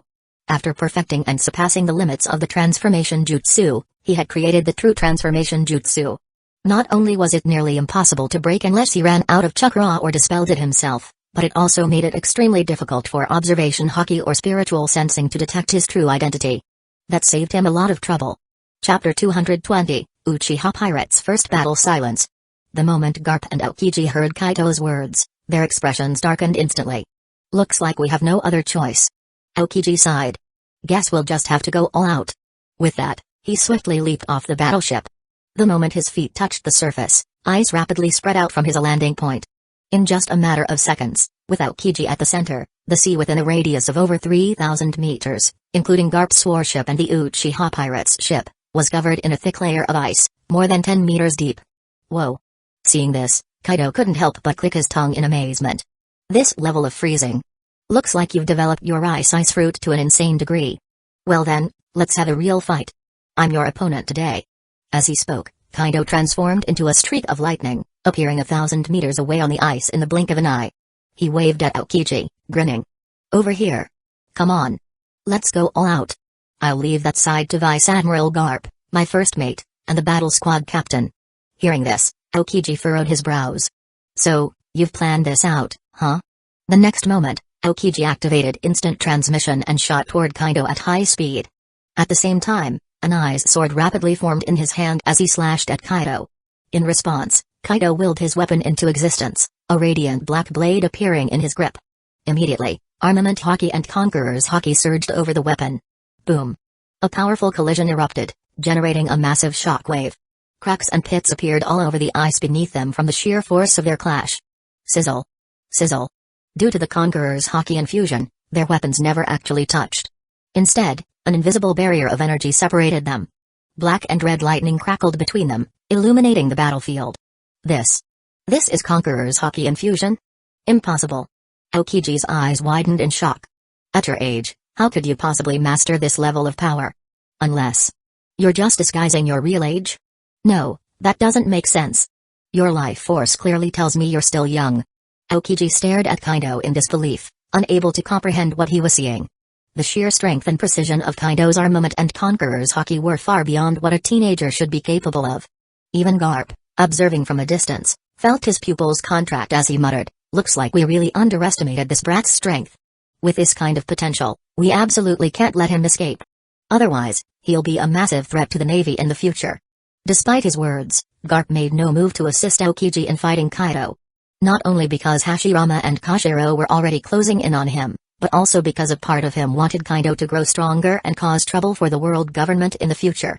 Ever since Roger was captured and executed, the world government had been deliberately suppressing the Navy's growth. As a result, The Navy's power had not only stagnated but actually declined over the years. This was especially evident in their waning control over the New World. If not for the emergence of Aokiji, Okainu, and Kizaru, three Logia prodigies, the Navy's strength would have deteriorated even further. Because of the world government's suppression, the Navy was unable to dominate the seas. This led to the rise of the four emperors, creating three major superpowers in the New World that the Navy struggled to contain. And in response, the world government proposed the Seven Warlords system. On the surface, it seemed like a strategy to use pirates to fight pirates. But in reality, it was another way to weaken the Navy, preventing it from growing too powerful and becoming uncontrollable. They would rather support pirates than allow the Navy to expand further. How despicable. But what could Garp do about it? Nothing. However, that didn't mean he couldn't create trouble for the world government in his own way. For example, letting Kaido and his crew go, allowing them to grow stronger. The balance of power in the New World wasn't yet at its peak, there was still room for another four emperors' crew. So why couldn't that crew be the Uchiha pirates? At least they had a code of honor. They wouldn't harm the innocent. In fact, they might even take down criminals instead, wouldn't they? I can tell you two aren't weak. Garp said, cracking his knuckles. Let's see just how strong you really are. Ha ha ha ha. As Hashirama and Kashiro approached, Garp wasted no time. He dashed forward like a bullet, swinging his massive fist straight at them. Without hesitation, Kashiro unsheathed his sword, coating it in armament hockey as he slashed forward. Clang. Clang. Clang. Clang. In an instant, he was locked in an intense battle with Garp. Their blows were so fierce that even Hashirama hesitated to step in right away. He felt it wouldn't be fair teaming up against Garp. Meanwhile, Hatake Tsukumo led a squad of Uchiha and Uzumaki ninjas against the surrounding marines. Haha. I underestimated you. Garp laughed as he clashed with Kashiro. Even among admiral-level fighters, you'd hold your own. I didn't expect another powerful swordsman to rise in the world. Interesting. Let's go again. Garp grew more and more excited as they fought, feeling the razor-sharp edge of Kashiro's blade. He couldn't help but roar in exhilaration. The next moment, he unleashed an even more ferocious barrage of attacks. By now, he had completely abandoned the idea of holding back. Because he realized, there was no need to. The Uchiha pirates were much stronger than he had initially thought. This was turning into a battle he could truly enjoy. Facing Garp, who was still in peak condition and fighting at full power, Kashiro started to feel the pressure and gradually fell into a disadvantage. His grip on his sword tightened as the skin on his hand began to crack, showing just how terrifying Garp's strength was. From a distance, Hashirama noticed this and immediately stopped watching, stepping into the battle himself. Wood style, wood human jutsu. Wood style, wood dragon jutsu. With a single clap of his hands, a gigantic wooden figure emerged beneath Hashirama, lifting him high into the air as it charged toward Garp. At the same time, two massive wooden dragons burst from the ice, coiling and lunging toward Garp. Oh? Is this a Logia-type wood fruit? Seeing this, Garp raised an eyebrow. He easily repelled Kashiro with a single punch before swinging his fist toward the two wooden dragons. Crack. With ease, he smashed the wooden dragons' heads apart. Just then, Hashirama, standing atop the towering wooden giant, charged forward. Controlling the massive figure, he swung a powerful punch toward Garp. Garp countered with his own fist. Crack. In the next instant, the wooden giant's fist shattered upon impact. However, Garp was also forced back dozens of meters before he managed to stabilize himself. Ha ha ha. Laughing loudly, Garp stomped down, creating a deep crater in the ice, before launching himself at Hashirama again. It seems regular wooden giants and dragons aren't strong enough to deal with you. Let's try Sage Mode. Seeing this, Hashirama adjusted his stance, gaining a new understanding of Garp's strength. Without hesitation, he activated Sage Mode. Sage Art, Wood Style, Wood Human Jutsu. Attack. With a surge of Sage Chakra, the wooden giant expanded even further, growing to over 200 meters in height. Its broken arm instantly regenerated. Not only was it larger and stronger, but its durability had also increased significantly. Boom. The enormous fist of the wooden giant collided fiercely with Garp's small yet powerful fist. A violent shockwave rippled outward in all directions. The next moment, Garp was sent flying. Meanwhile, the wooden giant remained firmly in place, only showing a deep indentation on its fist, which promptly began to repair itself. What? Vice Admiral Garp got knocked back? Is the enemy really this strong? The Marines were shocked as they witnessed Garp being sent flying. Fortunately, Garp was able to stabilize himself in midair, landing firmly on the ice. He skidded backward for several dozen meters, leaving deep trenches in the ice before finally coming to a stop. With a serious expression, he looked at Hashirama standing atop the wooden giant and said, "Looks like I underestimated you. Someone like you shouldn't have remained unknown until now. Would you mind telling me where you all came from?" Garp's expression had turned grave. He could feel it, he might not be able to defeat Hashirama. This realization truly surprised him. "Haha." Hashirama laughed heartily and said, "There's nothing to hide. I come from Hidden Leaf Village, a hidden village. You've probably never heard of it. We've only recently stepped into the world. So? Do you still want to fight? You're really strong. Aside from Madara, you're the toughest opponent I've ever faced." These words were part of the background story that Kaito had prepared for them.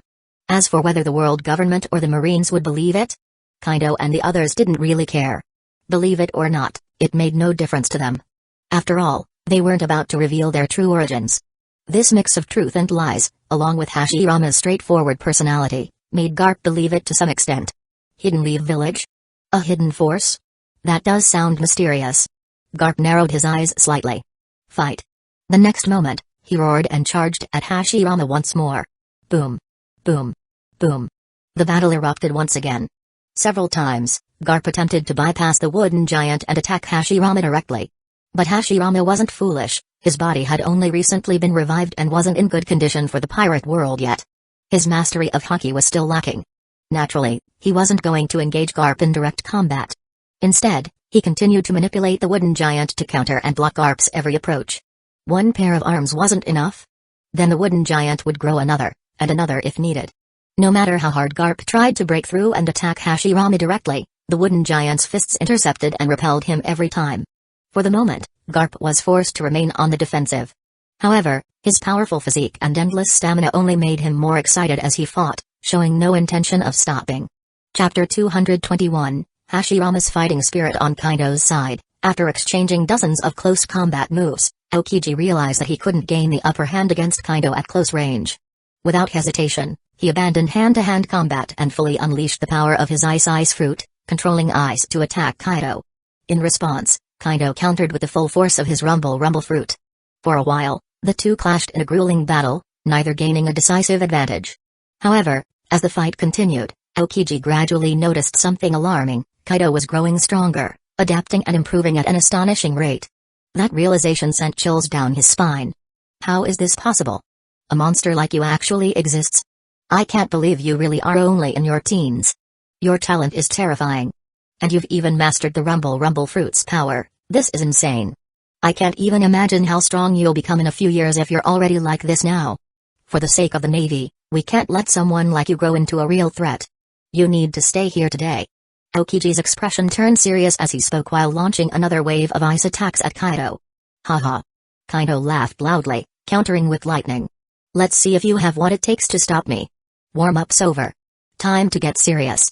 In the next instant, Kaito activated Sage Mode, fusing it with his Rumble Fruit abilities. His power skyrocketed tenfold. Sage Art, Lightning Style, Thunder Dragon. A terrifying Thunder Dragon erupted from Kaito's body, charging straight at Aokiji's ice. Before, their powers had been evenly matched, but this time, the ice was completely overwhelmed by the fusion of Sage Mode and the Rumble Fruit's abilities. How is this possible? Just because of that slight change in his appearance. Aokiji was shocked. He immediately increased his output to counter the attack, barely managing to hold off the incoming force. At the same time, he noticed the subtle changes in Kaito's aura and facial expression. He realized that Kaito had some kind of power-enhancing ability, and the pressure he felt grew even stronger. But Kaito had no intention of giving him time to think. His relentless attacks continued to rain down, forcing Aokiji onto the defensive, unable to keep up. Minutes passed. After delivering a brutal beating and leaving Aokiji seriously injured, Kaito finally halted his assault. As I thought, you're just a regular Admiral-level fighter for now. You're still far from your peak. Looks like I overestimated you before. Leaving those words behind, Kaito didn't finish Aokiji off. Instead, he turned his gaze toward the distant battle between Garp and Hashirama. Although Garp was clearly at a disadvantage, Hashirama wasn't having an easy time either. The main issue was that his physique and stamina were inferior to Garp's. If the fight dragged on too long, it wouldn't be in his favor. Sure, he could last for another day if necessary, but that would mean overexerting his cells, which he wanted to avoid. Kaito didn't want to see that happen either. Without hesitation, he flashed over to Hashirama's side, landing atop the wooden golem's head. He nodded at Hashirama before turning to look at Garp, who had just been pushed back again. Garp. Let's end this battle here. If we keep going, there will be real casualties. And trust me, I won't hold back anymore. You should know, we still have plenty of ways to deal with you and your crew. Oh? Garp paused, withdrawing from his attack. He glanced at Aokiji, who was lying on the ground but still alive, then looked back at Kaido with an expression of admiration. Haha. I really underestimated you, kid. To think you actually defeated Aokiji. If a monster like you keeps growing unchecked, one day, even the Navy and the world government will tremble because of you. If possible, I'd love to take you down right here and now. But unfortunately, just as you said, I can't. So, let's call it a day. I've done enough to report back. Kid, I just hope you don't stray too far down the wrong path. Garp gave Kaido a deep look before flashing away to Aokiji's side. He grinned as he looked down at the defeated admiral. Haha. Aokiji, you got your ass handed to you this time, huh? You really took a beating. And you might not even get the chance to take revenge in the future. Aokiji let out a helpless chuckle. Garp-san, you're just rubbing it in. I admit, I miscalculated. But that guy is unbelievably strong. He has some kind of power-boosting technique that lets him amplify his attack strength more than tenfold. And honestly, I don't even think he showed his full power yet. A monster like that is terrifying. Are we really just going to let them go? Garp sighed. We have no choice. We underestimated them. This pirate crew alone has 3 admiral-level fighters. If the fight dragged on, I could have eventually outlasted only one of them and won. But their side isn't stupid. They wouldn't let that happen. If Hashirama, Kaido and Koshiro teamed up against me, I'd have already lost. That Koshiro guy is definitely a top-tier swordsman, not an opponent to take lightly. Besides, the rest of their crew isn't weak either. Among them, many are at least vice-admiral level. This setup reminds me of the Roger pirates back in the day. In the future, things are going to get tricky. Haha. Though Garp said that, Aokiji couldn't help but feel like Garp was enjoying this a little too much, almost as if he was looking forward to seeing Kaido Uchiha and his crew grow stronger. But considering Garp's attitude toward the world government, the 5 elders, and the celestial dragons, it made sense. Honestly, Aokiji himself felt something similar. If he had the choice, he'd want to uphold his own version of justice, to make the Marines truly embody what justice should be. Unfortunately, with the world government and the celestial dragons in charge, that justice was nothing but an illusion, shackled by politics. Maybe letting the Uchiha pirates grow isn't such a bad thing. If the world government feels threatened, they might actually ease up on controlling the Marines. Maybe they'd even let us grow stronger. Aokiji couldn't help but think about it. If the Marines could one day be strong enough to break free from the world government's control, then maybe. That would be the moment when Aokiji could finally enforce his own justice. Boom. Boom. Boom. A massive explosion of thunder echoed from the distance, snapping Aokiji and Garp out of their thoughts. They turned and saw Kaido unleashing a devastating lightning attack, shattering the ice surrounding their pirate ship. Then, out of nowhere, Kaido Uchiha formed a gigantic energy construct, extending its hand to grab their ship. With a single flap of the giant's wings, the entire ship took off at incredible speed, vanishing from sight in just moments. What the? He had this move all along? If he had used this earlier in the fight, I might have lost already. Aokiji's eyes widened. And he wasn't lying, if they wanted to leave, we really couldn't stop them.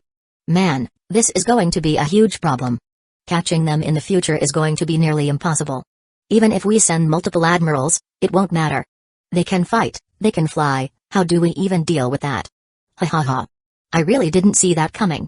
Garp let out a loud laugh, his tone filled with amusement. Looks like Sengoku and the fleet admiral are in for a headache. Alright then. Garp looked down at Aokiji, extending his hand. What are you lying there for? Get up. We're heading back to report. Ah, poor me. I was planning to take a detour to the East Blue to visit my poor grandson. But now, duty calls. We have to report everything about the Uchiha pirates to Fleet Admiral Kong and let him decide what to do next. What a pain. Aokiji, you guys need to step up and take on more responsibilities. Aokiji rolled his eyes. Garp-san, you're exaggerating. You're nowhere near old, you're still in your prime. As for me? I've still got a long way to go. I need to keep improving. I can't let some 10-year-old kid completely surpass me, right? As they talked, Aokiji grabbed Garp's hand, letting him pull him up from the ground. With Garp's help, he quickly made his way back to the battleship. Aokiji dispelled the ice covering the sea. The rest of the Marines returned to the ship. Before long, the battleship set sail, heading straight for Marine headquarters, Maniford. Meanwhile, on Kaido's side. So, how was it, Hashirama-san. Didn't Garp's iron fists hurt like hell? Kaido grinned as he asked. Yeah. Hashirama nodded, rubbing his arms. This kind of physical powerhouse is a first for me. Even though I suppressed him with sage art, wood style, I could tell that if the fight dragged on, I'd eventually lose. At the end of the day, my body and stamina still aren't up to par. I also don't have enough chakra. I need to train harder. Next time, he won't stand a chance against me. I'll make sure I can take him down in no time. It's just a shame that such a strong opponent. Madara still hasn't gotten to meet or fight him yet. Otherwise, he'd be thrilled. Kinda rolled his eyes. You really can't go 3 sentences without mentioning Madara Uchiha, huh? His approval rating isn't high enough for a contract, so he's out of luck. He'll just have to wait until he's convinced. Hashirama rubbed his chin. Actually, there might be a way to raise Madara's approval rating quickly. I have an idea. Chapter 222, Hashirama's Proposal, Reviving Izuna Uchiha. Oh? Hearing this, Kaido looked at the first Hokage with some surprise. You have a good idea? Let's revive Izuna. Hashirama looked at Kaido seriously as he spoke. Huh? Kaido raised an eyebrow at this suggestion. That's actually a really good idea. Considering how much Madara Uchiha cared about Izuna Uchiha, bringing him back could definitely make Madara view me in a much more favorable light. But the key is a full resurrection. However, if I don't form a contract with him, I don't really want to bring Izuna back completely. After all, I can't show favoritism, right? Same with Tobirama, I'm not planning to revive him since he hasn't signed a contract with me yet. Rules must be followed. He wasn't about to suck up to Madara Uchiha. No need for a full resurrection. Bringing him back with Edo Tensei first would be good enough. After that, once Tobirama is fully revived, Madara will naturally figure out what to do and how to treat you, won't he? He's not an idiot. Besides, didn't you say that Tobirama has been warming up to you quite quickly lately? It won't be long before he meets the contract requirements, right? Hey. Hashirama grinned mischievously. At this moment, he didn't seem naive at all. That actually works. Kaido nodded in agreement, but then he raised a critical issue. The only problem now is that I don't have any of Izuna Uchiha's DNA, like a cell sample, to use as a catalyst for the Edo Tensei. Do you or Tobirama have anything? Or should we just ask Madara Uchiha to provide it? He distinctly remembered that Madara had personally taken care of Izuna's remains. Leave that to me. Tobirama and I don't have anything, but Madara knows exactly where to get it. After all, he was the one who took care of Izuna's body back then. I'm sure, for the sake of fully reviving Izuna, he'll agree to this. Hashirama confidently took charge of the situation. With himself as a living example of resurrection, he was certain Madara would know what choice to make. Alright, then get to it. Kaido nodded. If possible, I'd actually like to form a contract with Madara Uchiha as soon as possible and help him break through to the 6 paths level. In the ninja world, he's actually the closest to reaching that level. If we're willing to gather some 9 tails chakra and create a 10 tails, then make him its Jinchuriki, even if it's not a perfect 10 tails, he might be able to leap straight to the 6 paths level. Besides, there isn't just one divine tree in the ninja world right now. Otsutsuki Ishiki isn't completely dead yet, and he still has a malnourished divine tree of his own.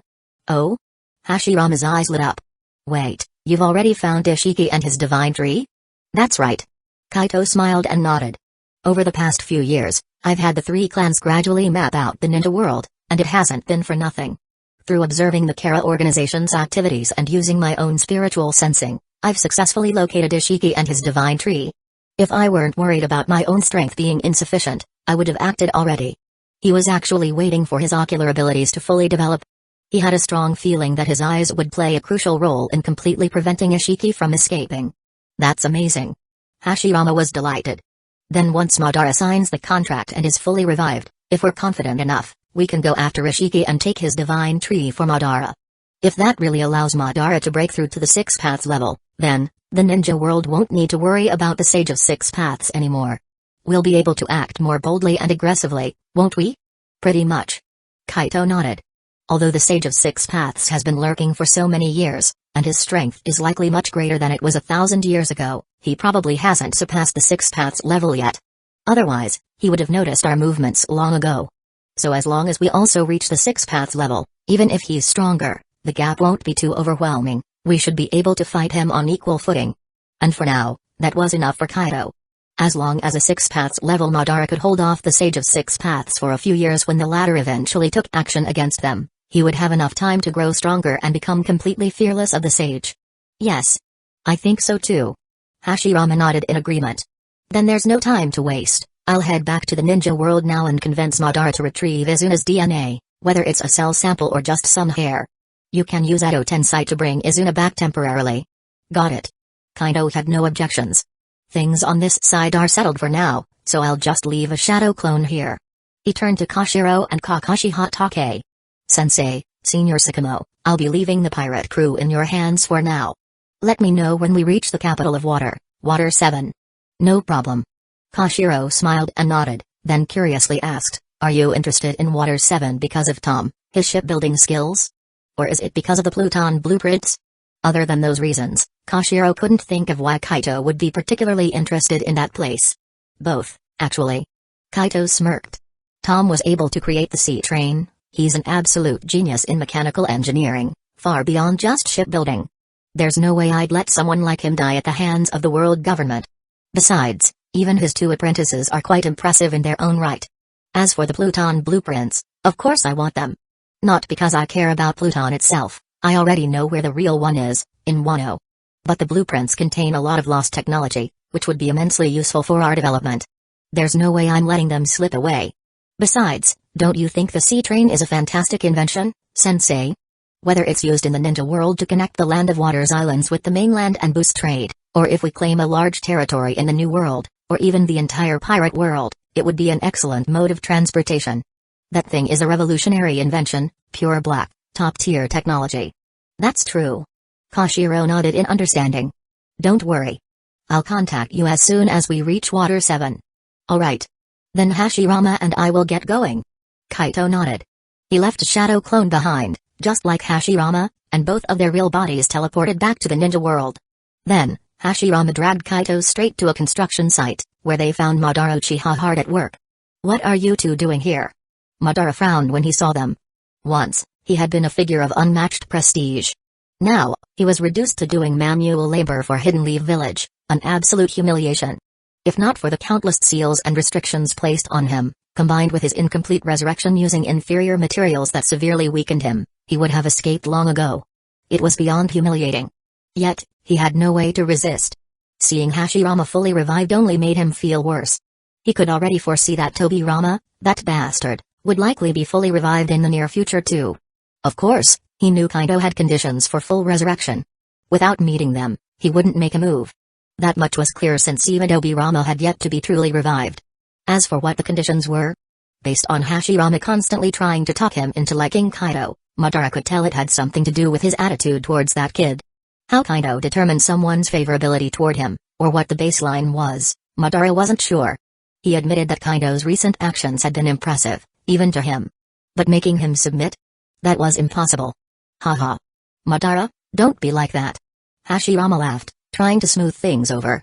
We actually came to talk to you about something very important, something that involves resurrecting Izuna and you. Are you sure you don't want to hear it? Madara's expression immediately darkened. Reviving Izuna and me? That little brat Kaido would actually agree to that? Hashirama turned to Kaido. Kaido shrugged. It comes with conditions. If you don't meet them and don't make a contract with me, then forget about it. On the other hand, if both you and Izuna meet my requirements and make a contract with me, not only can I revive Izuna, but I could even bring you back in your prime. The choice is entirely yours. And as for whether I can fully revive you, Hashirama is proof enough. You already know the answer, so I won't waste words. Think it over. I look forward to the day you meet the requirements. Oh, by the way, Tobirama is already close to meeting my conditions. In a few months, he'll likely qualify. At that time, I'll fully revive him too. After saying this, Kaido grinned at Madara. As expected, Madara's expression grew even darker. He could ignore everything else, but he refused to let Tobirama be fully revived before him. Besides, the chance to revive Izuna and return to his prime was an enormous temptation. You're serious? If I make a contract with you, you'll bring me back at my peak? Are you sure you even know what my peak state is? If you really resurrect me at my strongest, most of your methods to control me will probably fail. At that point, none of you will be able to stop me. Madara crossed his arms and looked at Kaito with a mix of seriousness and arrogance. His past defeat was due to carelessness and being far from his prime. Otherwise, even 10 Kaitos and 10 Uchihas wouldn't have been enough to take him down. Chapter 223, Edo Tensei Izuna Uchiha. Of course, I know. Kaito scoffed and curled his lips. Isn't it just the Rinnegan? Haven't you used it before? Sure, it wasn't the full version, just an enhancement of your visual prowess. That thing is powerful, no doubt, but that's about it. It's still below the 6 paths level. Besides, do you really think a contract with such high requirements would be that simple? Let me be upfront with you, once you make a contract with me, you'll be partially bound by my control. You will never be able to harm me, not even in thought. Of course, in exchange, you'll gain unimaginable benefits. These benefits will help you break into the 6 paths level in the near future, maybe even surpass the Sage of 6 Paths himself. Given how sharp you are, you must have noticed the recent abnormal changes in the first Hokage's strength, as well as the power boost in many Uchiha and Hidden Leaf Village ninjas, right? That's all thanks to making a contract with me. And let me tell you this, no matter how strong you become, even if you reach or surpass the 6 Paths level, you still won't be able to break this contract. I've said enough. The choice is yours. Right now, you still have enough value for me to personally come and persuade you. A few years down the line, I might not even bother offering you a contract. Once someone else reached the 6 Paths level, Madara Uchiha's value would plummet. The longer time dragged on, the more 6 Paths level individuals Kaido would have under his command, making Madara less and less important. Eventually, Kaido would completely lose interest in contracting Madara. He couldn't waste too much time on someone stubborn and of little value. Hearing Kaido's words, Madara's pupils contracted sharply, revealing his shock. Clearly, he hadn't expected Kaido to be so confident in his contract, or to know so much about the Rinnegan. After a long silence, Madara finally looked up at Kaido and nodded. Alright. Then let's use Edo Tensei to resurrect Izuna first. It's been many years since I last saw him, and I'd like to talk to him, catch up a bit. Hashirama, come with me to retrieve him. Then, Madara turned to Kaido. Kaido, brat, you come too. Izuna isn't buried within Hidden Leaf Village's borders. Without you, I might not even be able to leave the burial grounds, right? Hey. Kaido chuckled. You could leave, but I could also forcefully teleport you back at any time. Since you're inviting me, I might as well tag along. Tell me the exact location. We'll teleport there directly. As he spoke, Kaido nodded toward Hashirama as a signal. The first Hokage immediately stepped forward and placed a hand on Madara's shoulder, then asked, Madara, where is it? Madara narrowed his eyes slightly and said, a valley 50 kilometers north of the Valley of the End. It used to be a secret base of the Uchiha clan. Got it. Let's go. Upon hearing this, Hashirama quickly locked onto the location using his space-time gate map. The next moment, he activated his technique and instantly teleported himself and Madara to the designated spot. Kaido followed right behind them. Glancing around the area, Kaido noticed remnants of old buildings, though most had long since crumbled into ruins. It was clear that no one had lived here for many years. However, in the center of the area stood a cluster of gravestones, which seemed to have been tended to in recent years. Among them, Kaido spotted the graves of Izuna Uchiha and Hajime Uchiha. A secluded graveyard, largely unknown to outsiders. At this moment, Madara turned to Hashirama and asked with certainty in his tone, Hashirama, that technique you just used, it wasn't the Flying Thunder God, was it? There's no way you would have left a Flying Thunder God mark here. Huh? Hashirama looked at Madara in surprise. Then, seeing the serious look in Madara's eyes, he scratched the back of his head and let out a hearty laugh. Haha. You caught me. No, it wasn't Flying Thunder God, but I can't tell you what it was exactly. Oh? Madara curled his lips in disdain. You think I won't figure it out just because you won't say it? It's obviously related to that Kaido brat, he must have given you some kind of ability, right? After all, you never had the talent to learn the Flying Thunder God technique before. Not just you, Uzumaki Mido, and many from the Uchiha, Uzumaki, and Senju clans also lacked the talent for it. If space-time abilities were that common, the Flying Thunder God wouldn't have remained an unmastered technique for so long. But now, space-time teleportation is practically everywhere in Hidden Leaf Village. It's like everyone suddenly knows how to use it, and they don't even need a marker. That's a huge red flag, Humphrey. Madara suspected that this teleportation ability was something Kaido had granted to everyone who made a contract with him. That would explain everything. At the same time, it was likely one of the major benefits Kaido had mentioned about the contract. As for the other benefits, they were probably tied to Hashirama's recent surge in strength. The specifics? Madara figured he would only know after making the contract himself. Otherwise, no matter how many hints he dropped or how he tried to pry, it was like an invisible barrier prevented him from getting the answers. More than once, he had caught Hashirama instinctively wanting to answer his questions, only to stop abruptly, as if some force had silenced him. In the end, Hashirama would always cover it up with his usual loud laughter. Before, Madara didn't understand why. Now, he finally did. It was all because of that contract. This only made him even more curious about Kaido's so-called contract. Hey. You got me. Hashirama chuckled awkwardly. You're too smart not to notice something like this. But, let's stop talking about that for now. We should focus on retrieving something from Mizuna. Looks like only his bones remain, so we'll have to take a piece of that. Since there were no special barriers set up in the graveyard, Hashirama's sensory abilities easily confirmed the situation. Let me handle this. I don't want to damage the grave. Kaito said, stepping forward. Before Madara could respond, Kaido waved his hand, and a section of white bone was instantly teleported onto the ground in front of them. Madara's eyes narrowed slightly at this display. He can teleport objects remotely. That means he could teleport people anywhere he wants to. In battle, this kind of ability would be practically unbeatable. Even if he couldn't win, Kaido could simply teleport his enemies away or escape himself whenever he wanted. Realizing this, Madara's hope of escaping dwindled even further. Besides, where would he even go if he did escape? It wasn't like he could go crawling back to Black Zetsu and figure out another way to revive himself. That would just be playing right into Black Zetsu's hands. Madara had no doubt that if he followed that path, there'd be an even bigger trap waiting for him at the end. After all, Black Zetsu was using him as nothing more than a pawn to revive his so-called mother, Kaguya Otsutsuki. And a pawn's ultimate fate? Sacrifice. Madara wasn't going to let that happen to himself. So instead of running away and falling back into Black Zetsu's schemes, staying in Hidden Leaf Village seemed like a much better option. At least Kaido had promised that as long as he met the conditions, he could be contracted and revived. Not only that, but Izuna could be brought back too. Besides, Hashirama was here. The future of Hidden Leaf Village ruling over the entire ninja world was pretty much inevitable. There was no reason to keep resisting. With that thought, Madara suddenly felt like the world had opened up for him. Edo Tensei. Madara watched as Kaito summoned a white Zetsu and placed it on Izuna's remains. Then, Kaito stomped his foot, and countless sealing patterns spread from beneath him, forming a complex array around the white Zetsu. The moment he made a single hand seal, the formation glowed brightly. Countless paper-like fragments emerged from the ground, covering the white Zetsu's body. In no time, a tall figure appeared before them. As Madara looked at that familiar face, he stood frozen, his eyes filled with nostalgia. Izuna. At that moment, Izuna Uchiha slowly opened his eyes.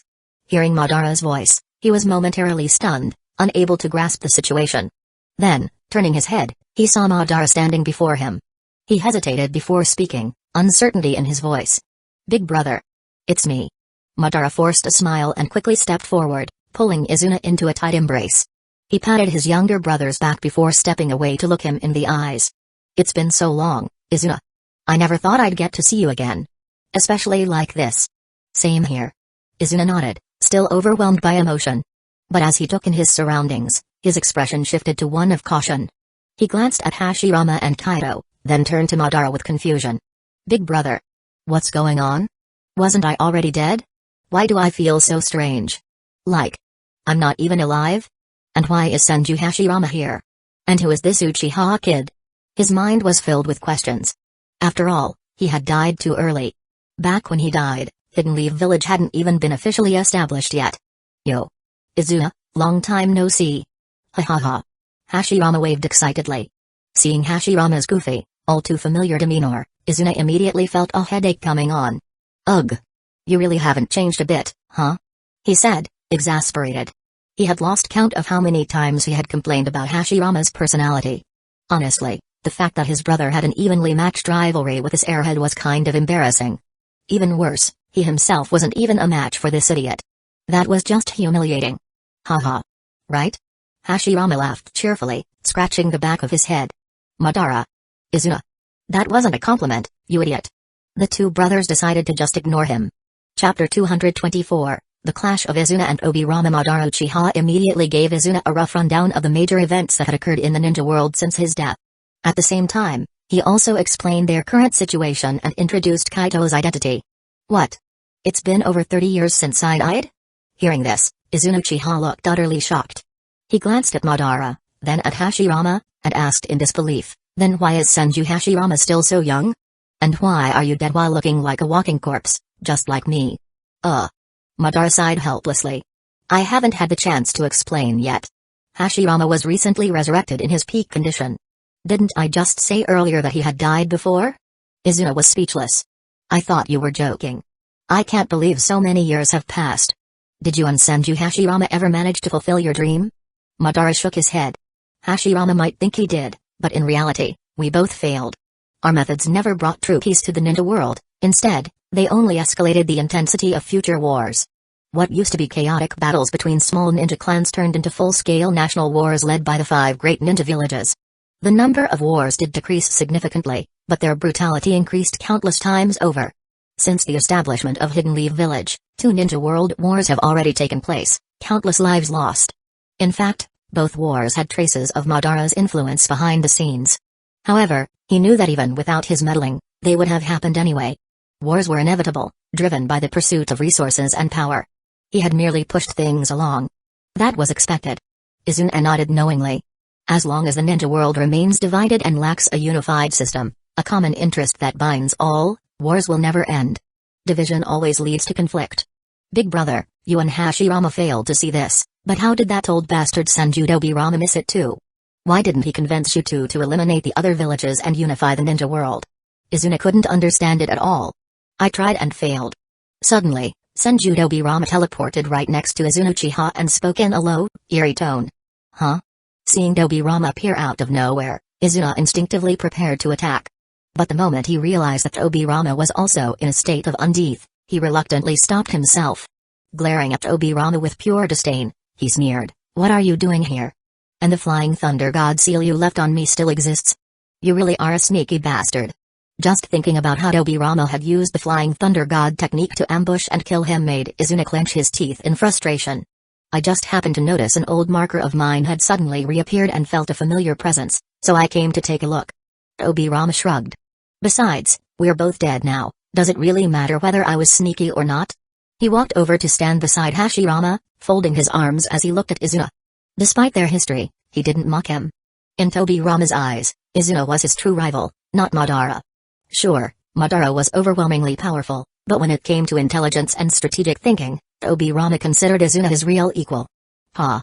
Izuna scoffed and walked to stand beside Madara, his eyes coldly locking on to Dobirama. If you hadn't ambushed me back then, the ninja world wouldn't be in this state. It might have been unified already. True peace could have been achieved. He knew all too well, if things had gone on as they were, even he wouldn't have been able to stop Madara and Hashirama from forming a village together. He just hadn't expected to die right before the final stages of that plan.